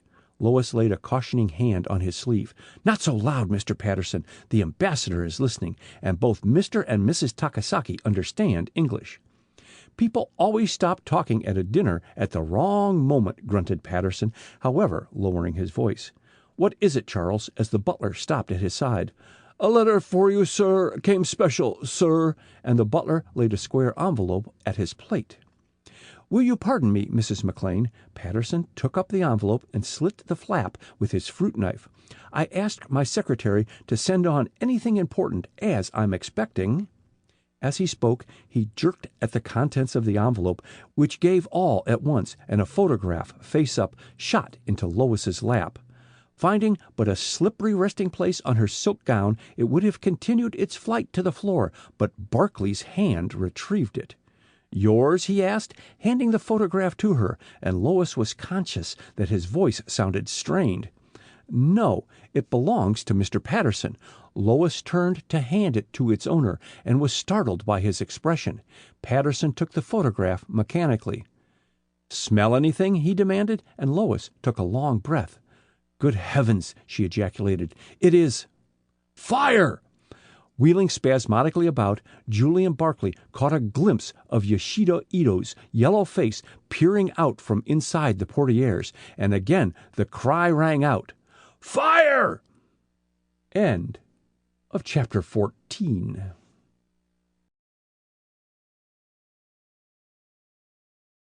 Chapter 15. The Fatal Request. There was a breathless pause as host and guests alike sat stupefied.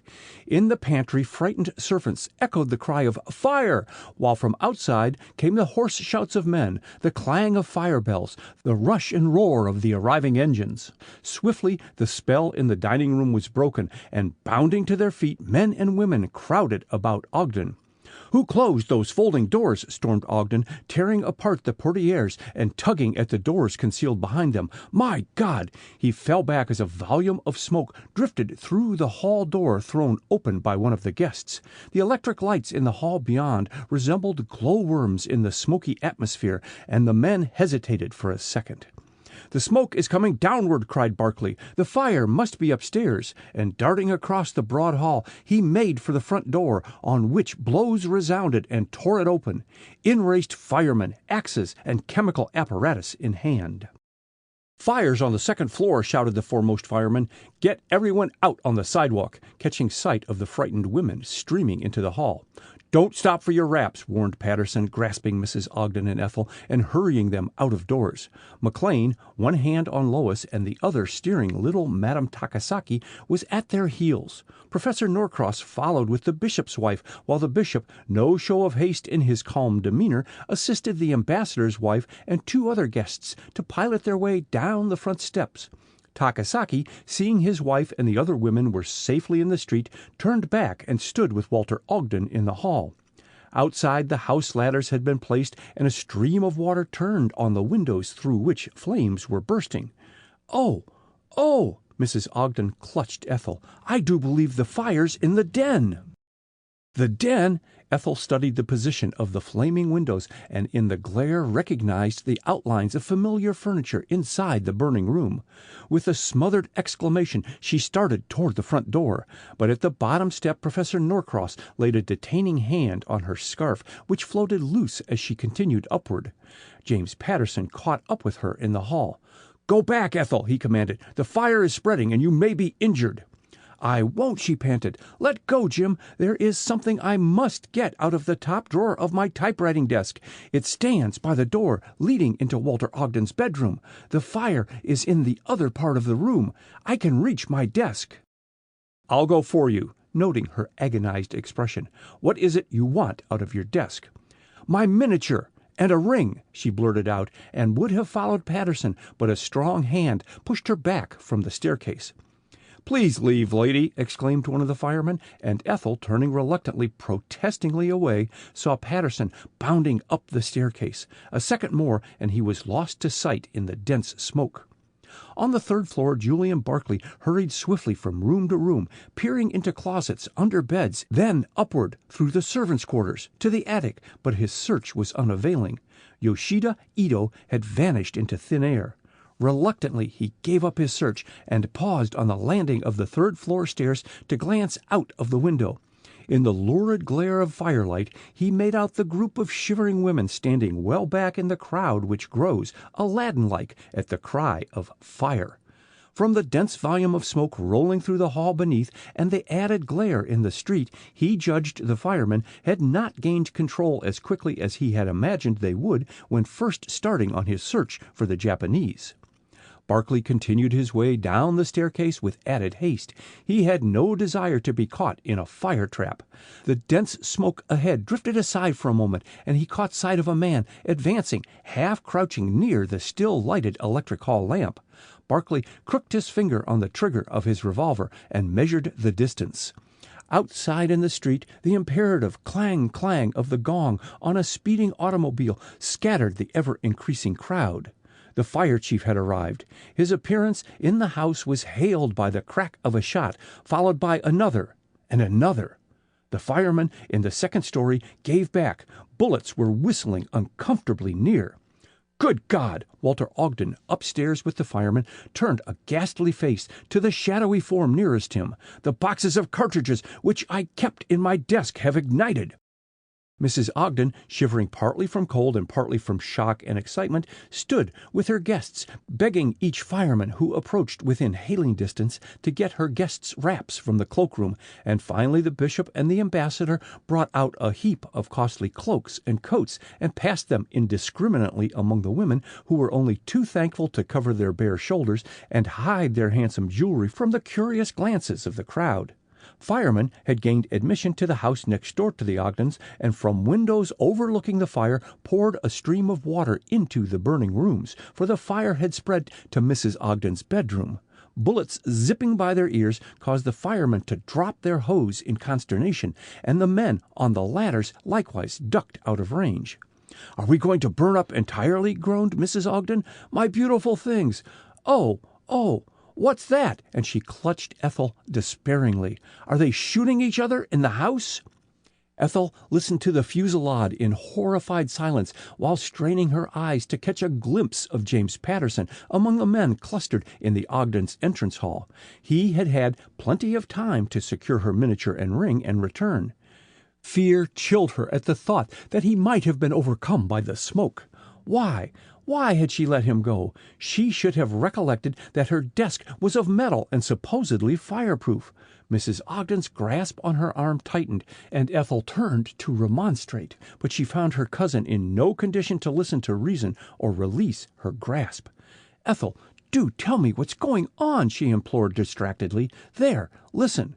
"It sounds like cartridges exploding," gasped Ethel.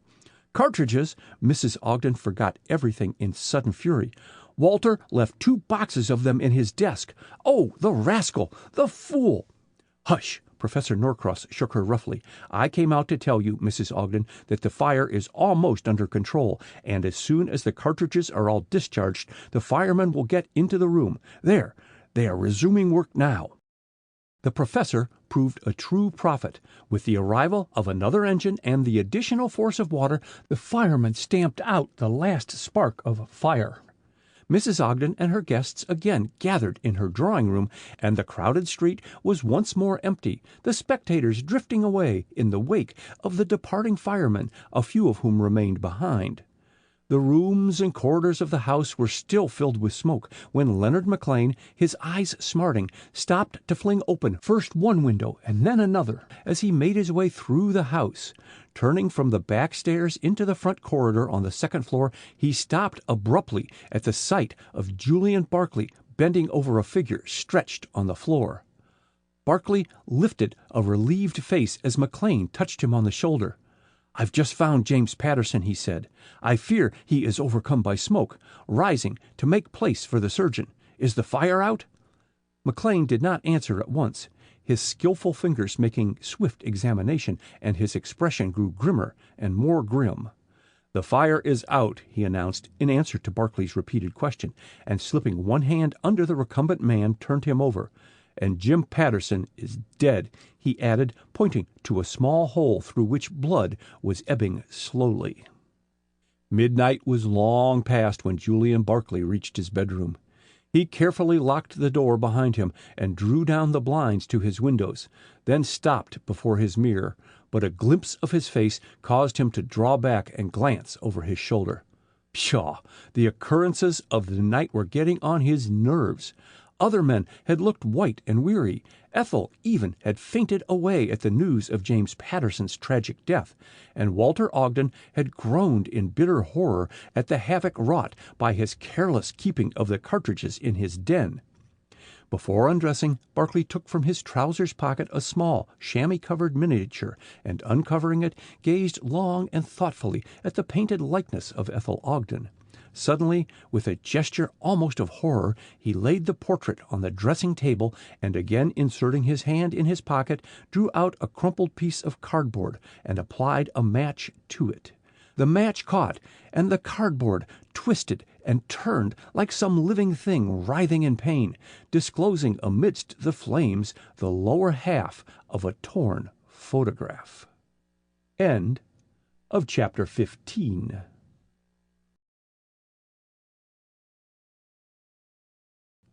Chapter 16. The Inquest. At the sound of advancing footsteps, Mrs. Ogden dropped her newspaper with a faint scream. Her nervous system had not recovered from the shock of the night before. Fire and death had robbed her of her customary air of repose. "Oh, it's you, my dear," she exclaimed in a relieved tone, as Lois McLean took the chair opposite her. "And how did you leave Ethel?" "Much more composed. She will be down directly." Getting up, "Mrs. McLean, how could you permit it?" And Mrs. Ogden sat bolt upright and gazed in disapproval at her guest. "It wasn't a case of my permitting. Ethel had made up her mind to dress and come downstairs, and nothing I could say would dissuade her," responded Lois. She glanced curiously about the drawing-room. "Did the water do much damage?" "Did it?" Mrs. Ogden's intonation was eloquent, but she was too intent on gathering information to be switched to another topic, no matter how interesting it might be. "Do pull your chair closer, Mrs. McLean. I never can talk to people at arm's length. Tell me, don't you think Ethel is terribly broken up over Jim Patterson's death?" "I think it was a frightful shock to her," admitted Lois. It seemed so unnecessary." Mrs. Ogden squirmed in her chair. "My husband walked the floor all night, completely cut up over the result of his carelessness in leaving the cartridges in his desk. But for that, James Patterson would be alive today." "I think Mr. Ogden takes too much of the blame on his shoulders," said Lois gently. "He was not responsible for the fire. By the way, have you learned how it started?" "The fire inspector and the insurance representative attributed it to crossed electric wires." Mrs. Ogden moved restlessly. "But they are to make a more thorough investigation. Will you have some tea?" stretching out her hand toward the bell. "No, thanks." Lois spoke somewhat hastily. "Dr. McLean will be here very soon to see Ethel, and I must not keep him waiting when he is ready to leave." "Your husband was so kind last night." Mrs. Ogden spoke with genuine feeling. "I don't know how I could have gotten on without him. He attended to everything, even to interviewing the reporters, and I'm sure that's why they are not more sensational in their accounts of the fire and poor Jim Patterson's death." "Leonard was glad to do anything that he could for you, Mrs. Ogden." Leaning forward, Lois took the older woman's hand and stroked it gently. Shock and anxiety had left their mark on Mrs. Ogden. Her lips quivered, and she seized Lois's kind hand in a spasmodic grip. "If you only knew all I've been through," she wailed. "Ethel unconscious for so long, and Jim lying there dead. They wouldn't take him up and place him respectably in bed, but must needs leave him lying on the hall floor, like something worthless until the coroner came. And then they took him to the morgue, of all places, when he had a large apartment at Dresden. But it is the law." Lois whitened. The present tragedy brought back memories of another in which she had been one of the principal figures not so long since. "In case of sudden or violent death, the autopsy has to be held at the morgue." "The autopsy!" gasped Mrs. Ogden, horror-stricken. "You don't mean they are going to hold an autopsy?" "So my husband said." Lois spoke more guardedly. "He asked me to say nothing to Ethel, thinking it might upset her, so please don't mention it." "No, of course not." Mrs. Ogden looked sharply at her visitor. "I believe Ethel was more deeply in love with Jim Patterson than she realized, and now that it is too late, she is grieving her heart out." Lois did not reply at once. "I think Ethel is shocked beyond measure, and grieved also," she interpolated, "but I do not think that she entertained any warmer feelings for Jim than friendship." "But her emotion on hearing of his death, her unconsciousness," persisted Mrs. Ogden. "Did she not speak of Jim to you today?" Lois checked a smile. She had a feeling that Mrs. Ogden had been approaching that question ever since her entrance, and now it was out. "She mentioned him, yes, and with deep sorrow and regret for his death. But that was all," she said calmly. "Ethel is a queer girl," mused Mrs. Ogden. "I cannot quite make her out. Apparently, with all her bonhomie, she is at bottom reserved. She never talks of herself, her ills, or her emotions." "She has one of the most loyal, lovable natures I've ever known," exclaimed Lois warmly. "When Ethel gives her friendship, her affection is given wholeheartedly, loyally. I hope sincerely that Jim Patterson was nothing more than a friend, for if not, Ethel will never recover from the shock of his tragic death." Mrs. Ogden stirred uneasily. "I fear Ethel must dree her weird," she muttered. "Was anything said of Julian Barclay this afternoon?" "No." It was Lois's turn to study her companion. "I have heard that he is very much in love with Ethel." She paused, but Mrs. Ogden made no comment, and she continued somewhat hurriedly. "Is Mr. Barclay remaining here through the winter?" "He is not." Mrs. Ogden's decided tone spoke volumes. "Walter, my husband, is very much displeased with him. We do not approve." She broke off nervously. "Then you do not think him a suitable match for Ethel?" "Frankly, I don't, and I never dreamed—" Mrs. Ogden stopped abruptly. "Julian's behavior at times has been a source of grave anxiety to his relations." "I confess I was favorably impressed with Mr. Barclay last night," Lois remarked. "I am sorry to learn he is eccentric." "Eccentric is hardly the word." Mrs. Ogden's conscience somewhat reproached her for so openly criticizing a relative and a guest in her house, but Julian Barclay was becoming an obsession, and she could not stop talking about him altogether. "He is a bit queer, morbid, and he is most decidedly not the man to make Ethel happy. Their temperaments are too much alike for perfect harmony." What comment, if any, Lois would have made remained unspoken, as Walter Ogden and Professor Norcross joined them. "Walter, do ring for tea," exclaimed Mrs. Ogden after the men had greeted Lois. "Charles should have brought it before now." "We have no time for tea," replied her husband brusquely. "We are all summoned to the inquest on poor Patterson." "What, now?" and his wife looked at him aghast. "Yes, immediately. So go get your wraps. We have to go at once to the morgue. Where's Ethel?" "Here," and turning, they beheld Ethel standing in the doorway. She was but a wraith of the beautiful girl whose joyous spirit had added so materially to the enjoyment of the bishop at the dinner the night before. "Do I understand we are to go to the morgue, Cousin Walter?" "Yes." Ogden's rough tone softened. He was very fond of Ethel. "We won't be there very long." "But why should I go?" asked Ethel. "Well, the coroner wishes to know why Patterson was so foolhardy as to approach the den when the cartridges were exploding, and there was some talk of—" "My having sent him into the den?" Ethel turned pale, and Lois, observing her emotion, slipped her arm about her waist. "I did." Ethel paused to control her voice. "And I shall never cease to reproach myself. I virtually killed James Patterson." "My dear Miss Ogden," Professor Norcross turned a shocked face in her direction, "you must not permit yourself to indulge in such morbid fancies." "It was more my fault than yours, Ethel," added Ogden. "I left the cartridges in my desk, and it was only a merciful providence that others were not killed.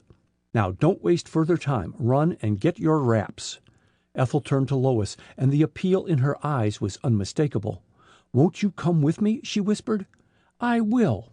Lois's hearty response brought comfort to Ethel. "And we can go down in my electric, if you don't object, Mrs. Ogden." "Not at all, not at all." Mrs. Ogden, having summoned her maid a few seconds before, was bustling into the wraps brought her. "Ethel, wrap yourself up warmly. What about your husband?" suddenly recollecting Dr. McLean, and wheeling on Lois. "Will you leave word for him to join you at the morgue?" "I think he is already there," broke in Ogden impatiently. "Now, Jane, don't keep everyone waiting." And driving his nervous wife and Professor Norcross ahead of him, Ogden made his noisy way to the street, leaving Ethel and Lois to follow more leisurely.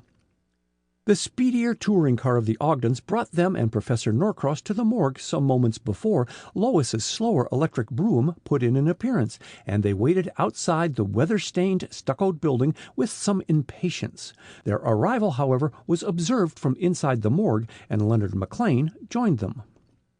"The inquest has commenced," he said, and Mrs. Ogden wondered at his constrained manner. "Your name has been called as a witness, Mr. Ogden. I think you had better go in at once." "What about Ethel and Mrs. McLean?" Mrs. Ogden halted on the lower step of the building. "They are coming in your electric." "I will wait for them," volunteered Professor Norcross, and turned back to the cobblestoned pavement which did duty for a sidewalk. The Ogdens, preceded by Leonard McLean, filed through the hall and into the outer room. "This room is reserved for witnesses," observed McLean, pulling forward a chair for Mrs. Ogden, and the men present rose.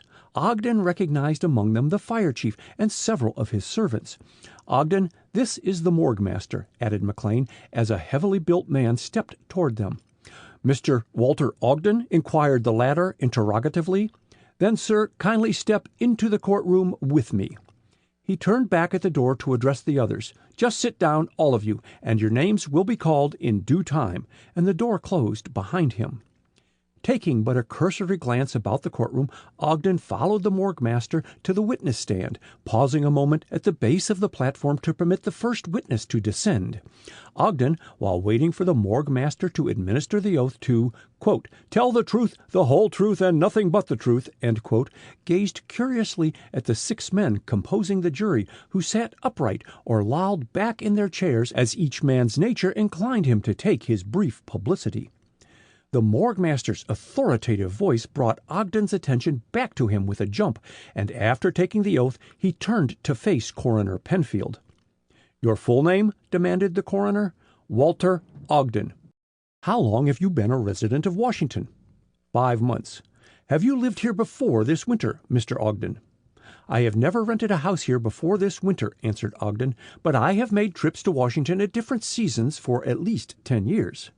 "Who is the owner of the house you rent?" "Professor Richard Norcross, the naturalist." "Is he visiting you?" "Yes." "Was the house in good condition when you took it?"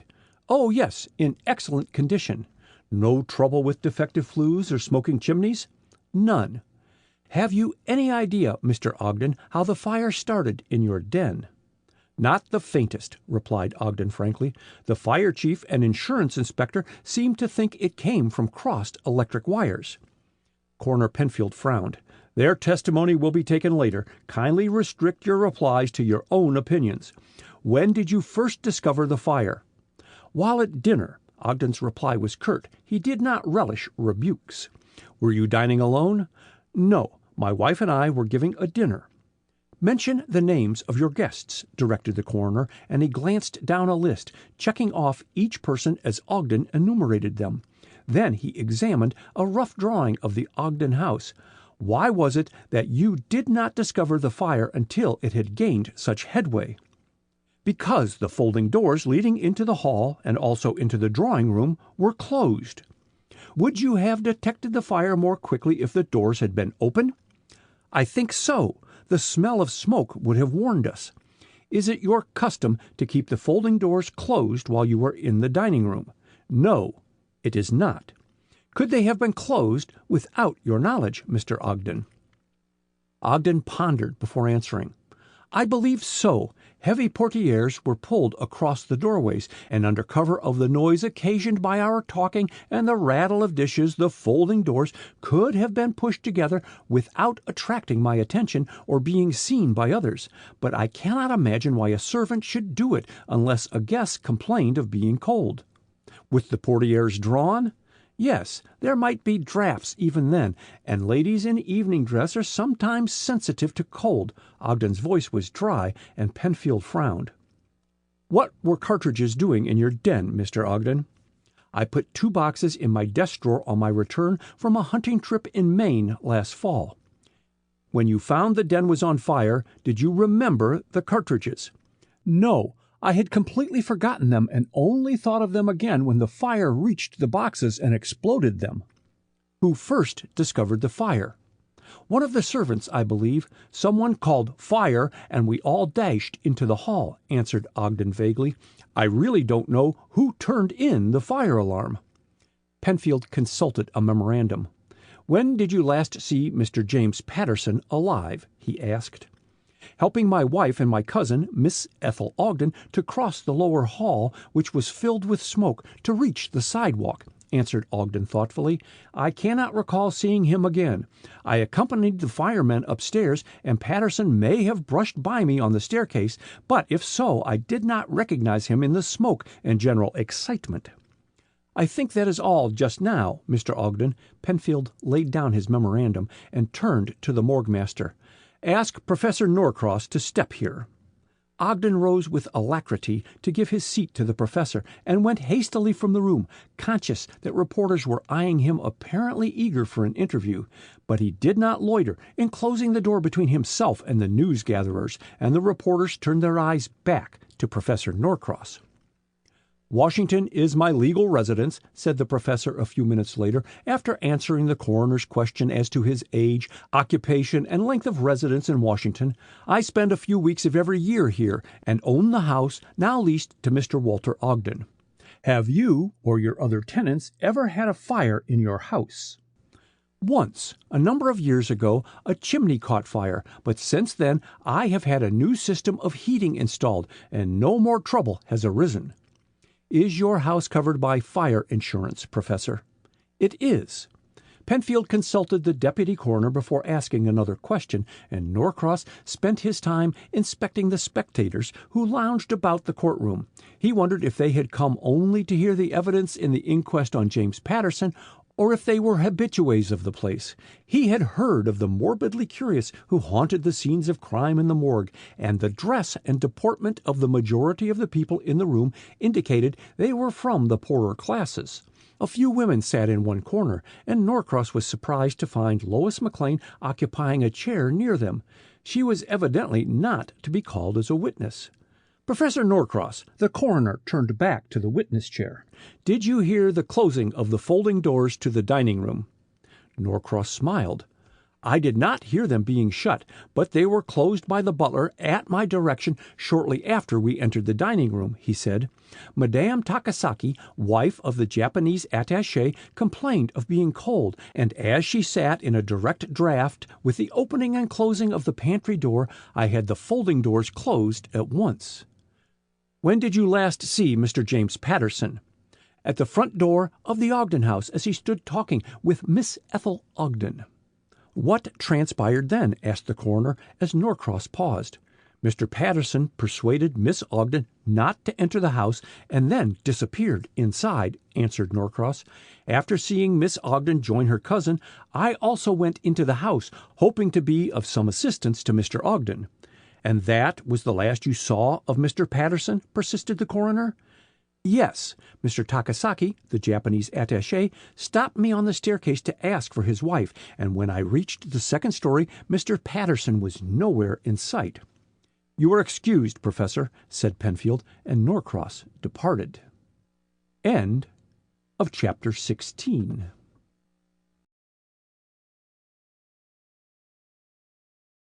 Chapter 17.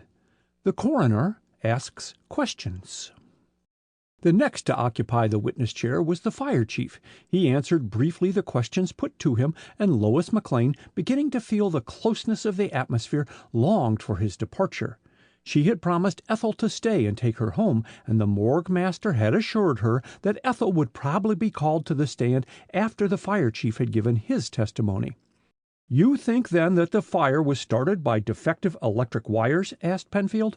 I do. Was much damage done? The walls and floors were badly damaged, while the rugs, curtains, and several pieces of furniture were totally destroyed. What caused the dense smoke of which Mr. Ogden and the other witnesses speak, if the fire was, as you testify, confined to a comparatively small space? Inquired Coroner Penfield. The fire had apparently smoldered in the walls of the room, and on its bursting out ignited a davenport on which were numerous pillows. All the chairs in the room were tufted, and when they caught, as well as the velvet hangings, it added to the density of the smoke. But for the discharge of 2 boxes of cartridges, my men could have put the fire out much more quickly. Did these cartridges go off in only one direction, Chief? No. On the contrary, they scattered in every direction, and I found bullet holes even in the house next door to the Ogdens. In several instances, my men's helmets were pierced by them. What caliber were the bullets, Chief? .38, for use in rifles. As he spoke, the fire chief pulled a handful of brass shells and bullets from his pocket. I picked these up after the fire was out and took the bullets out of the walls. Did the bullets penetrate through the walls to the hall beyond? No, but the 2 doors to the den were open, and the bullets also went through the windows, and that is the way they reached the next house. Did you see Mr. James Patterson alive when you entered the Ogden residence? Asked the coroner, handing the brass shells and bullets to the foreman of the jury. No, I only reached the house a few seconds before the igniting of the cartridges, and Mr. Patterson was found in the lower end of the hall, toward the back stairs. Did you see the position of Mr. Patterson's body?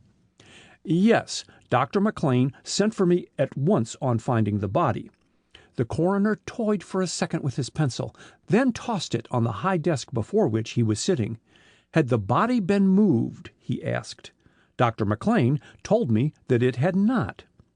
In your opinion, Chief, could a bullet from the cartridges in the burning room have reached Mr. Patterson when standing over the spot where his body was later found lying? The coroner's question electrified Lois McLean, as well as the others in the room. What did he mean to imply by his question? The fire chief was some seconds in answering. I carefully measured the distance. As he spoke, the fire chief reached over and took up a pad and pencil from the coroner's desk. Here, he said, drawing a rough outline of the hall and rooms opening from it. Mr. Patterson must have been standing at this point when shot, judging from where his body was found. The hall curves just at the point where the 2 doors leading from Mr. Walter Ogden's room and the den open into it, and on the opposite side, but a little further down the hall, is a bullet-proof safe. The bullet evidently struck the safe, ricocheted down the hall to where Mr. Patterson was standing, and penetrated his back. Were there any marks on the safe, Chief? Yes, quite distinct marks where the bullet struck. At the answer, Lois drew a long breath of relief. Her too active imagination had attributed unnecessary meaning to the coroner's first question, and she listened with abating interest to the few questions Coroner Penfield asked the fire chief before dismissing him. The latter was just leaving the platform when Penfield called him back. "One moment," he exclaimed. "Was any piece of furniture left intact in the burning room?" A desk between the 2 doors leading to the hall and Ogden's bedroom was badly scorched, but being of metal was not seriously damaged. The fire apparently had just gotten to it a few minutes before my men entered. How about Mr. Ogden's desk in which he kept his boxes of cartridges? Oh, that was directly in the line of fire and was burned to a crisp. Nothing was left of it but a heap of smoldering ashes. The coroner dropped his pencil, which he had picked up to scribble a hasty note, and nodded to the fire chief. "I have finished, thank you." And as the man stepped down, he spoke to the morgue master. "Tell Charles Whelan, the Ogden butler, to step here," and Lois McLean sank back in her chair in disappointment. Apparently she would have to remain indefinitely at the morgue. That Charles did not enjoy being a witness was plain to be seen from his demeanor, and Lois pitied the man as he sat on the extreme edge of his chair, his hands playing nervously with his hat. His voice, as the morgue master administered the oath, could scarcely be heard 2 feet away, and he was cautioned to speak louder. "What is your full name?" inquired Penfield, trying by his reassuring manner to put the servant at ease. "Charles Wilson Whelan, sir." "Thank you, sir." "Occupation?" "A butler, sir." "Have you lived long with Mr. and Mrs. Ogden, Charles?" "Since October, sir." Charles fumbled in one of his pockets and produced a number of soiled papers. "Here's me references, sir." "Thanks, Charles, but I don't require them," said the coroner kindly. Charles looked blank. "Sure, sir. I thought you was inquiring into me character, sir." No, Charles. We just want you to tell us what you know about the fire at the Ogdens last night." "The fire, is it?" Charles brightened. "Sure, I know nothing about it. Never dreamed of such an awful thing until I heard a voice call 'fire,' and I bolted into the pantry to warn the other servants who were there and below stairs." "Which of the servants gave the warning of fire?" "None of them, sir. They was all in the pantry or below stairs." "Couldn't you smell the smoke in your pantry, Charles?" "No, sir." And seeing the coroner's dubious expression, the butler added hastily, "Sure, our cook had burned the cream sauce, and the smell of that just filled the pantry." "How many servants besides yourself does Mr. Ogden employ?" "The cook, the chambermaid, Mrs. Ogden's maid, the parlor maid, the furnace man, and myself." Charles checked them off on his fingers. "But Mrs. Ogden fired the parlor-maid Rose yesterday morning, and there was 3 extra help for the dinner, Emma, the crack cook, and the waiters from Rauscher's. That's all, sir." "I see." The coroner laid the list of names on his desk. "Where do you keep the silver, Charles?"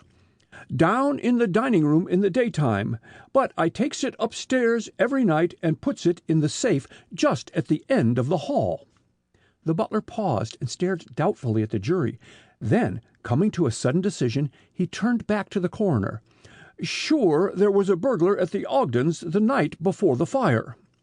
"A burglar?" The coroner's interest quickened. "Did he steal anything?" "No, sir. Mr. Julian Barclay scared him off before he had time to." "When did you last see Mr. Patterson alive, Charles?" "When all the guests piled out of the dining room at the call of 'fire.'" "And that was the last time?" Charles nodded vigorously. "Well, I think that is all. Much obliged, Charles." And the butler, much gratified by the coroner's manner, descended hastily from the platform and slipped from the room. The next witnesses, heard in rapid succession, were the Ogdens' other servants. Each corroborated Charles's statement that they were either in the pantry or in the kitchen, and had not realized the house was on fire until Charles had called to them. They also stated that the smell of scorched cream on the kitchen range had probably concealed any smell of burning which might have drifted into the basement. As the last servant left the witness chair, the coroner called to the morgue master. "Ask Miss Ethel Ogden to step here," he directed, and Lois McLean looked eagerly toward the door as it opened, and Ethel walked in.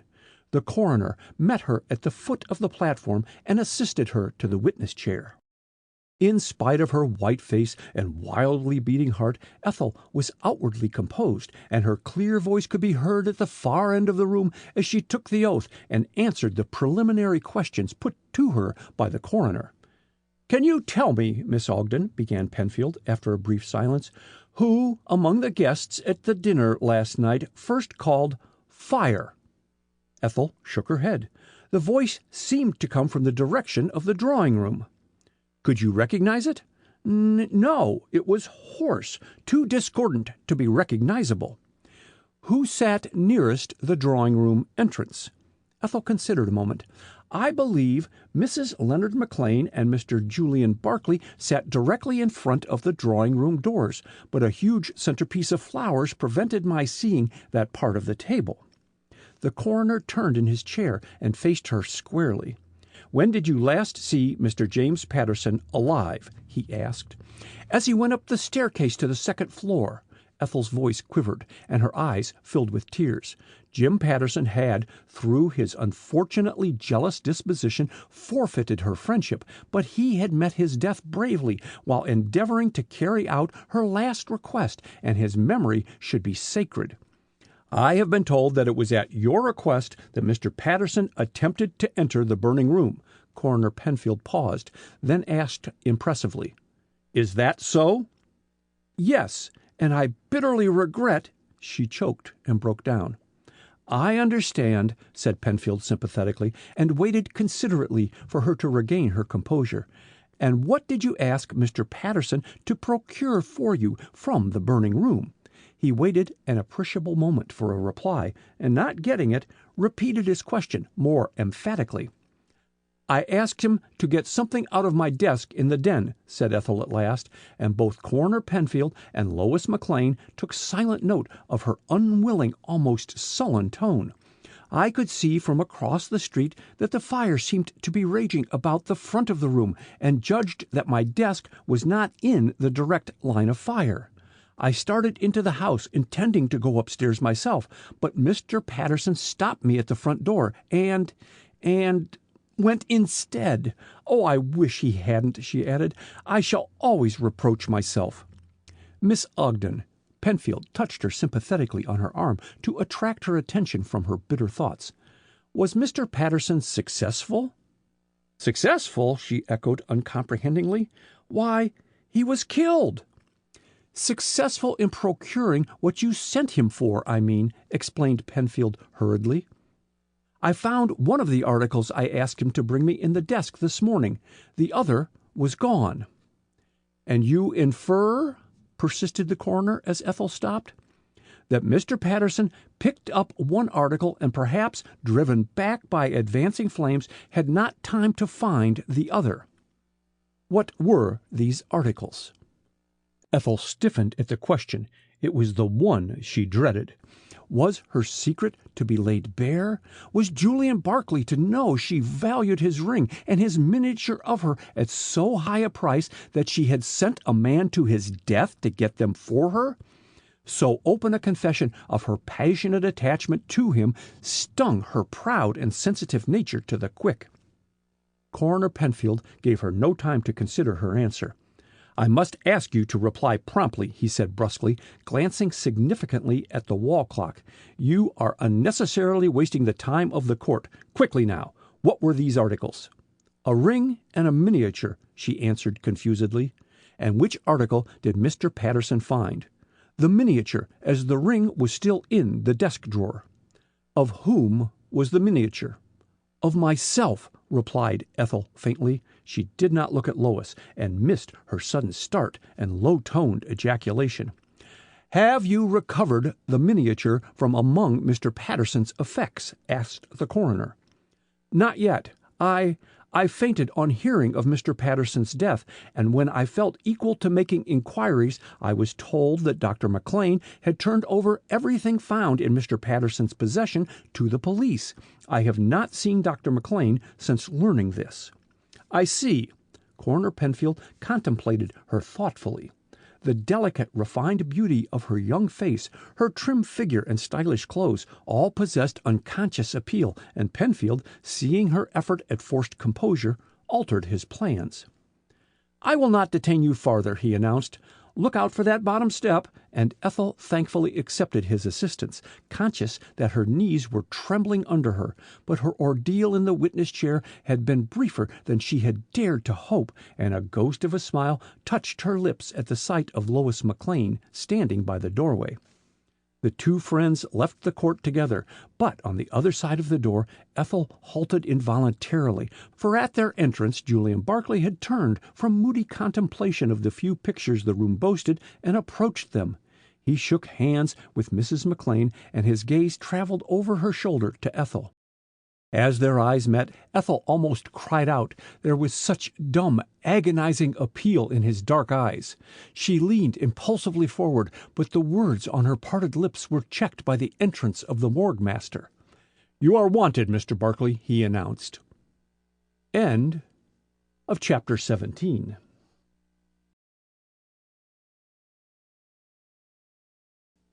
Chapter 18. The Unknown. With a muttered apology which Ethel half caught, Julian Barclay stepped by them and went immediately into the courtroom. The spectators had thinned out appreciably as the inquest continued, but a handful of people heard the morgue master's slightly hoarse voice administer the oath to Barclay. "Your full name?" inquired Coroner Penfield as Barclay seated himself in the witness chair. "Julian Barclay." "Your occupation?" Barclay's fingers, which were beating a noiseless tattoo on the side of his chair, suddenly stiffened, but his voice was tranquil as he answered the coroner. "I write," he said, "and spend most of my time knocking about the world looking for material." "And your legal residence, Mr. Barclay?" "I have none. I am not a voter," smiled Barclay. "Sometimes I winter in Cairo, sometimes in China." "And your reasons for being in Washington this winter?"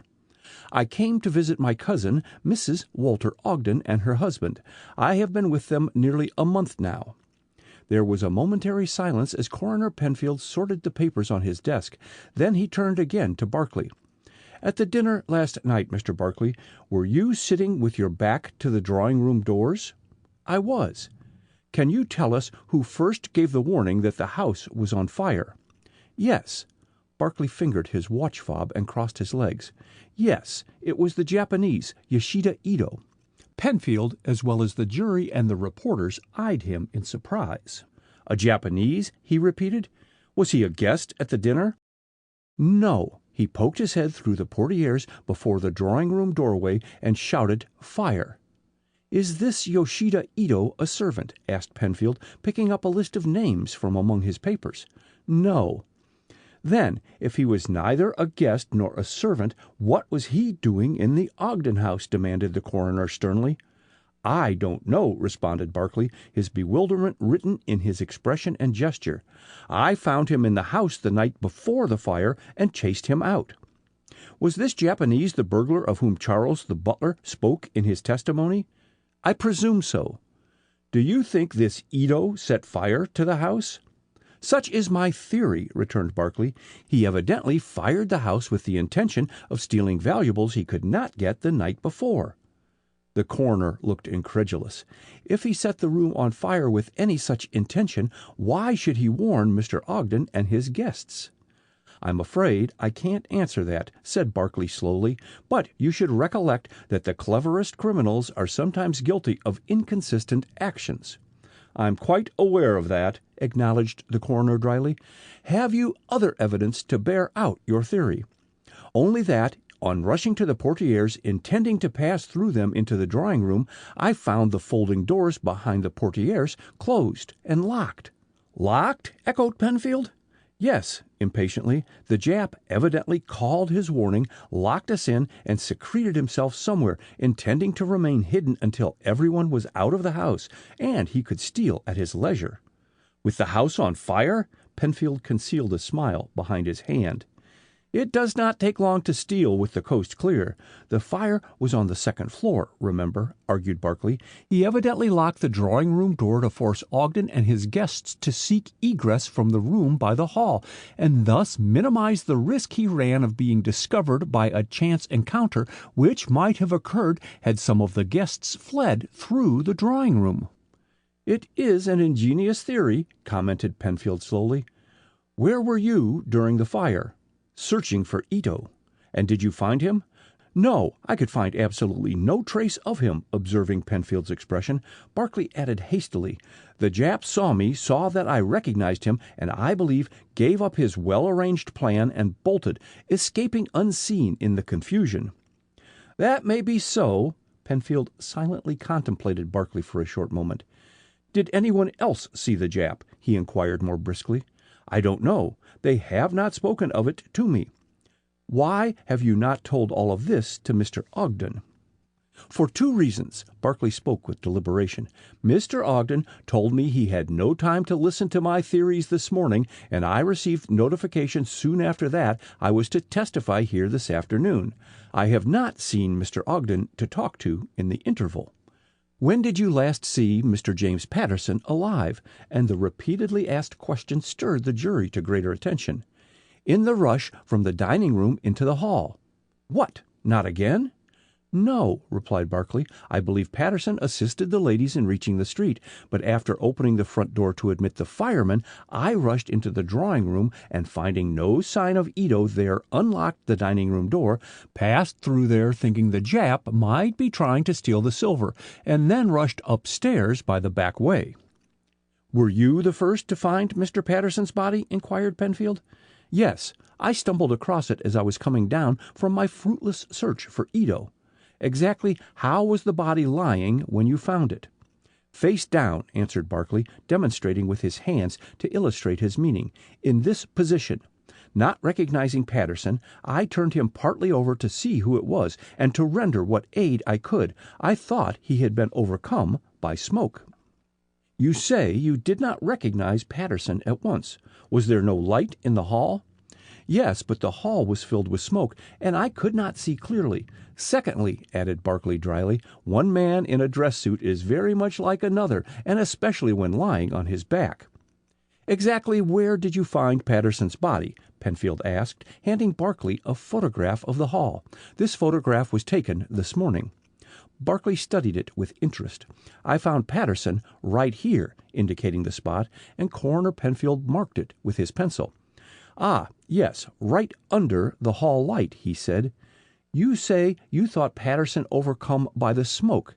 Did you find no trace of blood from the bullet wound in his back?"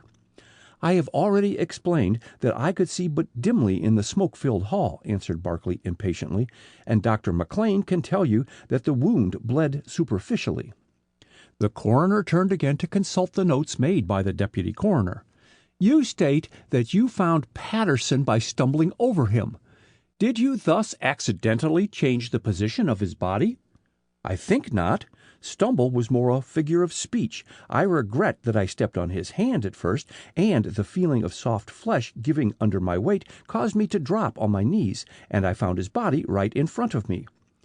"Which way was his head lying?" "Toward me."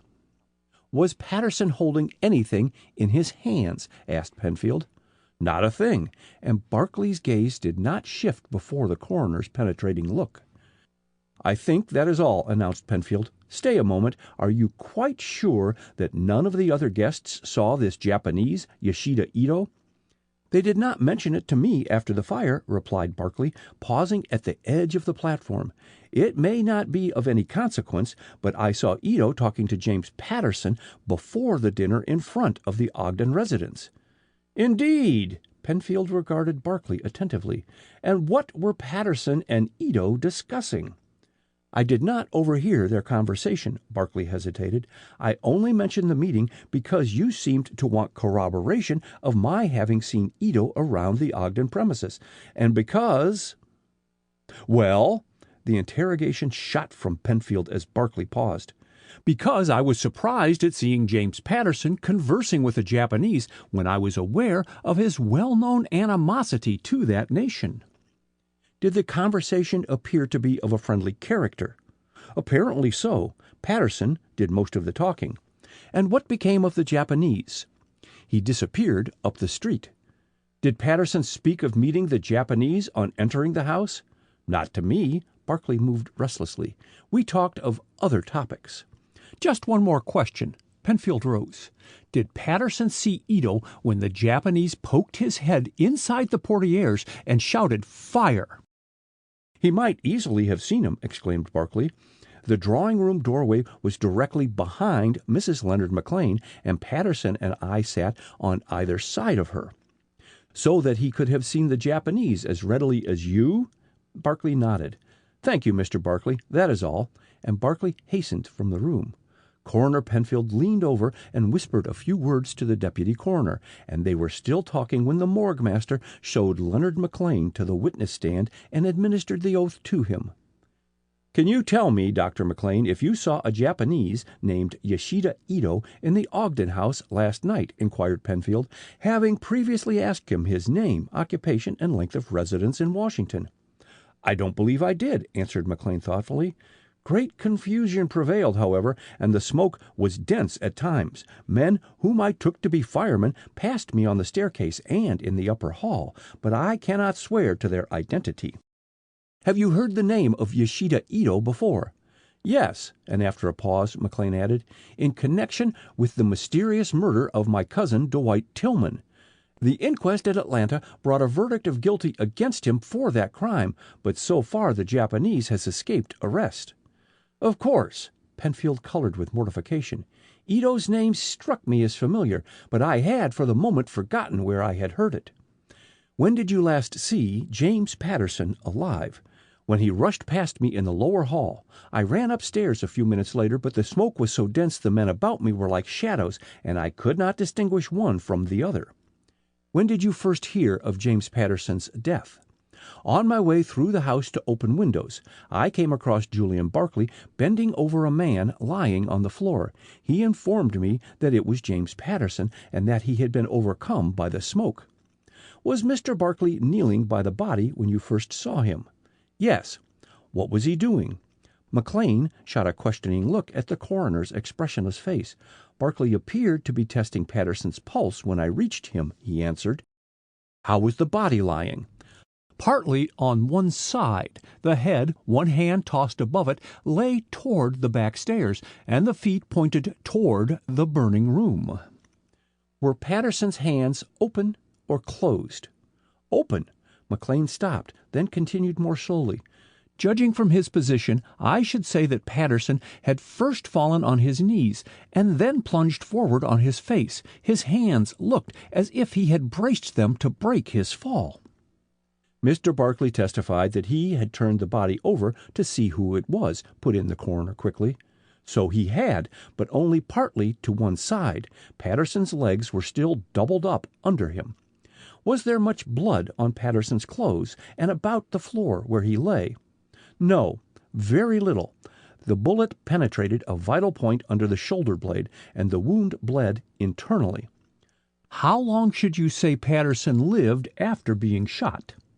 Possibly 3 minutes, not longer. How soon after extinguishing the fire did you find Mr. Barclay bending over Patterson's body? Almost immediately, say 3 or 4 minutes. The whole fire, added McLean, from the time of its discovery until it was extinguished, only lasted 25 minutes. Quick work, commented the coroner. It would have been extinguished quicker but for the discharge of the cartridges, explained McLean, and also it had gained frightful headway before we awoke to the fact that the house was on fire. Did you find any bullets in the walls, Doctor, and examine them? I pried out several and also picked up some brass shells. McLean took them from his pocket and passed them over to the coroner. They are for rifles and are .38 caliber. Thanks. Penfield added them to the ones left by Walter Ogden. You took charge of Patterson's body, did you not? I did, until the arrival of the police. Did you turn over Patterson's personal effects to the police also? I did. Was there a miniature of Miss Ethel Ogden among his belongings? A miniature of Miss Ogden? Repeated McLean blankly. No, I gave Detective Mitchell all I found in Patterson's pockets. A leather wallet, a bunch of keys, gold cigarette case, watch and fob. I feel sure I would have remembered a miniature if it had been with the other things. Penfield scribbled a line and passed the folded note to the morgue master. Then he again addressed Leonard McLean. We won't detain you longer, Doctor, and hardly waiting for McLean to vacate the chair, he called the deputy coroner to the stand. The preliminaries were quickly gone through with, and then the coroner took the witness. You performed the autopsy on James Patterson, did you not? He asked. I did, in the presence of the morgue master and Dr. Leonard McLean. And what was the cause of death, Dr. Mayo?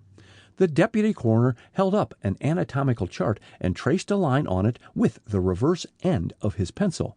James Patterson was struck by a bullet under the shoulder blade which penetrated a vital point, and he died probably within 3 to 5 minutes of the time he was struck. You probed for the bullet? I did. Dr. Mayo laid down the chart and took up a small piece of lead from his pocket. It was shot from a .32 revolver. The deputy coroner's words acted as a live wire upon the few reporters present, while men sitting in the back of the courtroom crowded forward to vacant front seats, eager curiosity stirring each and all. The deputy coroner's words promised a sensation, and they did not mean to miss one word of future proceedings. You contend, then, that James Patterson was killed by a bullet from a .32 caliber revolver, Dr. Mayo? Asked Penfield. I do. Thank you. That is all. And Mayo returned to his desk while the morgue master took his place in the witness chair and corroborated his testimony.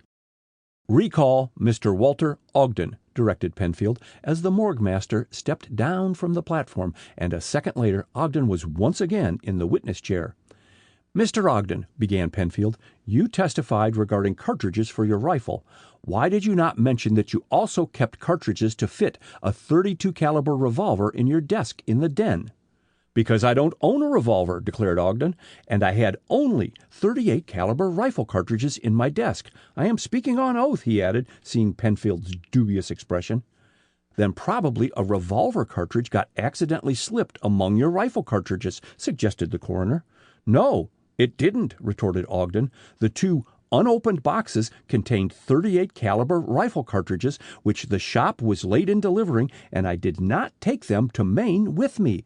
In fact, my wife never untied the bundle, but placed it just as it came from the shop in my desk drawer. She is in the next room and can verify my statement. You are excused, announced Penfield curtly, and turning, ordered the morgue master to bring in Mrs. Ogden.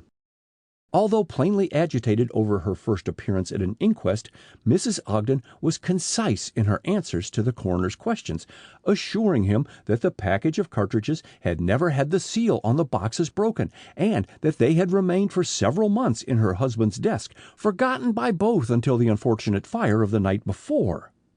Mrs. Ogden was followed on the stand by Detective Mitchell. Did Dr. Leonard McLean turn over to you James Patterson's personal effects when you reached the Ogden residence last night? Inquired Penfield.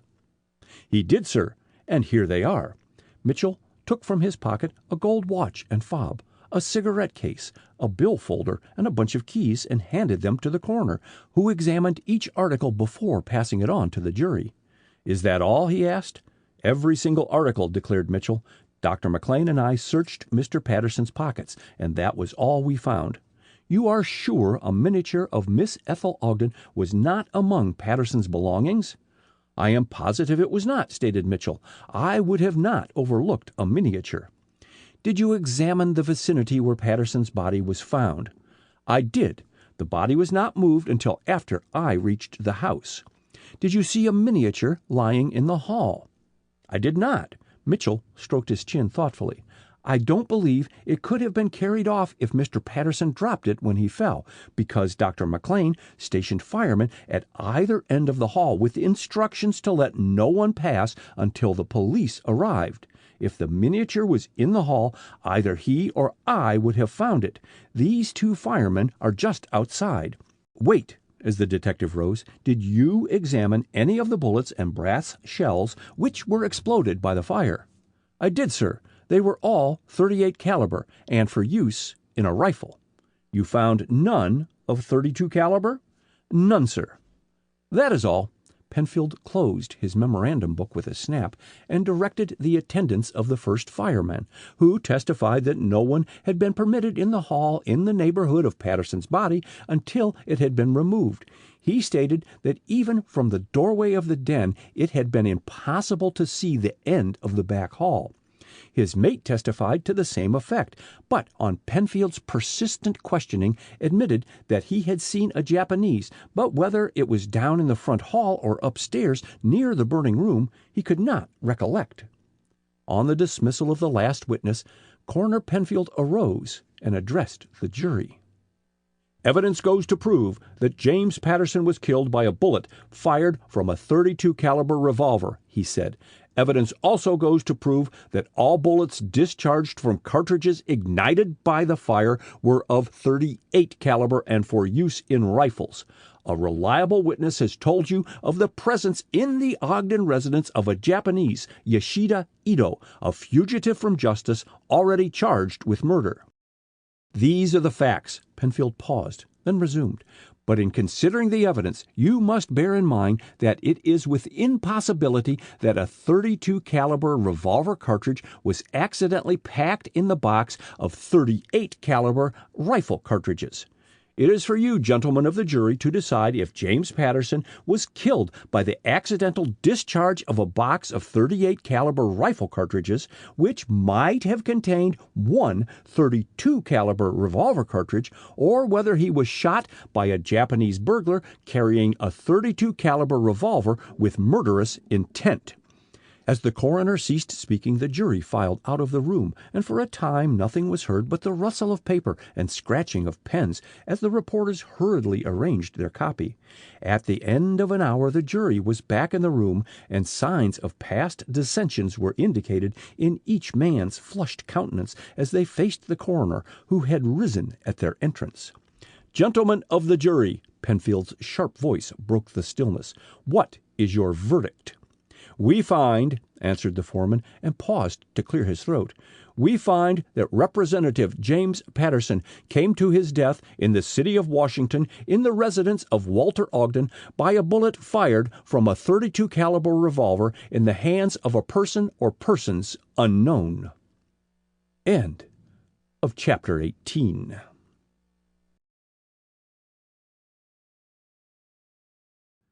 Chapter 19. Unexpected Evidence. There was an uncomfortable silence in the Ogdens' drawing-room which no one cared to break, and Charles the butler, his equilibrium not fully restored since his appearance at the inquest that afternoon, rattled the cups and saucers on his silver tray as he passed the after-dinner coffee in a way which set Mrs. Ogden's teeth on edge. There, run along," she exclaimed in an annoyed aside, and dropping her usual dignified manner of addressing her servants. "And whatever you do, Charles, don't rattle the silver in the dining-room. Small noises," she added, addressing Professor Norcross, who sat not far from her, "small noises are more upsetting than big ones." "On the same principle that human nature can face undaunted the emergencies of life and succumb to everyday trivial annoyances," answered the professor, stirring his coffee. "You must be worn out, Mrs. Ogden, with all that you have been through during the past 24 hours. His sympathetic tone brought tears to her eyes. "Isn't it awful?" she moaned. "The fire was bad enough, but now murder! Oh, Walter, why did you ever rent so unlucky a house?" Ogden threw down the magazine he had been glancing over. "A tactless speech, Jane," and he frowned at his wife. "Sorry, Norcross." "That I own this house is incidental," put in Norcross quickly, as Mrs. Ogden colored in confusion. "You haven't hurt my feelings a bit. I have no association with this house. I merely bought it as an investment and to keep my legal residence in Washington." "I spoke hastily," admitted Mrs. Ogden. "It is really we who are unlucky. No," correcting herself, "everything ran smoothly until Julian Barclay appeared, and since his arrival things have gone at sixes and sevens. He seems to attract bad luck." "Yes?" Norcross looked at her inquiringly, waiting for her to complete the sentence, but Mrs. Ogden's active mind had gone off at a tangent, and she ruminated in silence, a silence unbroken by her two companions. "I suppose we are forced to believe that poor James Patterson was murdered," she stated suddenly, "but I think it was horrid of the jury not to bring in a verdict convicting the Japanese Ito, and to say Jim was killed by a person or persons unknown. Why?" drawing herself erect, "we might infer from that one of us was guilty." "We are likely to be pestered by detectives," grumbled Ogden, rising and moving restlessly about the room. "I'm beginning to think those packers, in putting up those cartridges, slipped one of the .32 calibers among the others, and Jim was accidentally shot after all." "The element of chance predominates in that theory," argued Norcross, rising as Ethel Ogden came into the room. "Chance that the revolver cartridge was among the others, chance that Jim Patterson stood exactly where he could be hit by that one cartridge. No, Ogden, I would have believed your theory also if there had been another .32 caliber bullet found among those scattered about the premises. As it is," echoed Ethel, bending eagerly forward, "you think—" "The jury found the only verdict it could, an open one." "But everything proves the Japanese must be guilty," retorted Ethel warmly. "There is no direct evidence against him," broke in Ogden. "You know," He stopped abruptly and glanced about the room, then approached his wife and their guests. "It strikes me as singular that Julian Barclay is always the person to see the Jap Ito, and no one else ever meets him." "I have," announced Ethel calmly. "You?" Mrs. Ogden nearly dropped her coffee cup. "When?" "Where did you see him?" demanded Walter Ogden, almost in the same breath. "The night before last, when Ito came to steal the silver," answered Ethel, and she looked challengingly at Professor Norcross, who was following each word with careful attention. Could she depend on him to take his proper cue and not divulge too much? "Professor Norcross and I both saw him," she supplemented, "in his flight from the house." "Yes," added Norcross, "I heard Ito open the pantry window and came down to investigate, met Miss Ogden in the hall, and we watched Ito's hasty exit." "Well, upon my word," ejaculated Mrs. Ogden, "and I slept peacefully through all the excitement, and this is the first I hear of your share in it, Ethel? I must say you are not very communicative, is she, Julian?" twisting about to include her cousin in the conversation. Barclay, who had loitered in the dining room to smoke his cigar, advanced farther into the room. "Not very communicative," he responded absently. "What were you discussing?" "Cabbages," retorted Ogden, whose temper was getting out of hand. "The fire, Patterson's tragic death, a sleepless night, unpropitious conditions of the stock market, the developments at the inquest had all had their effect on his surly disposition, and Barclay's urbane manner proved not only a source of annoyance, but the last straw." "Cabbages? Very good things in their line, Ogden," answered Barclay with unruffled good humor, "and possibly more profitable to cultivate than investing in Pacific trading ships."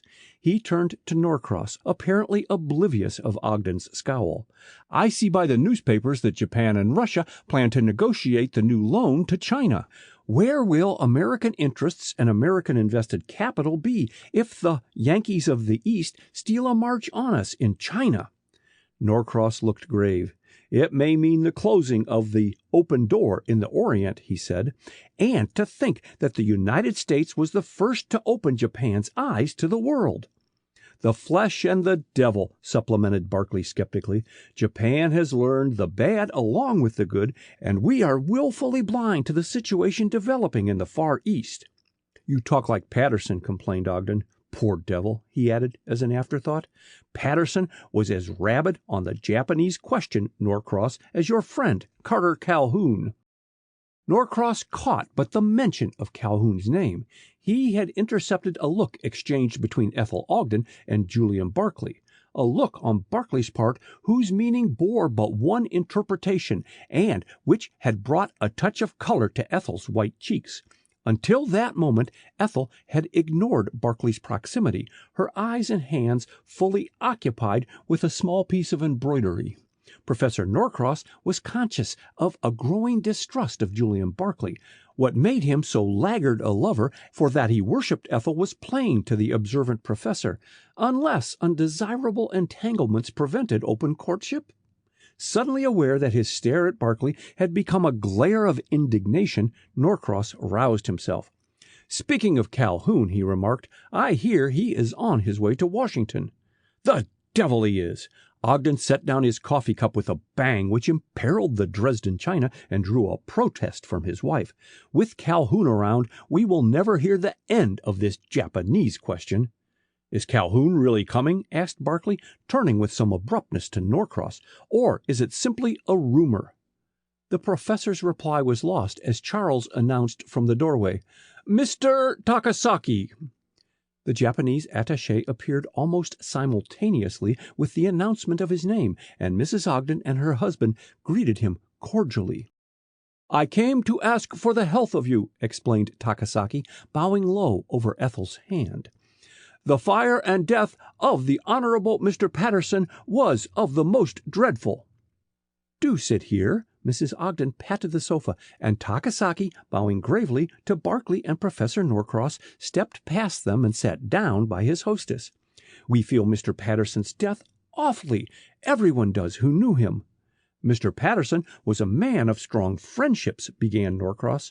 "And stronger enemies," finished Barkley softly, meeting the professor's penetrating gaze for but a moment.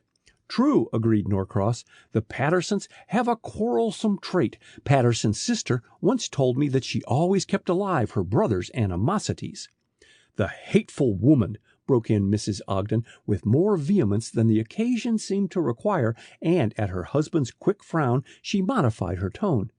"It's a wonder Henrietta Patterson didn't ruin her brother's political career." "You knew Miss Patterson, then?" asked Barkley. "Yes, when visiting Ethel's mother," indicating the girl, and Barkley for the first time that evening addressed Ethel directly. "Did you know Miss Patterson intimately?" he inquired. "No, only slightly." Ethel broke off her three-cornered conversation with Takasaki and Walter Ogden. "Miss Patterson was a recluse and went very little into society. She died in Paris last winter." Takasaki's twinkling black eyes shot from one to the other, and seizing the slight pause following Ethel's last remark, he turned to his hostess. "My wife and we so sorry for the breakup of your dinner, the most delightful," he began. "We hope for your honorable presence soon with us." Mrs. Ogden beamed with pleasure and launched into a brisk conversation with Takasaki in which the other men joined. From the depths of her large empire chair, Ethel listened to Takasaki's soft, monotonous voice, the deeper intonations of Barkley and Norcross, and the heavy bass of Ogden, and a certain quality in their tones and their mannerisms impressed her. Outwardly perfectly friendly in their intercourse, there seemed to the listening girl an undercurrent of distrust, of watchfulness totally lacking in past meetings between the four men. If mere suspicion of an alien hand having killed Patterson could raise a barrier between the polished, educated Japanese gentleman and the American men of his own class, what would follow in the event of racial war? A war of yellow against white? Ethel caught her breath sharply and drew her hand across her eyes as if dispelling a horrible vision. "East is east, and west is west, and never the twain shall meet." The quotation flashed into her mind, and abruptly she plunged into the conversation, only to discover that Maru Takasaki had been patiently waiting to bid her good night, and a trifle confused by her absent-mindedness, she shook hands with Barkley by mistake, attempting to laugh off her embarrassment, and failed miserably while acutely conscious of the grip of his strong, cool fingers. "Good night," he said reluctantly, releasing her hand. "Tomorrow it will be goodbye." Ethel's fingers closed spasmodically over Takasaki's hand. Julian Barkley leaving? And so soon? During the past few hectic days she had imagined every eventuality except that. "You leave now?" questioned Takasaki, not fully grasping Barkley's meaning. "I'll walk your way for a block or two," he answered. "Anything I can do for you, Cousin Jane?" "Yes, stop at the druggist and get me a book of stamps." Mrs. Ogden followed the two men into the hallway, her face beaming with smiles. Barkley's abrupt announcement of his departure had not only surprised but delighted her, and inwardly she hoped that Professor Norcross would follow his example. She was tired of entertaining guests, and she wanted the house to herself, the better to arrange new plans for the future. At that moment a trip to Atlantic City was looming large on her mental horizon. In that ocean-swept haven she could wait quietly for the sensation caused by the murder of James Patterson in her own house to die out, and return in time to enjoy the Easter season in Washington.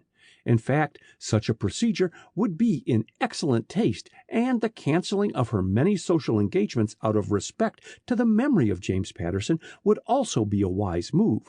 The request for stamps was therefore an outcome of her thoughts. Notes must be written at once to friends and acquaintances and dispatched before morning.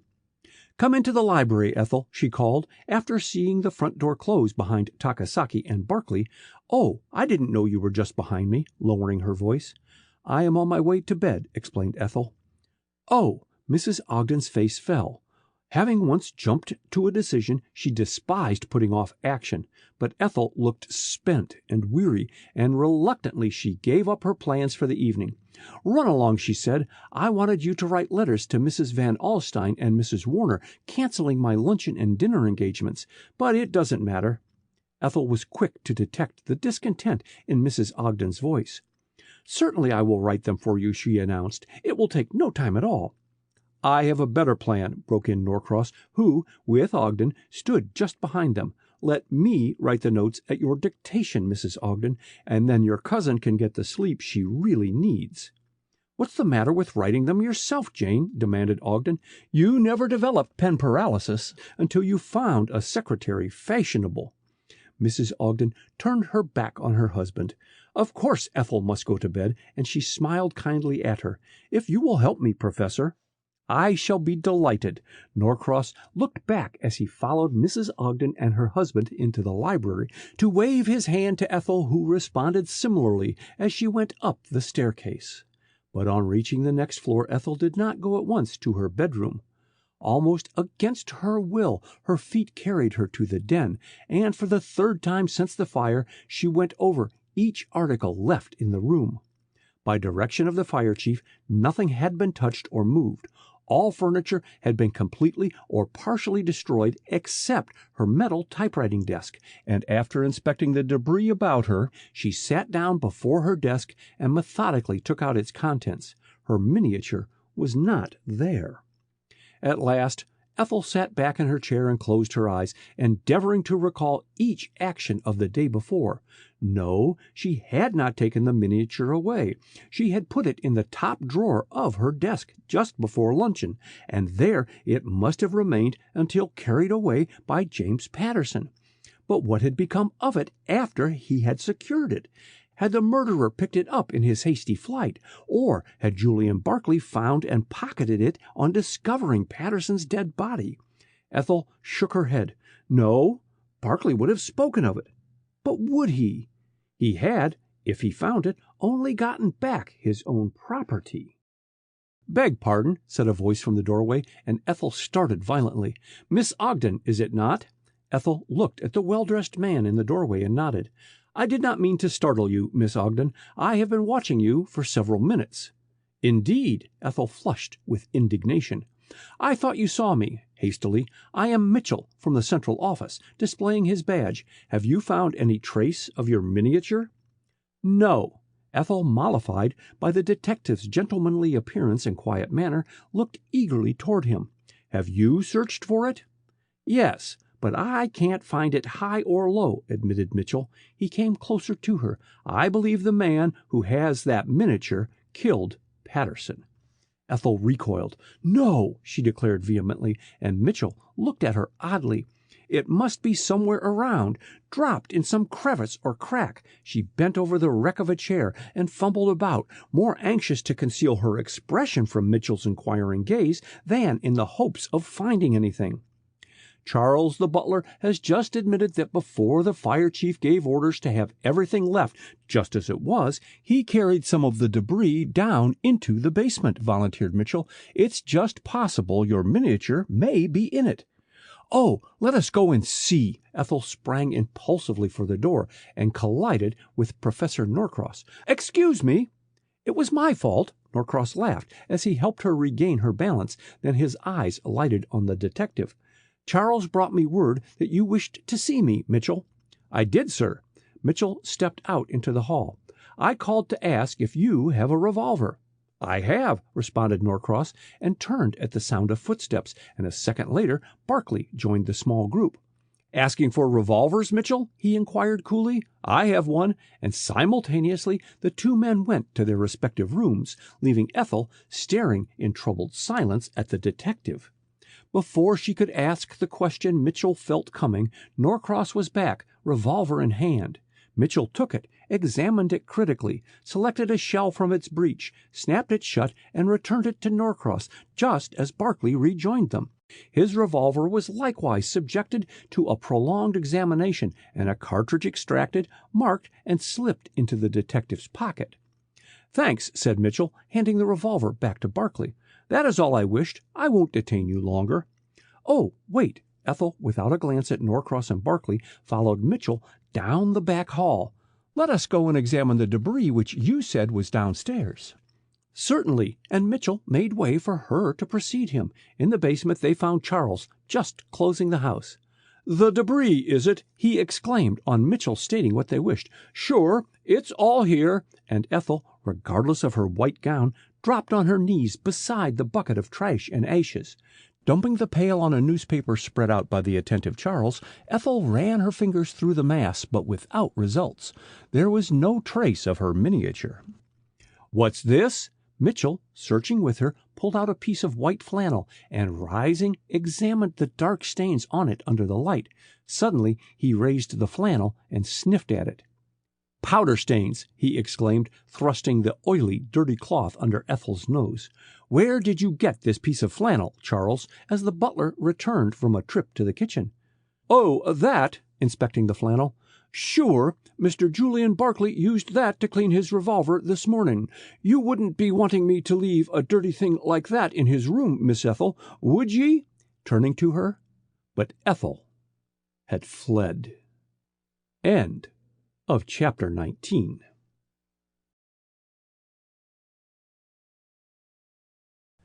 Chapter 20. Elusive Clews. It was barely 9 o'clock in the morning when Leonard McLean reached his office in response to an urgent telephone call, and the one occupant of his office rose to greet him with marked impatience, which he vainly tried to conceal under cordiality. It was good of you to hurry down, said Colonel Carter Calhoun, following him into his private office. I was sorry to cut short your breakfast hour. That was all right, responded McLean, pushing a chair up to his desk. You rang off before I could ask you to breakfast with me, Colonel.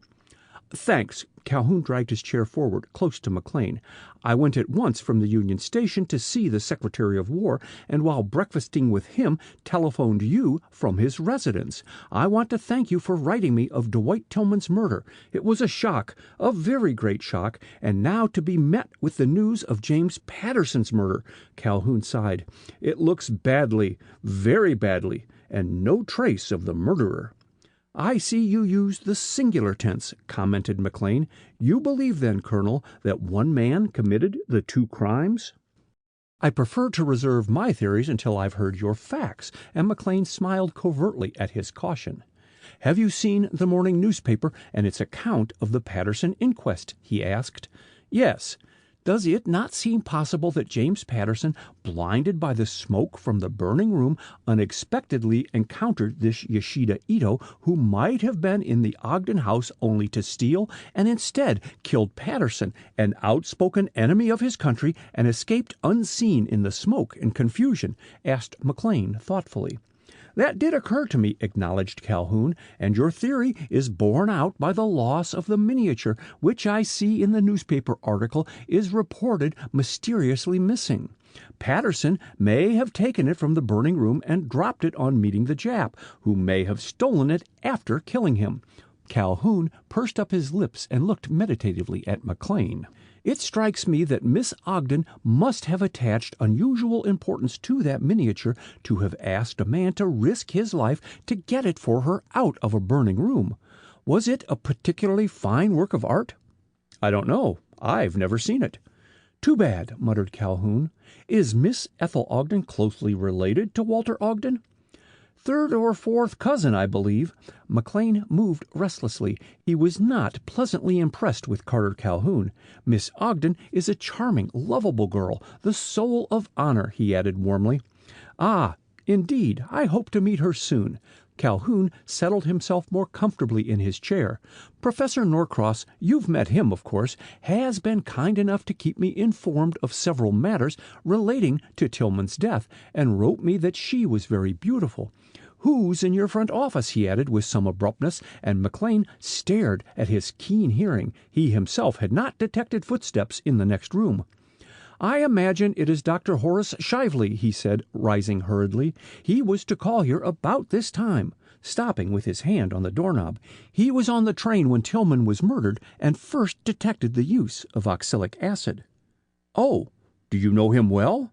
No, only slightly. He had a good practice in Newport, but ill health forced him to retire, and having a comfortable fortune, he spends much of his time traveling. Turning back to the door, McLean opened it and found his expected visitor standing with his back to him, looking out of the window. "How are you, Doctor?" he exclaimed cordially, and Shively wheeled about. "Come into my private office," added McLean, after they had shaken hands. "Colonel Calhoun is anxious to meet you. We were discussing Tillman's murder while waiting for you," and he stepped aside to let Shively pass him.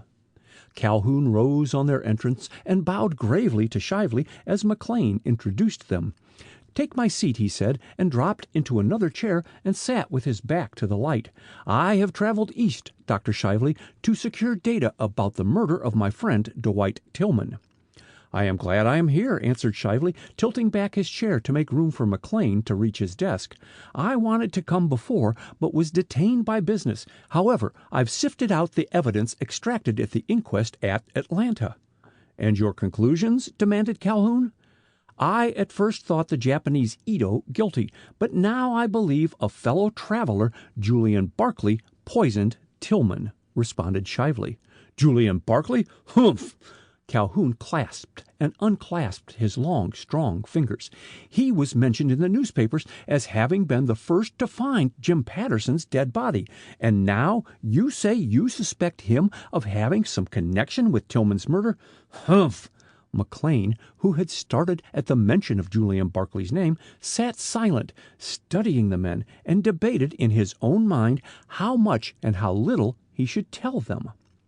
"Your reasons, Dr. Shively, for thinking Barclay guilty of poisoning Tillman," demanded Calhoun, breaking his silence.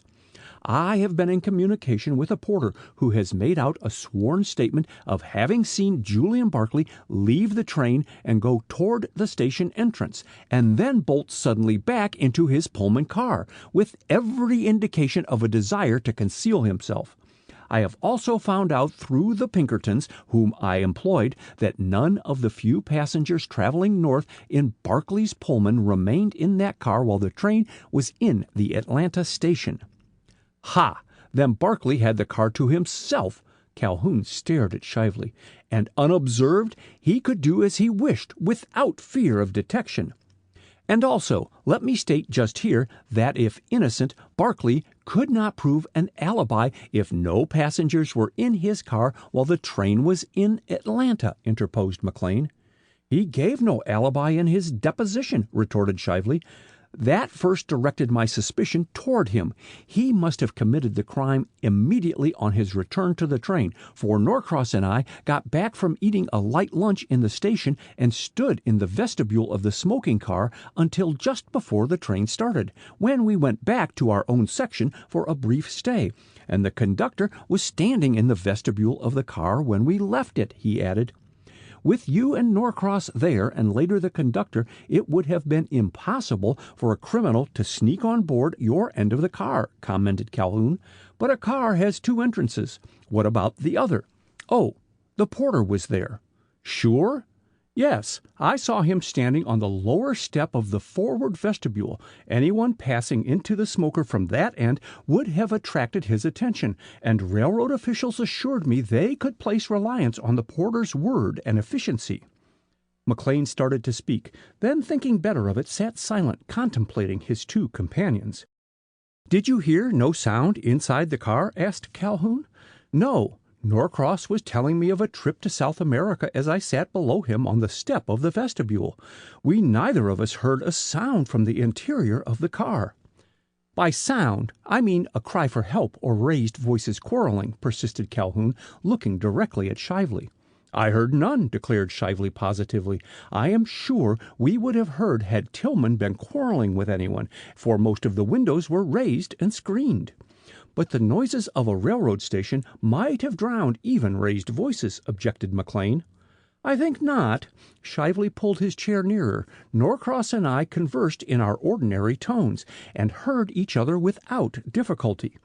Then with you and Norcross at one vestibule and the porter at the other, and no sound from the interior of the car, I think it can safely be assumed that Tillman was poisoned between the time the train first pulled into the Atlanta station and your return to the smoking car from your luncheon, Shively," argued McLean.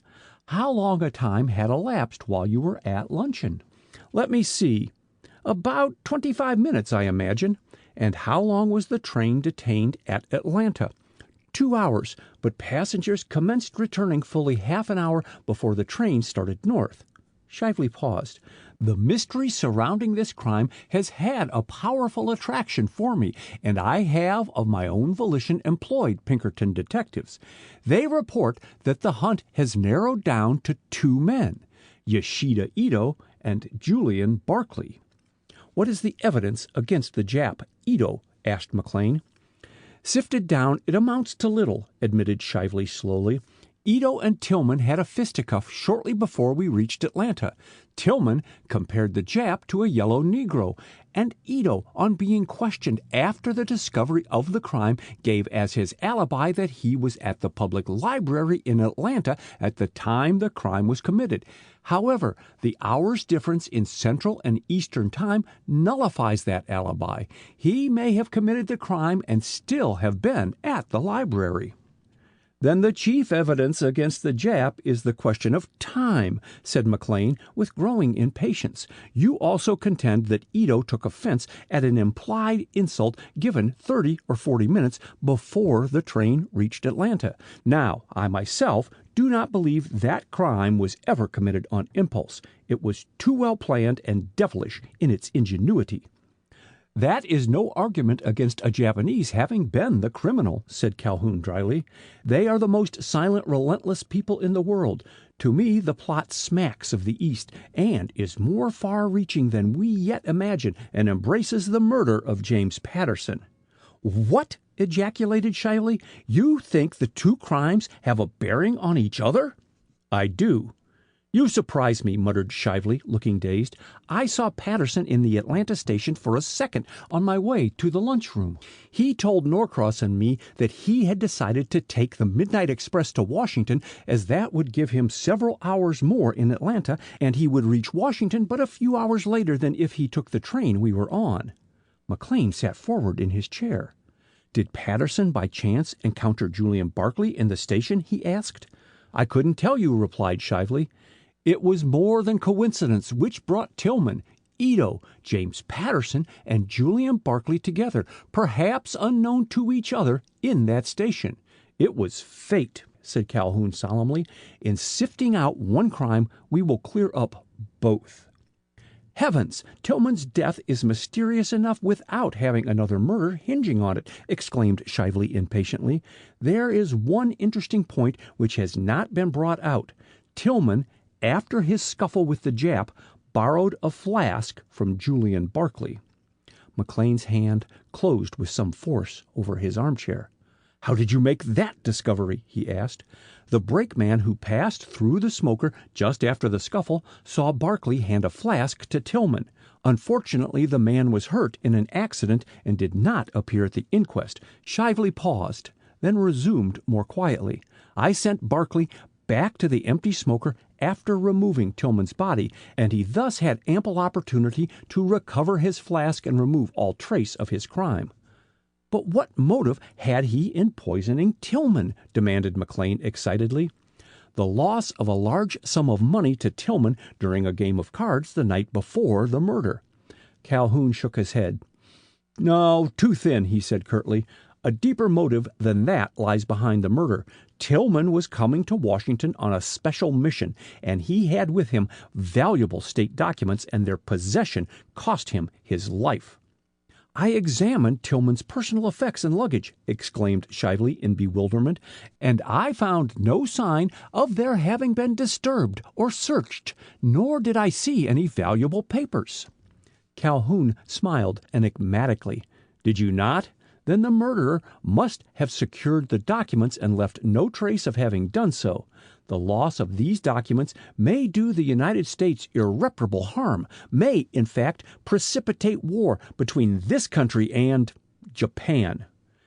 Then in heaven's name let us find the Jap Ito, cried McLean, springing to his feet. Finding Julian Barkley would lead to the same result, protested Shively. They are in collusion. Calhoun looked at him oddly. "Not a bad idea," he said, rising. "I must be going, McLean. I have to see Chief Connor of the Secret Service. Where are you stopping, Doctor?" turning to Shively, who had also risen. "At the New Willard." Shively extended his hand, and Calhoun's strong clasp made his fingers tingle.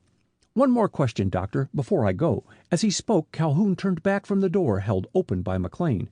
"Do you recall whether the shade of the window by which Tillman sat was pulled down?" "It was." "Thanks." And Calhoun joined McLean in the corridor.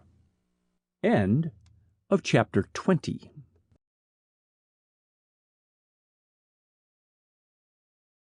Chapter 21. The Still Small Voice. Charles the butler stared in dismay at the untasted breakfast sitting temptingly before Walter Ogden. Not a dish had been touched, and 20 minutes had elapsed since he brought them in hot from the kitchen.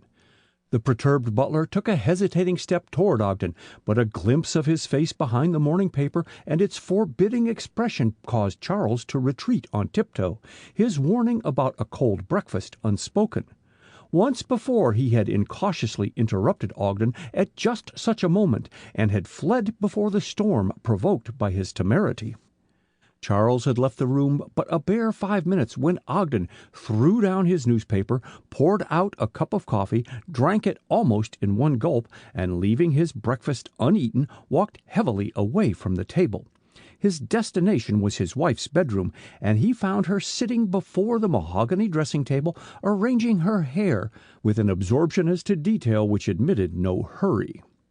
"I won't be very long," exclaimed Mrs. Ogden, catching sight of her husband's reflection in the mirror.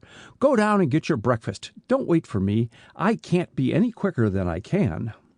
Mrs. Ogden could not break herself of the last phrase. It was invariably a red rag to her husband, whose impatient disposition chafed at being kept waiting, even for an infinitesimal second. He did not retreat as Mrs. Ogden hoped he would, but instead advanced into the bedroom. "Send your maid away," he directed, scowling at the pretty French woman, and Mrs. Ogden, with a resigned expression, directed Celeste to wait in her own room until she rang for her. When the door had closed behind the maid, Ogden jerked a chair forward and planted it by the dressing-table. "What do you think of the papers?" he demanded. "The papers?" repeated Mrs. Ogden. "I haven't had time to read them." "Well, you needn't be provoked," offended by Ogden's impatient snort. "It's your own fault. If you didn't insist on my breakfasting downstairs, I could read the papers in bed." "Here is the Post." Ogden thrust the newspaper into her hand. "Read this account of the inquest." And at the word inquest, his wife seized the paper with avidity, but her reading of the article was delayed by a search for her eyeglasses, which had misplaced themselves, according to Mrs. Ogden. Thoroughly exasperated, Ogden tumbled the puffs and hairpins about the dressing-table until he drew a wail from Mrs. Ogden, who had finally discovered the missing glasses under her pillow. But the lure of the newspaper averted any lengthened argument, and Mrs. Ogden read the entire article before her husband again addressed her. "What do you make of it?" he asked as she lowered the paper. "I don't know exactly what to think," she answered. "I wish I had been permitted to sit in the courtroom and listen to the other witnesses testify." "That is neither here nor there," interrupted Ogden rudely. "Have you seen this miniature of which Ethel speaks?" "No, never." Mrs. Ogden reread the paragraph in the paper. "Strange she never showed it to me." "And the ring!" Ogden rumpled his heavy white hair until it stood upright. "Was the ring given to her by James Patterson or Julian Barclay?" "I haven't the faintest idea." "Seems to me," Ogden rose abruptly, "it's time you found out what is taking place in this house," and he banged out of the room before his astonished wife could question his meaning. Mrs. Ogden contemplated her reflection in the mirror in indecision. She was more perturbed than she cared to admit, even to herself. Completing her dressing with no sign of haste, she summoned her maid and ordered her breakfast served in her bedroom, and between dainty bites of hot toast and marmalade again read the newspaper account of the inquest. But she did not linger over the particular paragraphs which had so excited her husband, instead concentrating her attention on Julian Barclay's testimony. At last, throwing the paper aside, she wrote out the menu for the day, the orders for the grocer and the market man, and dispatched them to her cook by Celeste, and with relief occasioned by having completed her morning's work, she went in search of Ethel.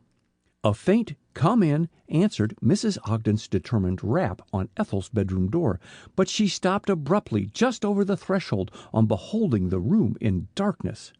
"Bless me, why don't you pull up the shades, Ethel?" she asked. "Do you know it's nearly noon?"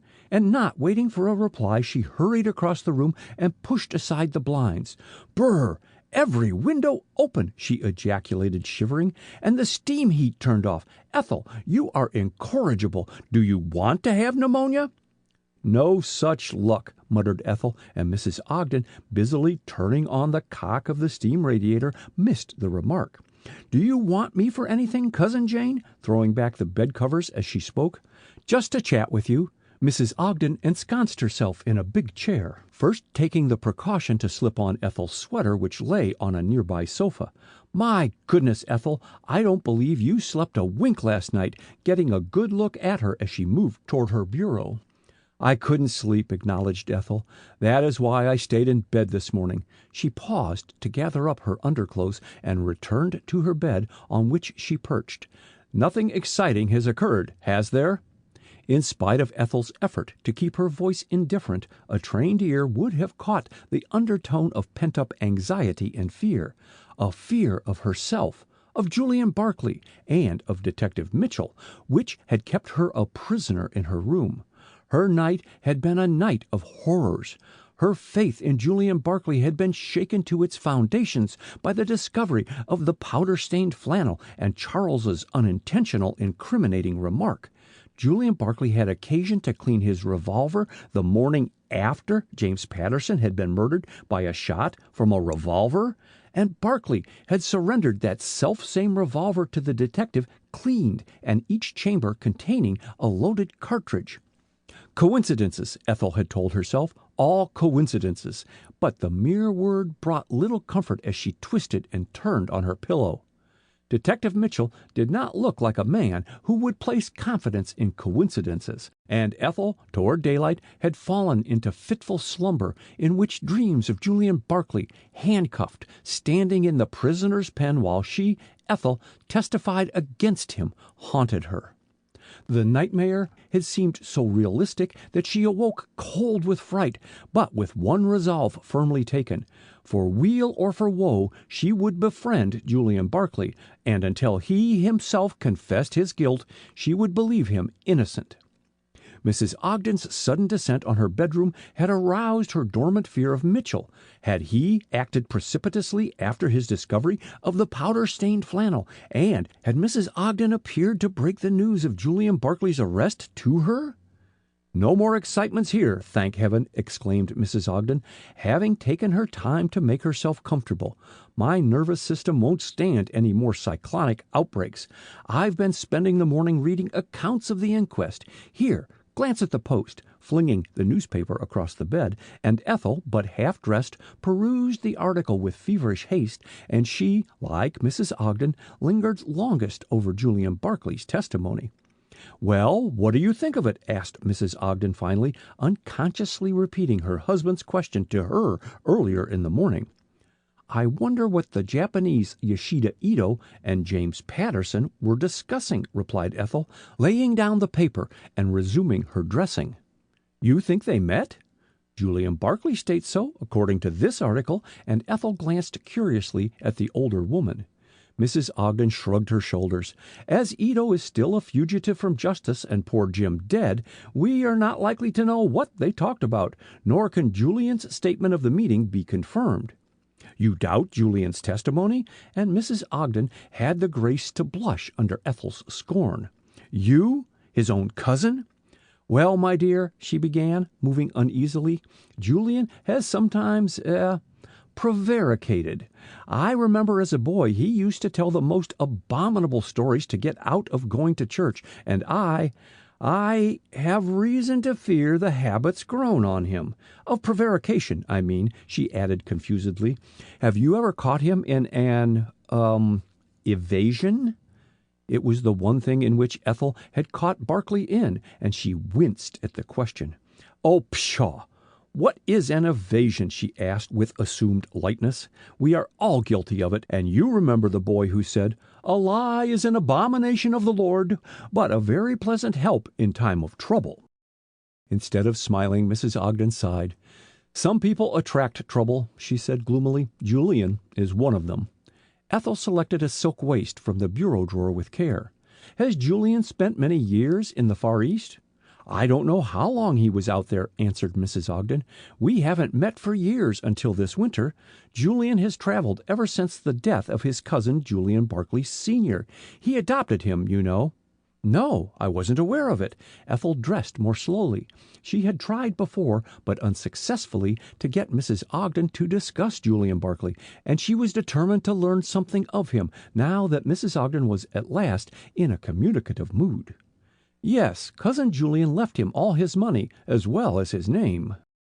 "Then Julian's father was—" "William, cousin William," Mrs. Ogden added quickly.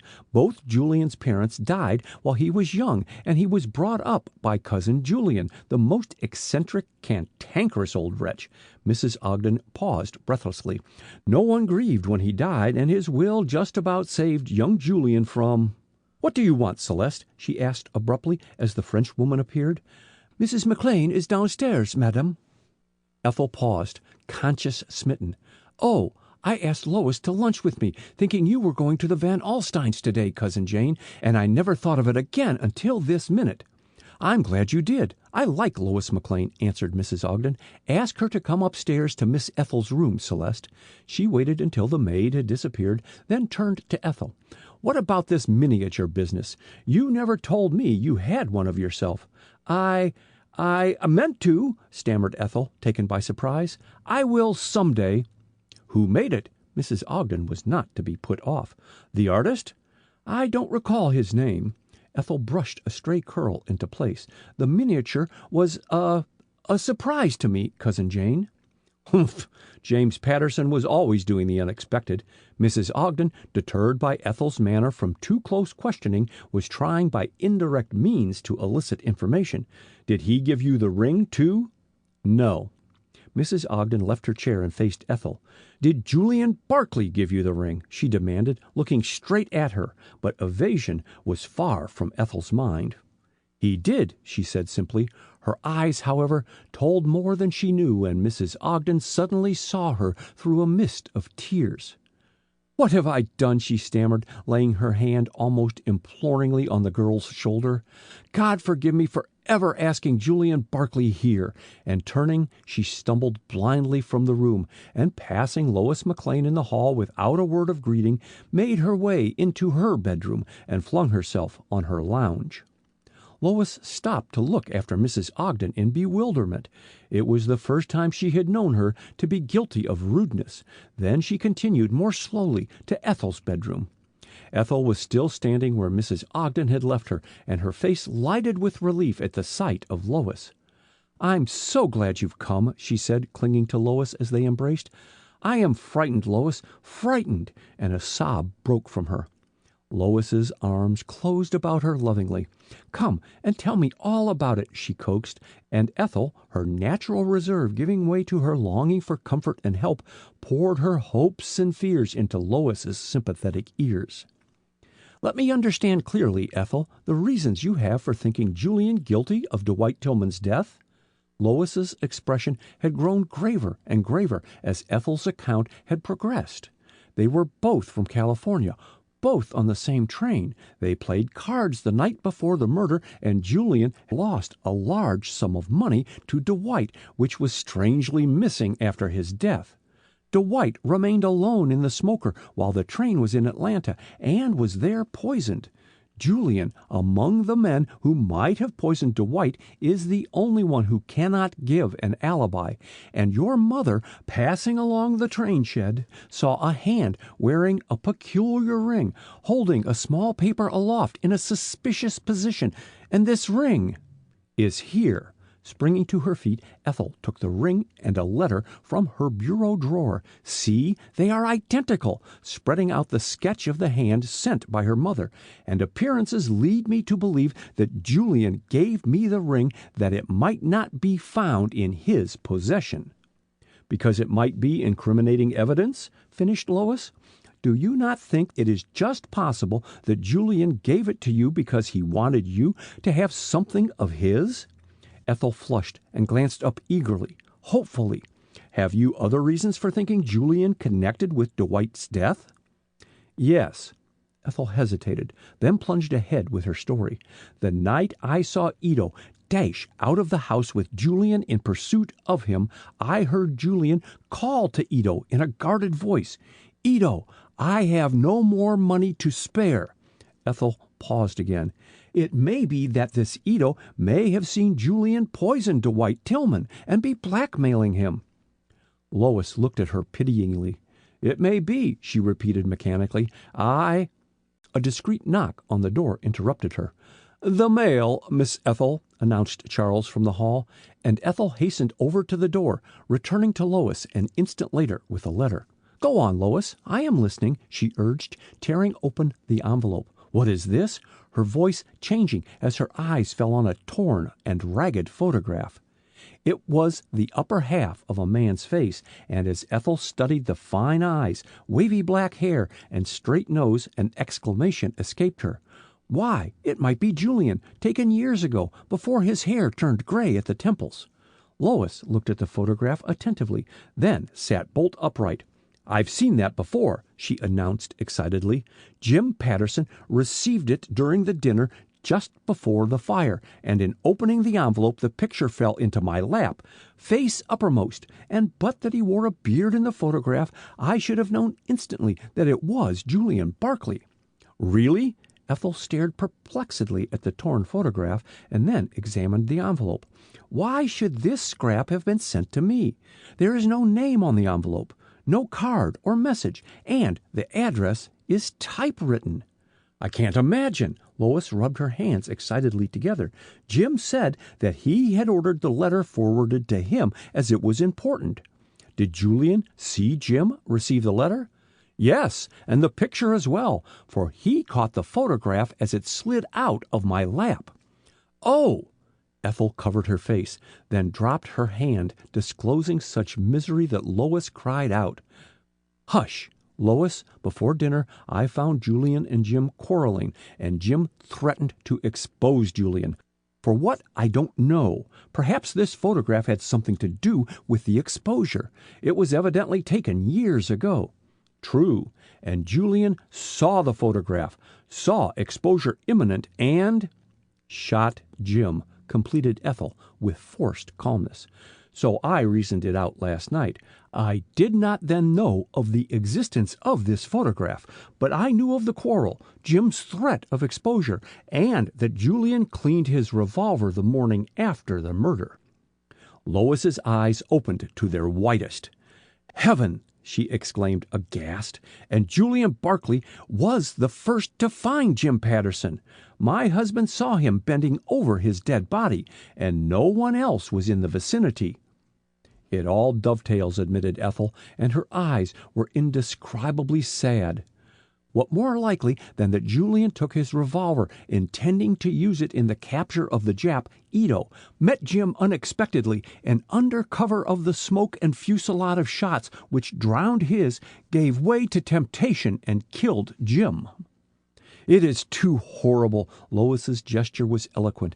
"And yet jealous men have committed crimes since the days of Cain, and, God knows, Julian had reason to hate Jim Patterson." She hesitated, but one look at Ethel decided her, and the information she had come that day to give her remained unspoken. "Ethel, dear," impulsively she clasped her hands, "what can I say to you? How comfort you?" Ethel tightened her grip of Lois's hands, then dropped them slowly. "I told you I reasoned out all the evidence against Julian. I did not say I believed Julian a murderer." "Ethel!" Lois's eyes were shining. "I pray God that your loyalty and faith are not misplaced." There was a brief silence as Ethel, with shaking fingers, completed her toilet, but her interview with Lois had strengthened her. She had lost the feeling of being alone and helpless. She knew that she could depend on Lois in any crisis. "We had better go downstairs," she suggested. "The household is so disorganized that I don't know whether Charles will think to send us word when luncheon is ready."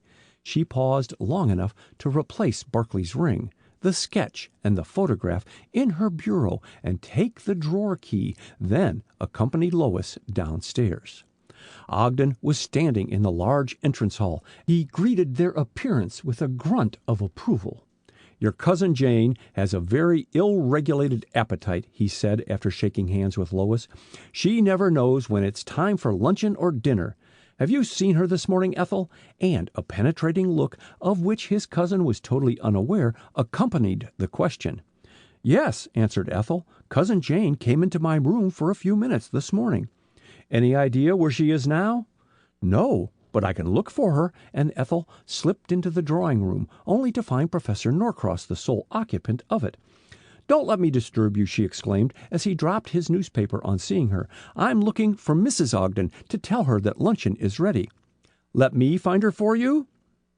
"No, don't trouble," but Norcross stepped after her into the hall. "I imagine Cousin Jane is in the library," and leaving the professor greeting Lois McLean and Walter Ogden, she entered the library. Her sudden entrance caused a man standing at the farther end of the room to dart unseen behind a tall screen. Ethel reached the center of the large library before she became aware that Julian Barclay, and not Mrs. Ogden, was stretched on the large leather sofa, sound asleep. Ethel drew back, intending flight, but an overwhelming desire to see Barclay, to study his expression as he lay asleep, mastered her, and step by step she crept nearer until she stood at the head of the sofa, looking down at him. Barclay showed the effect of sleepless nights. His eyes seemed more sunken, or the shadows under his eyelashes gave them that appearance, while deeper lines about his mouth and a graying of the black hair over the temples were indelible marks of strain and suffering. His dreams did not seem to be of the pleasantest, judging by the restless movement of his head and the twitching of his hands. Out in the hall, Ogden waited with unconcealed impatience for his other guests and his wife to assemble for luncheon. Nor had Charles put in an appearance, although he had repeatedly rung the bell. Finally, Lois could stand his nervous, almost furtive glances about the hall no longer. "I'll go and see what's keeping Ethel," she volunteered, edging toward the library door. "It's a pretty howdy-do if one guest has to seek another," grumbled Ogden. "Go with her, Norcross, and see she doesn't vamoose the way Ethel appears to have done." Norcross laughed as he crossed the hall and pulled back the portieres, but both he and Lois stopped short just over the threshold at sight of the tableau confronting them in the sun-flooded room. Ethel, love and great compassion lighting her face, was stooping over Julian Barclay, who lay apparently asleep on the sofa. Suddenly, Barclay tossed his hand above his head, and his fingers touched Ethel's cool palm resting on his pillow. The contact evidently fitted into his dream, for he smiled contentedly as his grasp tightened on her hand. "Ethel," he called, as she bent further over him. His smile faded into a frown, the lines in his face deepened, and he writhed as if in pain, his lips moving, but at first no words came. "God help me," he groaned. "I killed Patterson." A scream, terrible in its agony, broke from Ethel and awoke Barclay from his slumbers, and Lois and Norcross from their stupor. It was the professor who caught Ethel as she reeled backward and assisted her to a chair. Barclay, but half awake, sat staring in growing horror at the handcuffs dangling from his wrists, while Detective Mitchell, who had slipped from behind a screen some seconds before, gazed with satisfaction at his prisoner. "I already had evidence enough to secure this warrant," he said, producing the document, "but I'm obliged to you, Mr. Barclay, for calling out that you killed Patterson, and before witnesses, too." Barclay's gaze roved around the little group, lingering longest on Ethel, who sat with her face buried in her hands, and his expression brought stinging tears to Lois's eyes. Did I talk in my sleep?" he questioned, with dry lips. Lois nodded. Speech was impossible for her. Mitchell broke the painful silence. "You said, 'God help me, I killed Patterson,'" he announced. Barkley rose stiffly, and the jingle of the handcuffs caused Ethel to look at him. He moved like an old man. "Well, so I did kill Patterson," he admitted slowly, "but not James Patterson." End of chapter 21.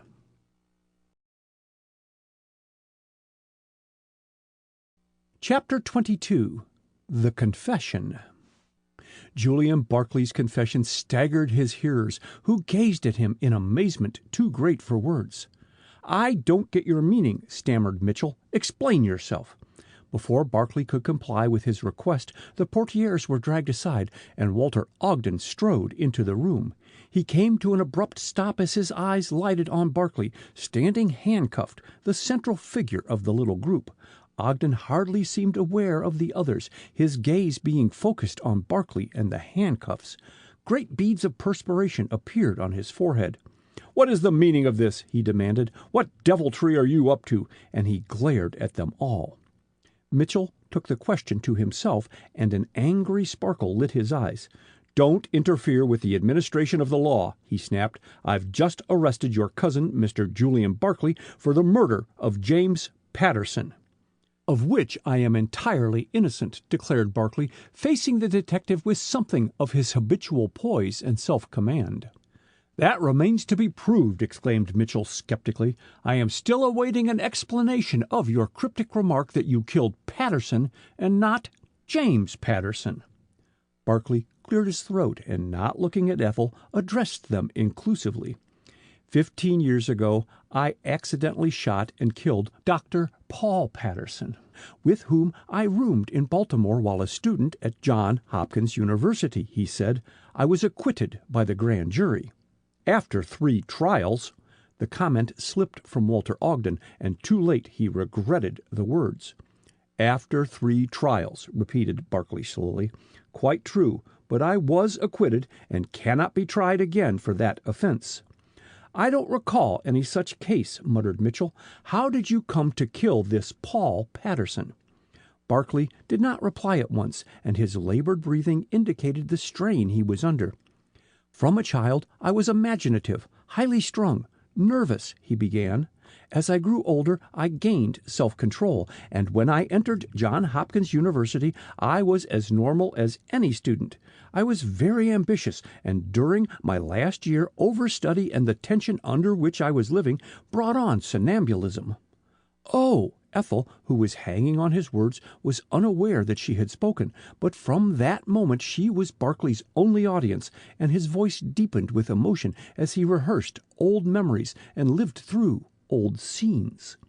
"I knew that as a boy I often talked in my sleep when unduly excited by the day's events," he continued, "but I was never aware that I ever walked in my sleep, and Dr. Patterson, on discovering that fact, never told me.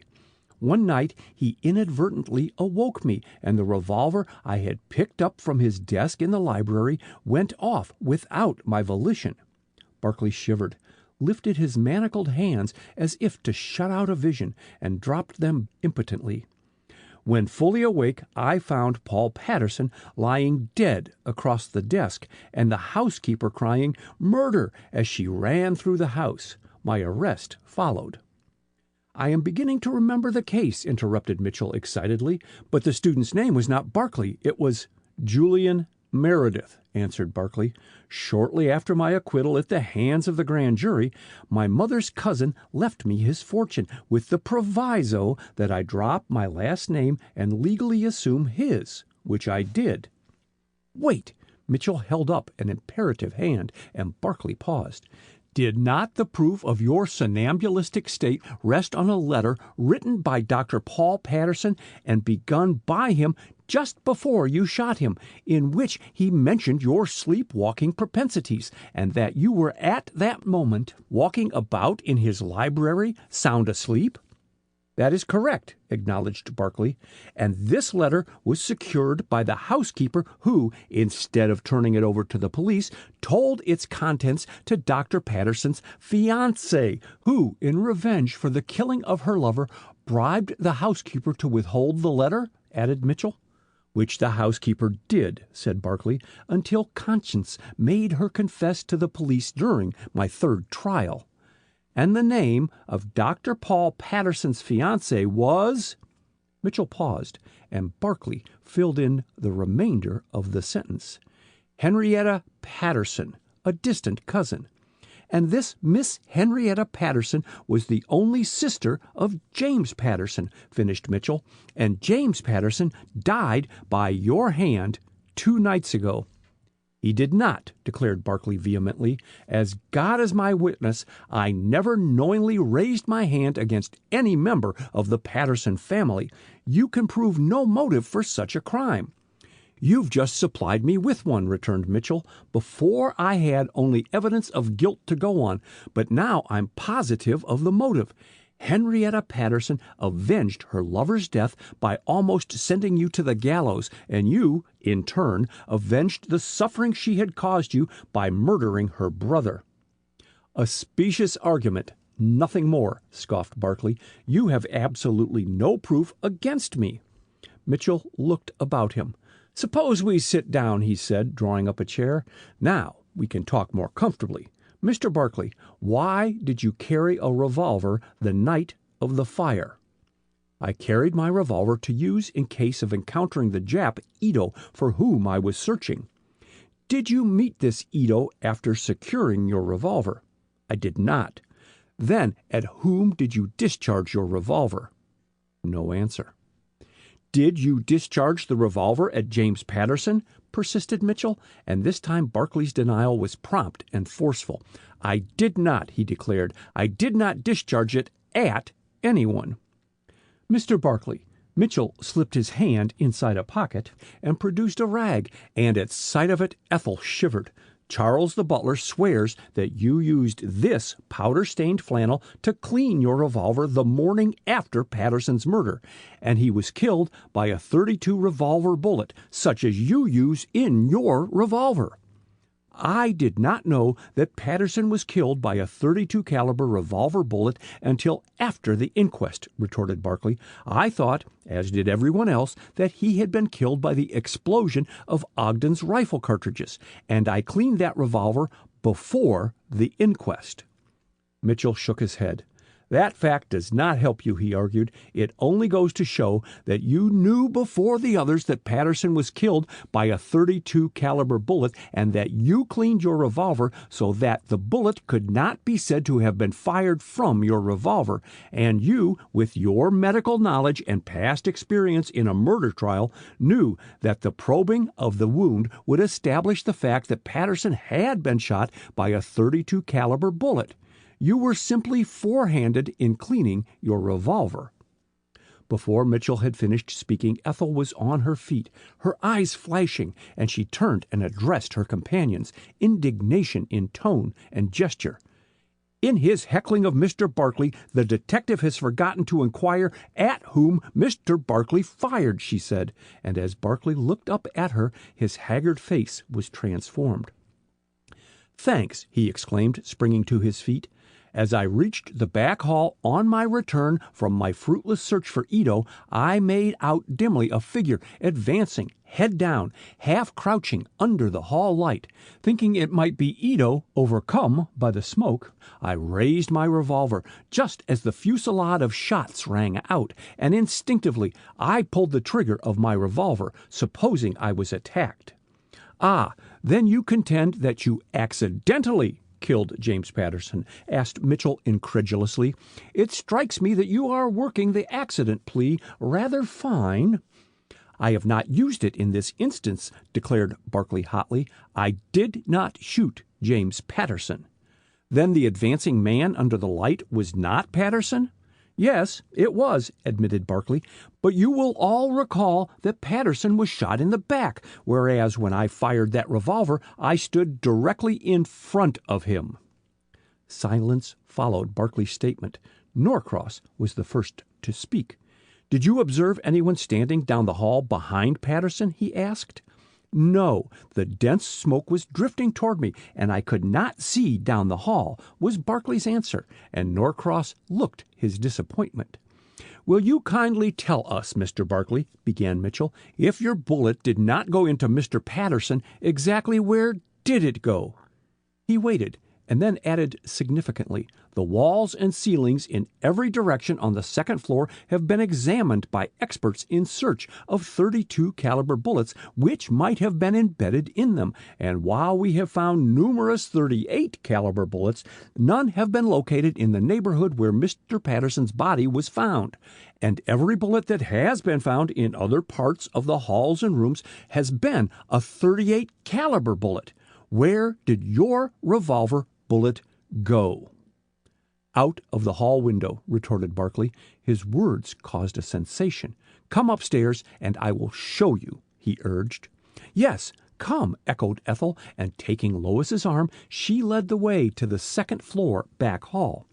Mitchell marched stolidly by Barclay's side, and the latter, who had no opportunity to whisper a word of the gratitude overflowing his heart and soul to the girl who, among them all, was the only one to champion his cause.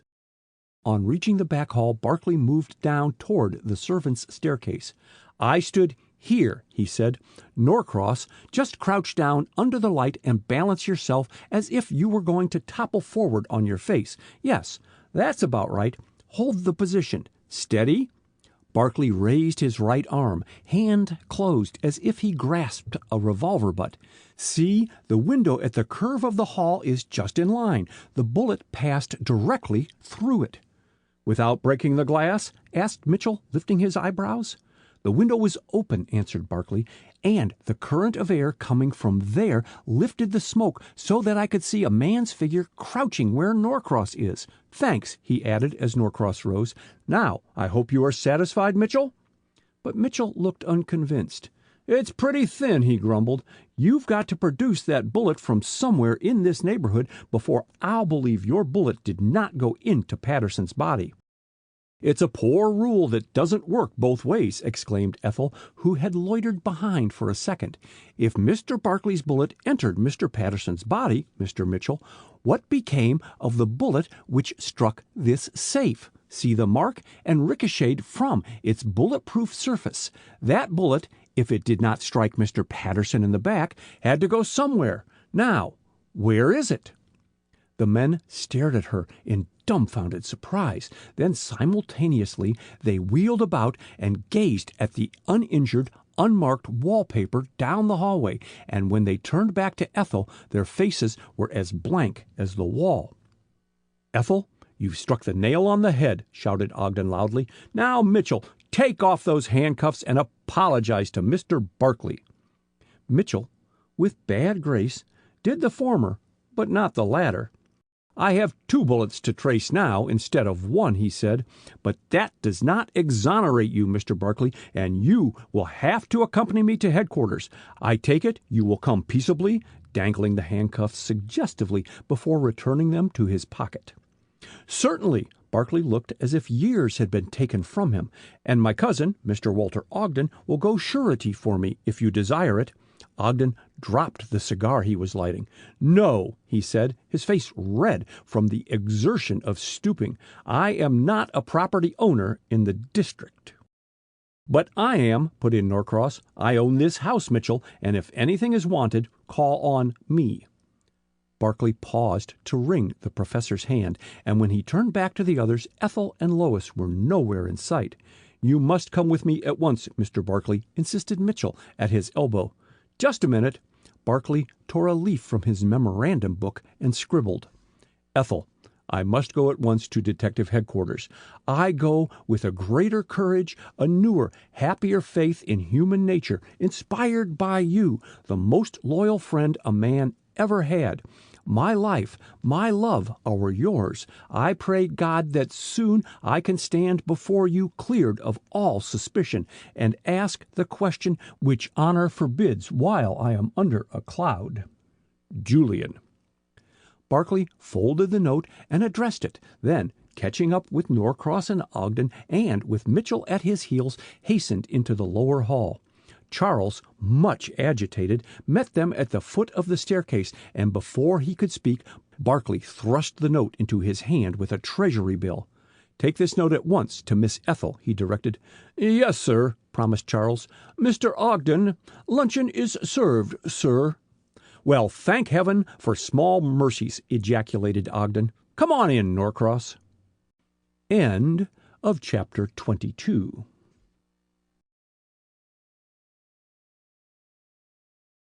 Chapter 23. The Midnight Visitor. The loud, imperative ringing of the front doorbell reached Walter Ogden's ears, and making a sign to Maru Takasaki commanding silence, he tiptoed softly across the library and listened behind the portieres. It was some moments before Charles appeared, struggling into his coat. "Sure, be aisy," Ogden heard him mutter as the bell pealed again. Reaching the front door, the butler pulled it open with some force, but the sight of a tall, well-dressed man standing in the vestibule checked his inclination to be impertinent. "No, sir, Mr. Ogden is not home," the butler's loud voice reached Ogden, "and Mrs. Ogden is sick in bed. No, nothing serious, sir, just enough to have Dr. McLean." "Can I see Miss Ethel Ogden?" And at the sound of the visitor's voice, Ogden started violently. "No, sir, Miss Ogden has retired for the night," answered Charles, and thinking to forestall further questions, he added, "and Professor Norcross is dinin' at the Cosmos Club, and Mr. Barclay ain't returned since luncheon. Shall I tell them who called, sir?" "Colonel Carter Calhoun," was the reply. "I will call tomorrow. Good night." "Good night, sir." Charles watched Calhoun go down the steps and enter a taxicab, then closed the door. "Sure, he's an illigant gentleman," he said aloud, garrulousness having grown upon him. "I'll remember him." "And so will I." Ogden's involuntary whisper reached no ears but his own. Ogden found his solitary guest sitting where he had left him. Neither of the men spoke until Ogden had resumed his old seat. "That was Carter Calhoun," announced Ogden, but the name aroused no apparent interest in the expressionless face and manner of his companion. "He's coming again." "When?" "Tomorrow." "So." Takasaki thought a minute, picked up a small writing pad, and using his gold pencil, jotted down a number of figures, tore off the sheet, and handed it to his companion. Ogden's eyebrows went up as he read the numerals and the sign before them, then, crushing the scrap of paper in his hand, tossed it into the open fire on the hearth. Shifting his position slightly, Takasaki contemplated Ogden at his leisure by aid of the movable standing lamp, the only electric light turned on in the room. The seconds had become minutes before Takasaki spoke. "Tonight is fair," he said. "Tomorrow may be stormy." Ogden stirred as if aroused from a hypnotic trance. "Probabilities indicate a fair night," he muttered. Takasaki looked about the comfortable room, then rose slowly to his feet. "I will keep you no longer," he said, shaking hands. "You so good to see me." "I will go with you to the door," and Ogden also rose. "It not necessary," protested Takasaki politely. "You have much to do. I know way out." But paying no heed to his protest, Ogden accompanied the Japanese attaché to the front door, and, had Charles been loitering in the next room or the floor above, he would not have guessed their presence. They moved like shadows across the hall. Ogden closed the door upon Takasaki with care that it should not slam. Then, walking heavily over to the pantry, he called to Charles. "Coming, sir, coming," came the answer, and the butler arrived in breathless haste. "Have Mr. Barclay and Professor Norcross returned?" "No, sir." Charles came a step nearer. "Mr. Barclay telephoned an hour back, sir, to say that he'd be in about midnight, sir, but not to wait up for him, because, sir, he still has the house key Mrs. Ogden gave him the night of the charity ball." "Very well." Ogden hesitated. "When Professor Norcross returns, tell him that I have gone to my room." "Yes, sir." "Charles," the butler stopped on his way downstairs. Close the house now, and after Professor gets here, go to bed." "Very good, sir." And Charles at once started on his rounds of locking doors and windows, while Ogden went straight to his wife's bedroom. Ethel met him at the door, a finger on her lip. "Cousin Jane has just fallen asleep," she whispered, stepping into the hall and drawing to the door. "Dr. McLean says it was only a nervous breakdown, and that she will be all right tomorrow." "Tomorrow?" echoed Ogden. "Good. Go to bed, child. You look as if you need a night's rest." Then he added, as Ethel hesitated, "I'll sit up with Cousin Jane and be on hand if she requires anything." "Be sure and call me if I can be of assistance."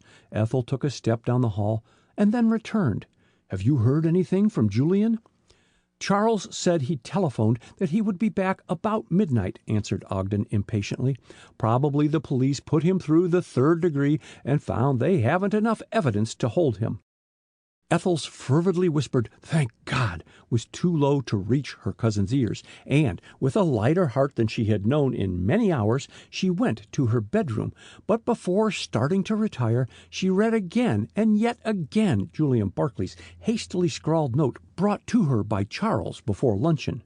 For his size, Walter Ogden was remarkably light on his feet, and his restless pacing to and fro never disturbed the sleeper on the bed. Many minutes dragged themselves away before Ogden dropped wearily into his wife's favorite chair. But a veritable demon of unrest drove him out of its comfortable depths before he had been there 10 minutes, and he was passing the door when footsteps in the hall reached him, and he recognized Norcross's voice speaking to Charles. Before he could make up his mind to go out and speak to the professor, he heard him close his bedroom door.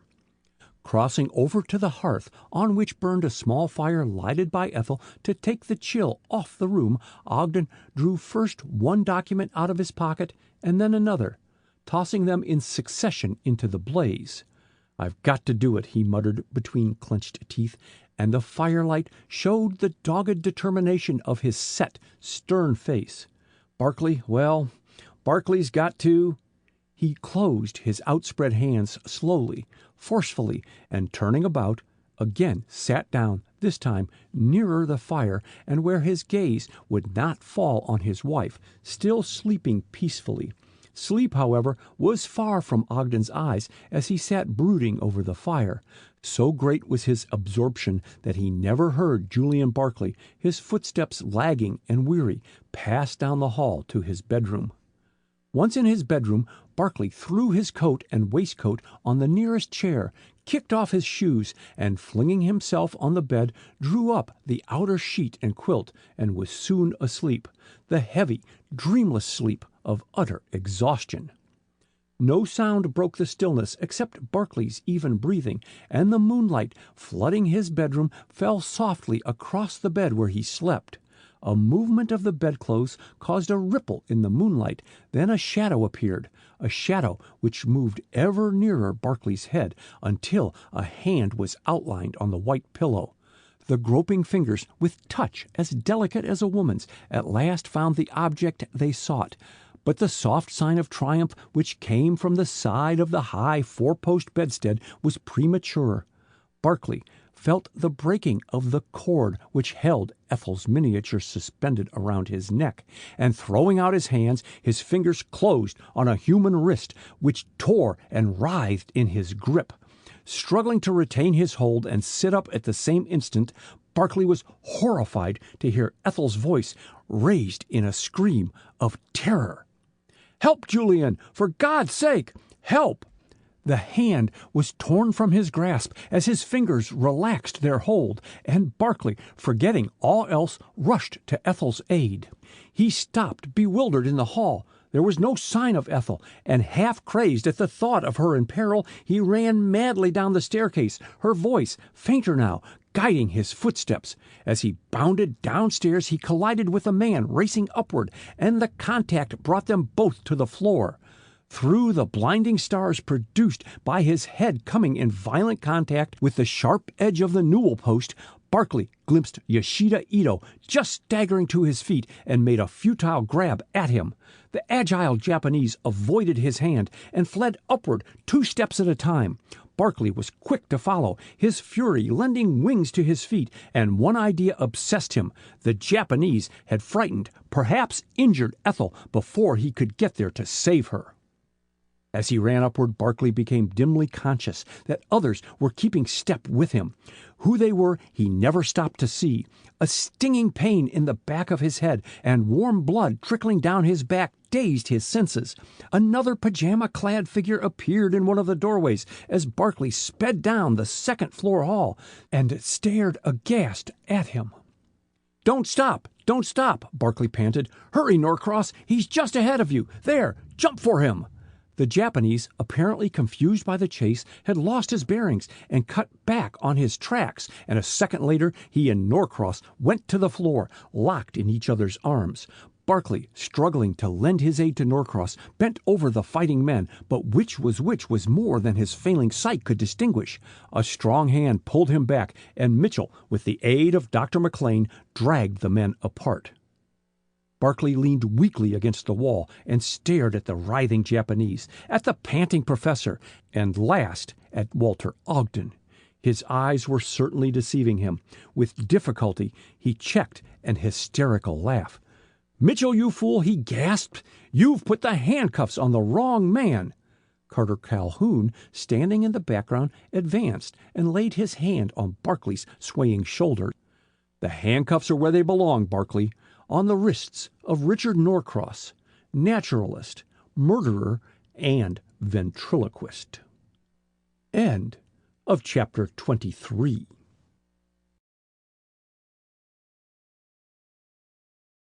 Chapter 24.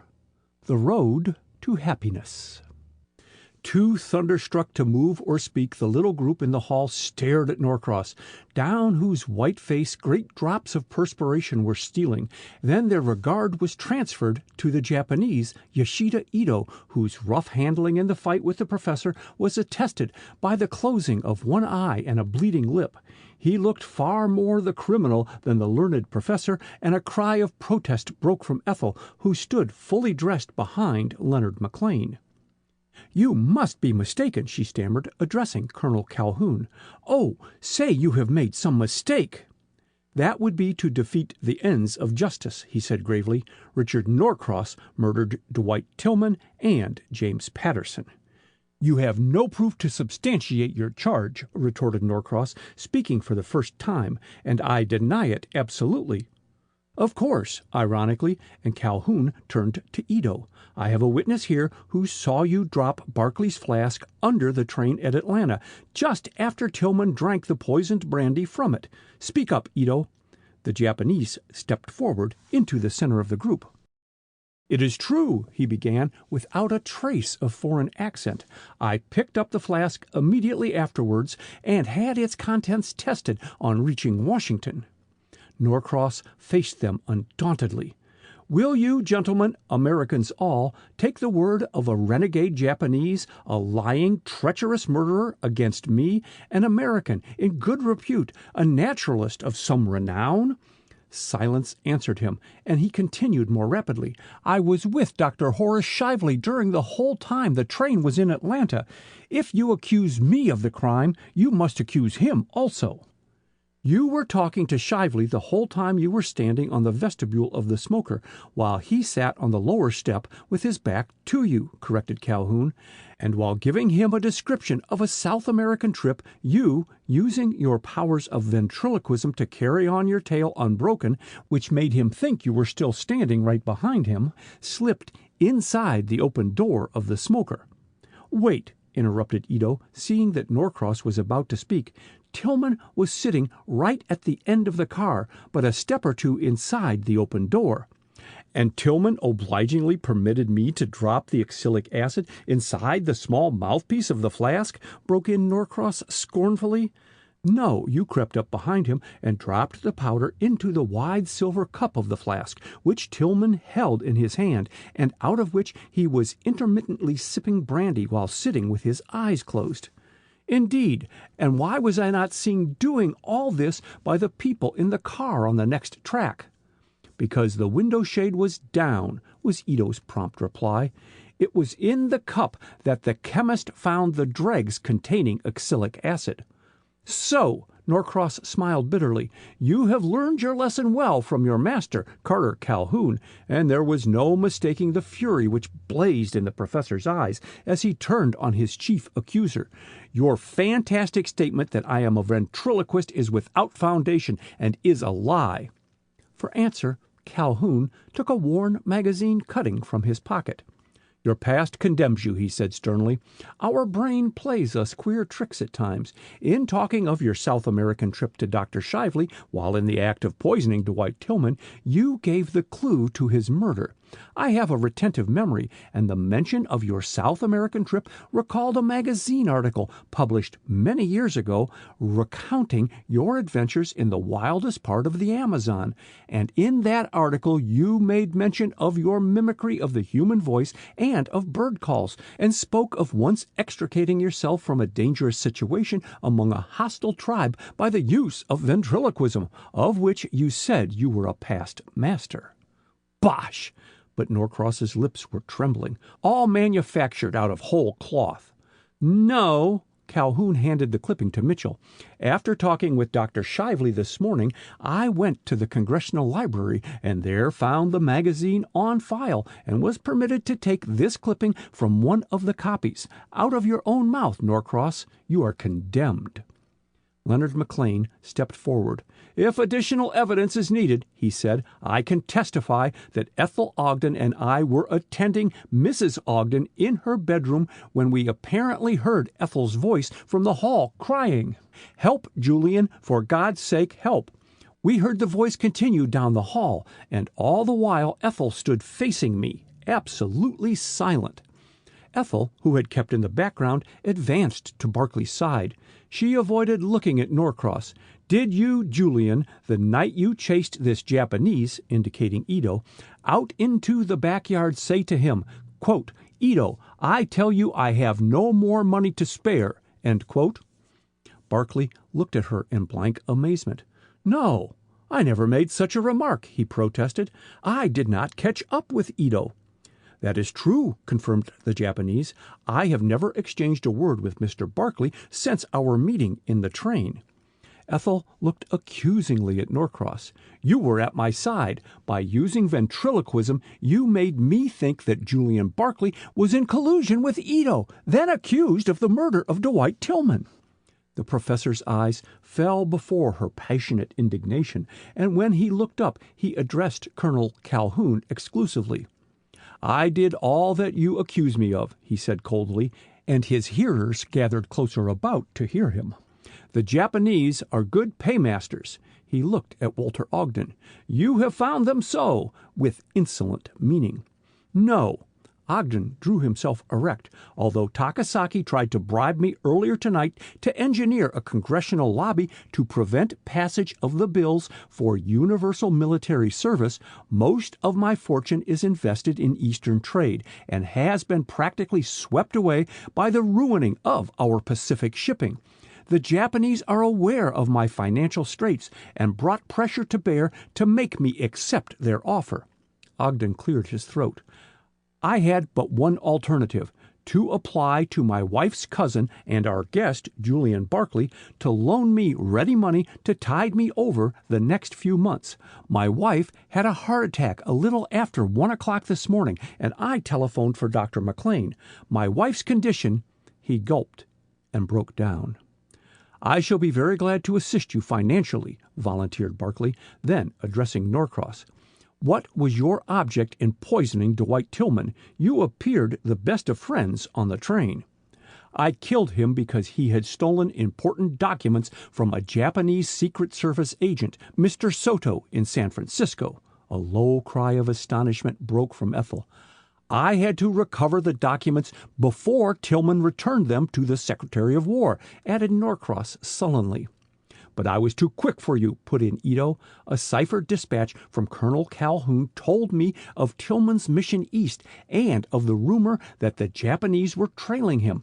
I boarded the train the morning of Tillman's murder and tried to speak to him, but he at first took me for an enemy. I approached him in the smoker, and during our scuffle slipped a note in his hand." "I saw you do it," exclaimed Barkley. Ito nodded. Tillman, taken by surprise, was somewhat clumsy. He evidently regarded the warning from Calhoun as genuine, but not willing to trust a Japanese wholly, he slipped the documents into your pocket, Mr. Barkley, for safekeeping when borrowing your flask. "My pocket?" Barkley stared at Ito blankly. "I found no documents." "But only a miniature," supplemented Ito. "The documents are concealed behind Miss Ogden's miniature, which was painted without her knowledge by a Japanese artist, Soto, a member of their Secret Service on duty in Washington until recently, who admired Miss Ogden extravagantly, but who did not hesitate to use her beauty to shield his efforts to smuggle documents out of the United States." "I don't know how you secured your information," said Norcross, scowling at Ito, "but it is correct. The United States Secret Service got wind of our activities, and it was next to impossible to pass written data out of the country. Therefore, Soto, who spent the past year posing as a guest at the Japanese embassy, conceived the idea of secreting the documents inside the gold miniature case which held the portrait of Miss Ogden, painted surreptitiously by him. When the miniature was stolen from Soto by Tillman, I was engaged to get it back. I had traveled before with Tillman, and we were the best of friends." "And you were aware of his having no sense of taste?" suggested McLean. "I was, and I used oxalic acid because its symptoms are similar to those produced by heart disease," explained Norcross, no touch of feeling in his voice. "Thinking Tillman's death would be attributed to heart failure, I removed the flask, for if it had been found, it might have been tested and suspicion aroused of foul play. Frankly, if I had realized that Tillman's death would be instantly investigated by Dr. Shively, I would have left Barkley's flask to incriminate him. Instead, I flung it under the car, thinking the train would crush it beyond recognition when we moved out of Atlanta." Ethel shuddered at the cold-blooded confession, and they all stared at Norcross, whose defiant manner repelled the faintest spark of sympathy. "Well, you are a cool one." Detective Mitchell looked at his prisoner in amazement. "Was it just the desire to kill, or had you some grudge against James Patterson which made you murder him?" Norcross glared at his questioner. "It was not murder," he protested, "but chance. I overheard Miss Ogden ask James Patterson to get her miniature out of the burning room." "Did you know I had your miniature?" gasped Ethel. "No, but not finding it among Tillman's effects, which I searched under Dr. Shively's intelligent supervision," with an evil smile, "I was desperate, and any miniature of you interested me. I decided to take a look at this miniature, bolted up the staircase, and accidentally ran against Patterson, knocking a photograph out of his hand. We both stooped for it and managed between us to tear it, the upper half remaining in my grasp." He stopped and bowed to Ethel mockingly. "I sent it to you," then continued to the others. "Patterson cursed me and ran on, first into Ogden's bedroom and then into the burning room." "So he beat you to it," commented Mitchell. Norcross shrugged his shoulders. "What need for me to enter the burning room when Patterson would obligingly rescue what I wanted? I waited in Ogden's bedroom, but being half blinded by the smoke, Patterson slipped by me unseen, and my intention of jerking the miniature out of his hand and disappearing was frustrated. Since Tillman's death, I have always gone armed for any emergency, and catching a glimpse of Patterson as he raced out of the door, I fired my revolver at him." "Ah!" ejaculated Mitchell, turning to look at the safe before which they were standing. "I missed. The blinding smoke spoiled my aim," finished Norcross. "As you know, the bullet struck the safe, ricocheted down the hall, and hit Patterson in a vital spot. When I reached the hall, I made out Patterson lying on the floor and another man stooping over him, a man who helped himself to the miniature and the torn photograph which Patterson dropped in his fall." Norcross's eyes traveled suggestively toward Barkley. "Yes, I took them," admitted Barkley. "Curse you for a meddlesome fool!" exclaimed Norcross, and his eyes were venomous. "I knew your history, and did everything to manufacture evidence against you, but you crossed me at every turn." "Why didn't you speak of this sooner, Julian?" asked Ogden, breaking his long silence. "Because I believed until after the inquest that James Patterson had been accidentally killed by the discharge of one of Ogden's cartridges," answered Barkley. "That I took from him a miniature, which I considered mine, and a torn half of my own photograph I believed no one's business but mine, and held my tongue about them. It never dawned on me that Patterson was killed on account of the miniature." He paused and added wearily, "I wanted to help in investigating Tillman's death, but handicapped by my past, I dared not do so openly. You see, I had lost money heavily to Tillman the night before the murder. I had loaned him my flask, and the poison had been administered in brandy, and I had no alibi. These, I knew, would prove damning facts against a man who had already been tried for murder." "And acquitted," added Ethel. Barkley brightened at the sound of her clear, confident voice.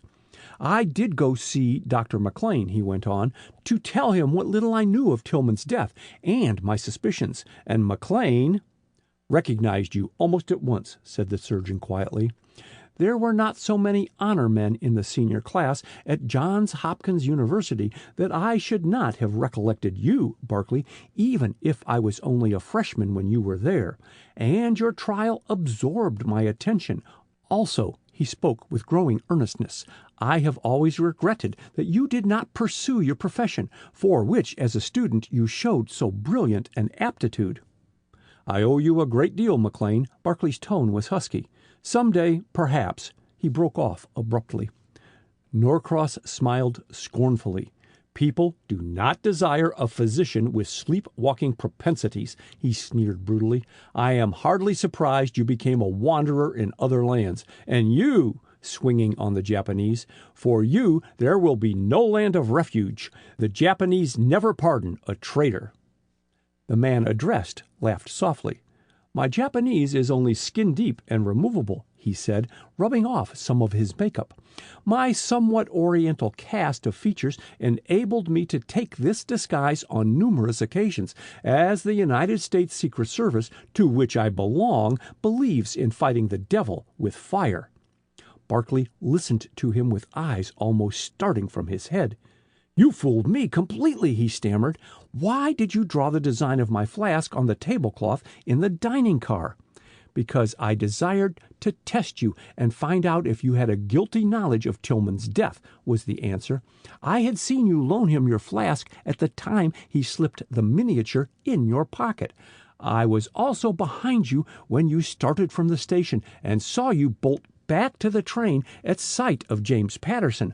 But believing Tillman was watchful and would be on guard, I went to the public library and thus gave you, Professor, a chance to poison him."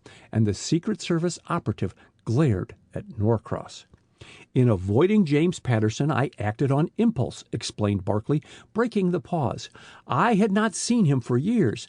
I have never outgrown the horror of having accidentally killed Paul Patterson, and the sight of his cousin brought back the whole tragedy, and not feeling like meeting people, I went back to my car." He stopped and again addressed the man called Ito. "I saw a flask I mistook for mine on the desk in the library at the Japanese embassy the night of the reception." "I watched you take the flask and realized that you had made a mistake," said the Secret Service operative. "I was detailed with several plainclothes policemen to watch the cloaks and wraps, as is frequently done at large semi-public receptions, and went in my Japanese disguise. When you saw me, I disappeared into the library, and on your entrance slipped into the conservatory and watched you from there." "Why in the world didn't you come and ask me for the miniature if you knew I had it?" demanded Barkley. "Because I was aware that Norcross, whom I strongly suspected, did not know you had the miniature. By bribing Charles the butler, I had the run of the house, and on the night of your dinner, Ogden, I was busy searching Norcross's bedroom for incriminating papers when I detected smoke and rushed downstairs to warn you and your guests that the house was on fire." "But why did you close and lock the drawing-room doors after shouting fire?" asked McLean before Ogden could speak. "I slammed the doors shut to avoid meeting Barkley and being arrested on the charge of murdering Tillman," reported Ito dryly. "I did not know there was a snap lock on the drawing-room doors until afterward. The fire had gained headway. As I stopped to turn in a fire alarm before warning you, and not wishing to be known then under my rightful name of Jack Gilmore, United States Secret Service operative, I disappeared. Investigation has proved that the fire started from defective electric wires, and I was not connived by you, Norcross." Gilmore, alias Ito, faced the professor directly. "I was morally certain that you had murdered Tillman, but had not real proof against you, as you were apparently with Shively while the train was at Atlanta.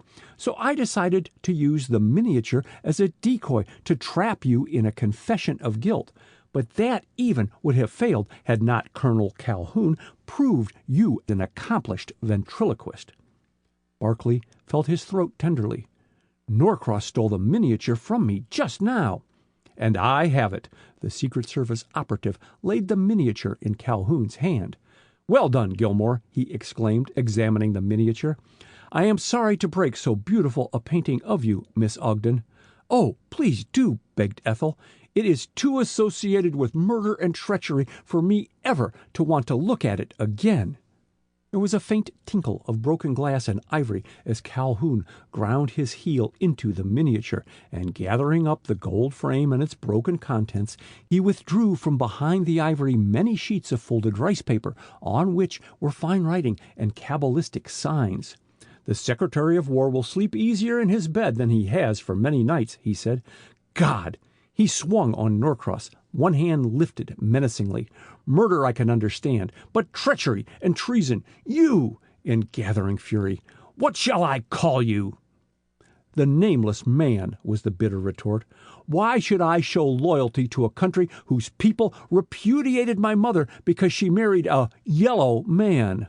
"Your father, then?" Calhoun stepped back, astounded. "Was a Japanese, yes, and I was educated partly in this country and partly in Japan. I inherited my mother's white skin and facial characteristics only," with emphasis, "while in Japan I assume my father's name. While I am an American naturalist, I use my mother's maiden name." Calhoun looked at him for a long moment in silence. "A hybrid. You and your kind are the future problem of the United States," he said solemnly. "Take your prisoner, Mitchell." With ashen face, the man they had known as Richard Norcross stepped between them as they lined up against the wall, and ignoring their presence, he walked steadily down the staircase, Mitchell by his side, and into the waiting police automobile. As the footsteps of the departing men echoed through the silent house, Barkley moved gropingly toward Ethel. Then the false strength which had fought off physical weakness deserted him, and without word or sound he went crashing to the floor.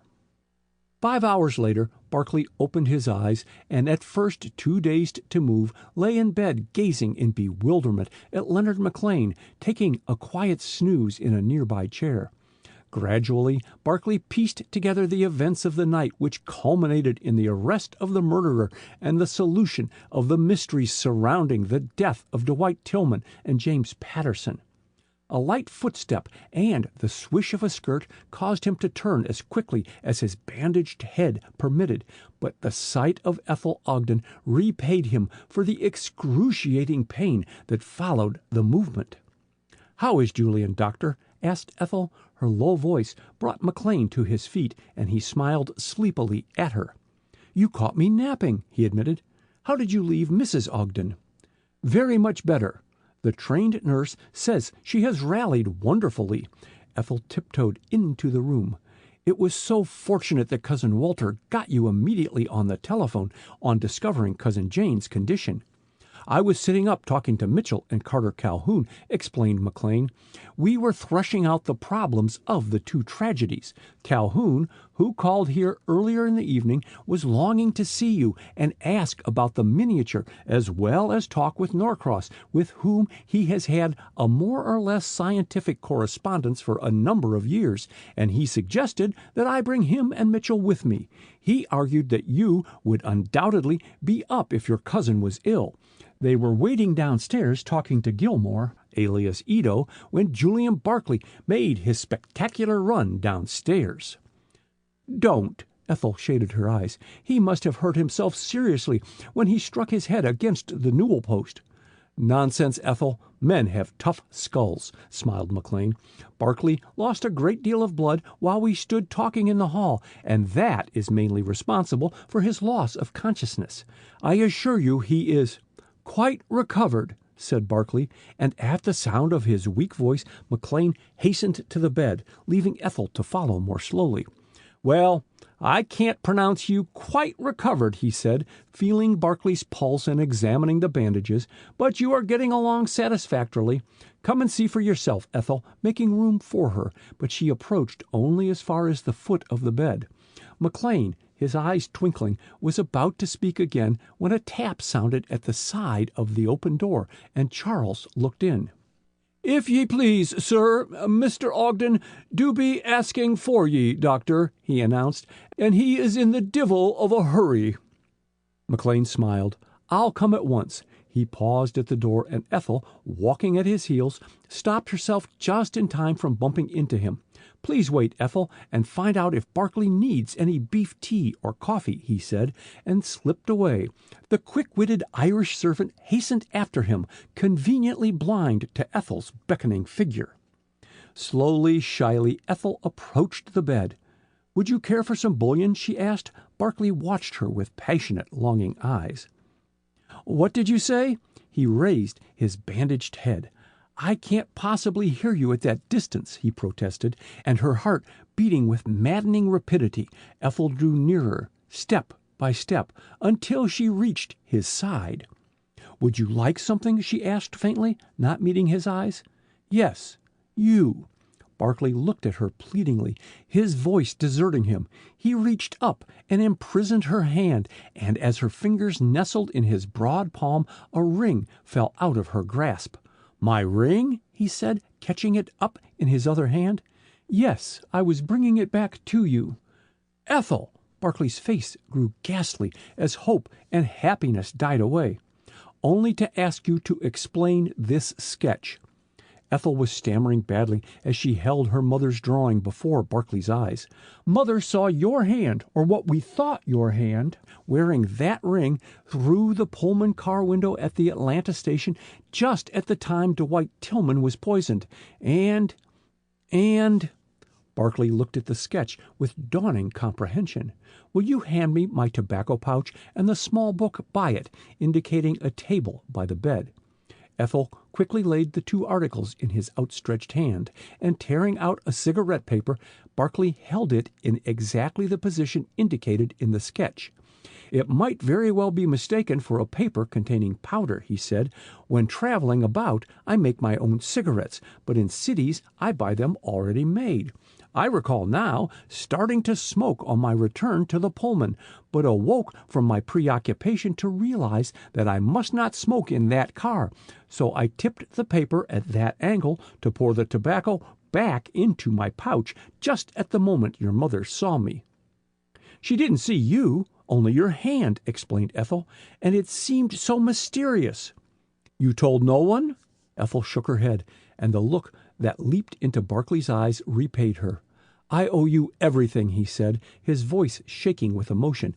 "If Mitchell had heard of your mother's sketch, I might have had great difficulty in convincing him of my innocence." Barkley shivered. "All this has brought back so vividly the death of Paul Patterson." "Hush, you must not think of it," and Ethel laid a tender hand on his eyes. He drew it down and kissed it lingeringly. "Perhaps you will teach me to forget," he said wistfully. "Paul Patterson was a splendid fellow, working his way along and building up a fine practice. He would not marry Henrietta Patterson until he could support her in comfort, having a horror of being thought a fortune hunter. They had planned a spring wedding, and 6 weeks before it, fate and I stepped in." Barclay closed his eyes. "I had one interview with Henrietta Patterson, and it will live in my memory always." "These are morbid fancies," protested Ethel warmly. "You are not fair to yourself, Julian. You are too young a man to have your whole life blasted by an accident, no matter how tragic, which was the direct result of overstudy and ill health. Will you promise me to think only of the future?" "I will do anything, everything for you," exclaimed Barclay passionately. Then, with desperate courage, "My darling, I have so little to offer you except my love that it seems utter presumption on my part to entreat you to marry me. Answer me, Ethel, here and now." And seizing her hand, he looked up into her eyes. The carmine deepened in Ethel's pale cheeks, but her gaze did not falter, and stooping nearer as she read those half-imperious but imploring eyes, her smiling lips met his. With a low cry of unutterable joy, Barclay's arms closed around her, and his voice, clear and tender, murmured, "My loyal sweetheart." End of chapter 24. End of The Nameless Man by Natalie Sumner Lincoln.